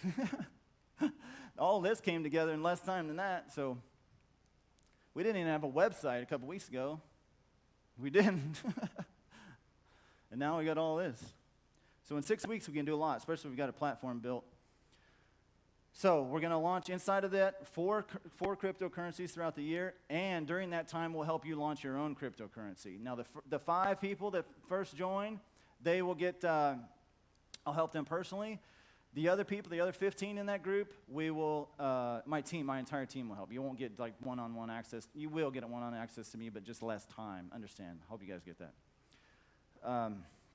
It's just a way to reward action. So first 5 people sign up. I'll help you personally launch it. The other 20 throughout the year will help you. Some point during the year, when you're ready, you got to have your shit together. We're going to make sure you got your shit together. You got your game built. You got your product. You know where you're going with it, what the value is going to provide to the world, and we're going to help you launch that out there. Even if it just means you're going to launch and be the best on our search engine game, on our search engine. That's fine too. We'll also teach you how to be the best content creator on our system for the social side of things. There we go. Consumer reality services/apply.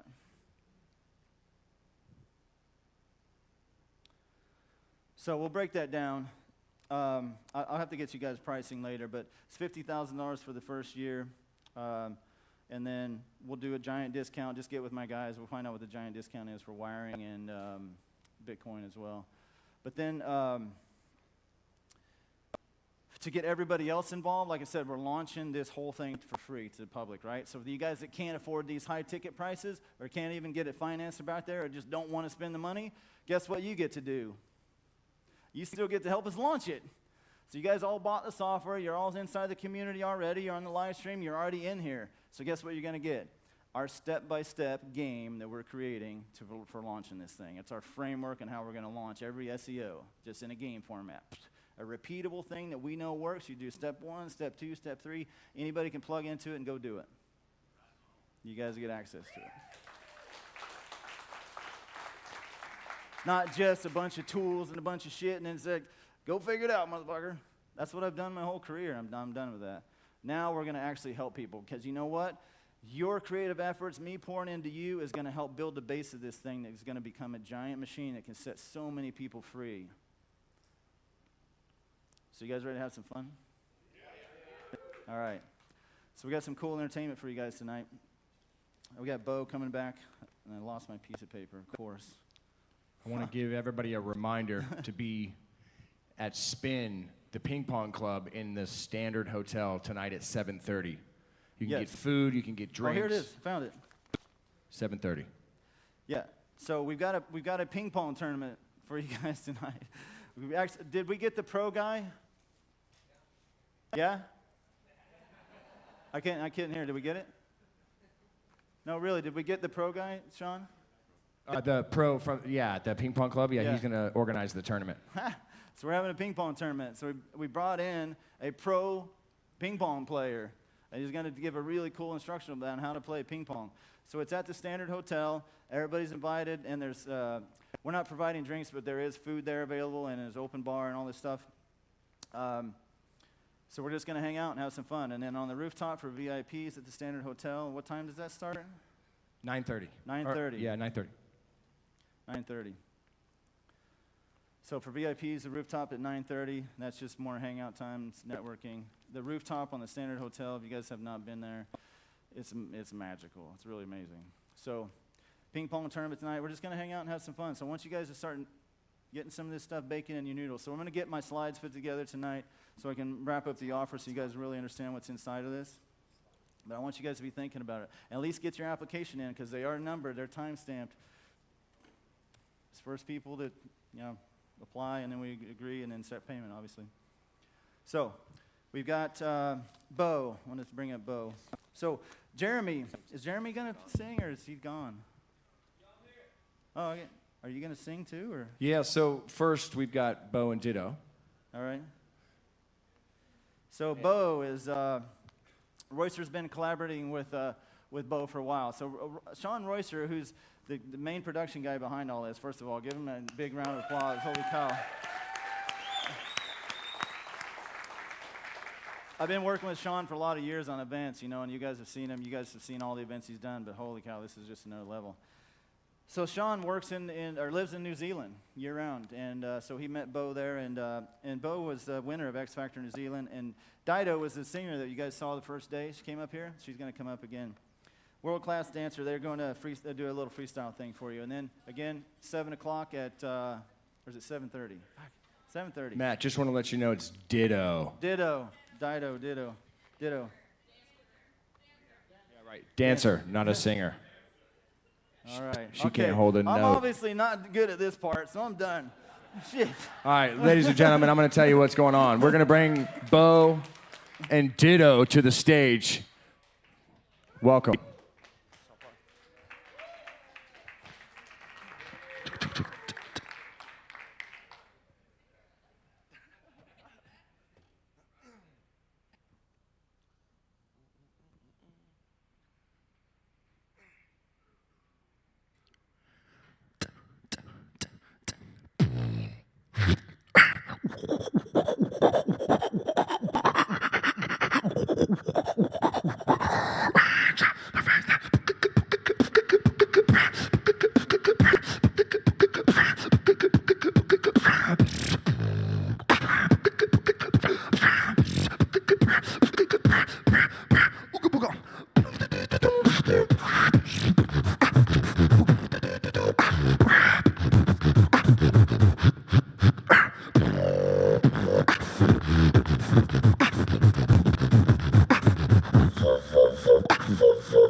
Party people tonight.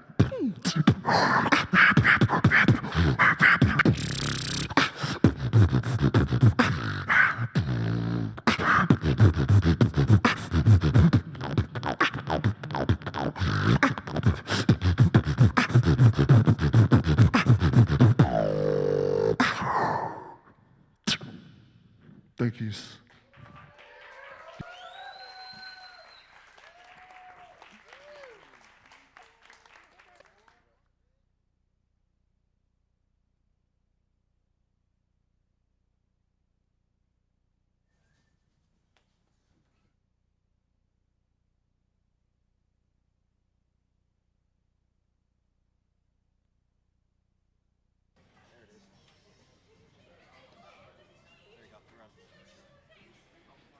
Check, check. All right, we've got Jeremy coming to the stage with his keyboard. For those who want to hang out for a bit, a couple more songs from Jeremy.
You guys thought it was over.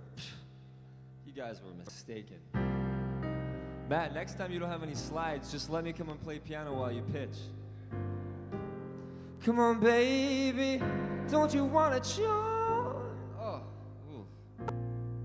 Hey, baby.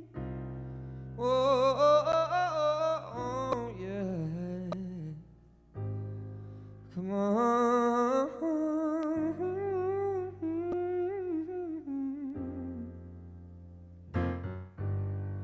Oh, yeah. So for anyone who's left, welcome. My name is Jeremy Tyler. Good friend of Matt's. Matt invited me to come on and hang at the end tonight. So I'm here to just hang with you guys. It's been quite the day, hasn't it? God, fucking unbelievable, if you ask me. Very blessed to be here today. So I'll play a couple songs for you and then we'll go party. How about that?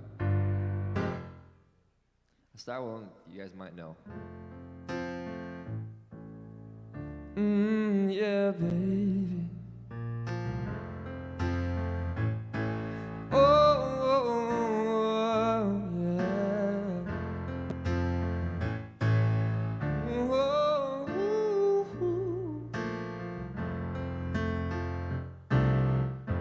Hey, baby, you don't know I feel now,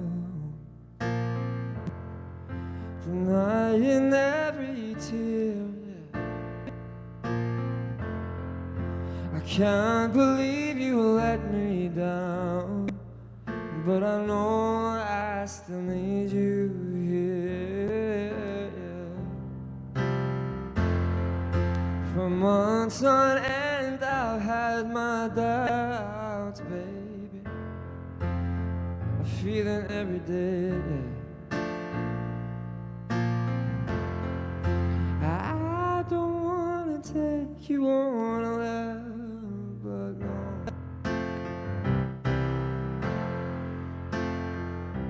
You say I'm crazy,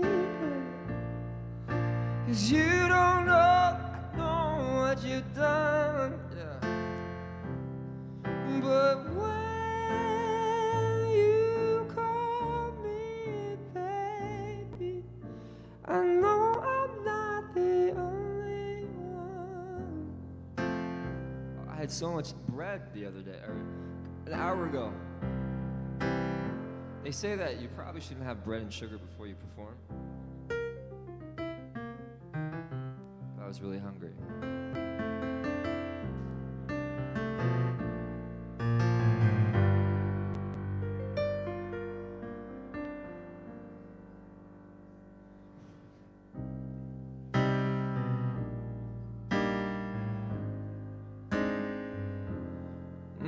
Baby,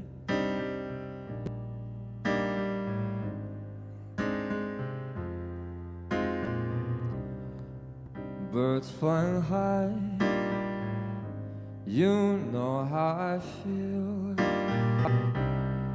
Sun in the sky, you know how I feel, baby. Breeze drifting on by, you know what I mean. It's a new dawn, it's a new day, it's a new life for me, and I'm feeling good, yeah.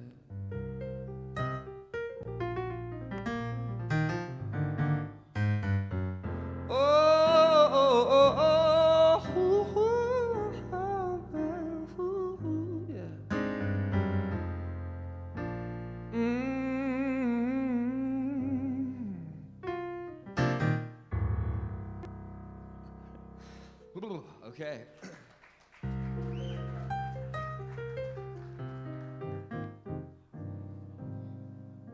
So I just did a record. I came out with it, put it on Spotify. You can check it out under Jeremy Tyler. Matt Trainer, such a sexy bastard. Yeah. All right, I'll play original for one, and then we can head out of here. So, like,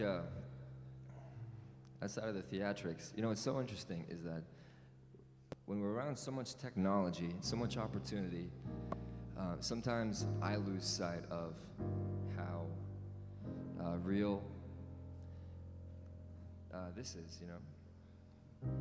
And the excitement and the opportunity, for me, sometimes overshadows right now, and just feeling alive. And I had the opportunity to experience something with Matt that he talked about that enhances that. And what I learned is that don't forget. And I wrote a song about how, you know, don't forget to live, and the people that are closest to you, family, even people that you're fighting with, no matter how cool shit gets, without them it wouldn't be nearly as cool. So I love that Tarlise and Matt get to do stuff together. It's really special.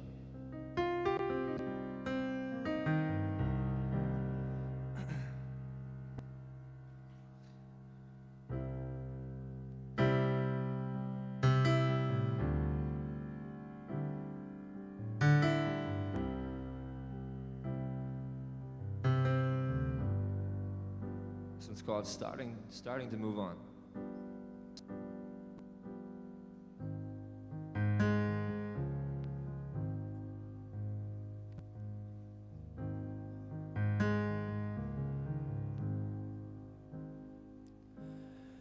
Who am I to judge the world?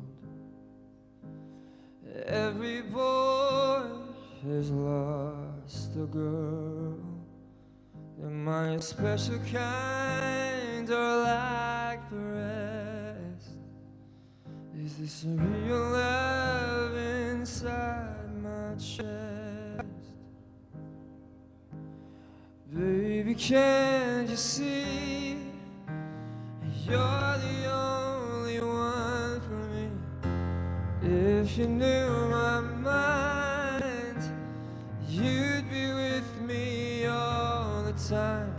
I'm hoping you'll come back so we can laugh and kiss and laugh. But I feel you're starting to move on.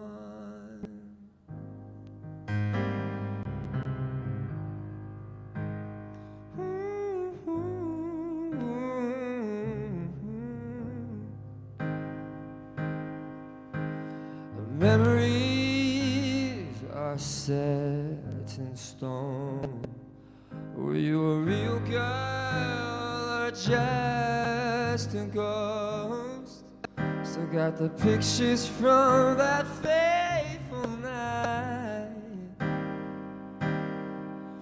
We looked so good in black and white. Oh,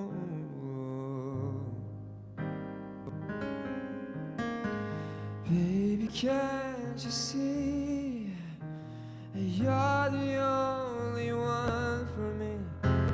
If you knew my mind, you'd be with me all the time. I'm hoping you'll come back so we can laugh and kiss and laugh. I feel you starting to. Yeah, I feel you starting to. Yeah. Oh, I feel you starting to move on. Oh, yeah.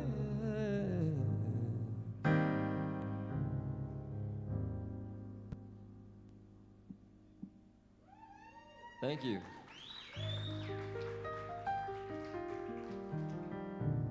Thanks, guys, for listening. I think it's time for you guys to go party with Mr. Trainer now. Go do a little bit of You can find me on Spotify at Jeremy Tyler. I have a whole album I just released on there. So thanks for listening, guys.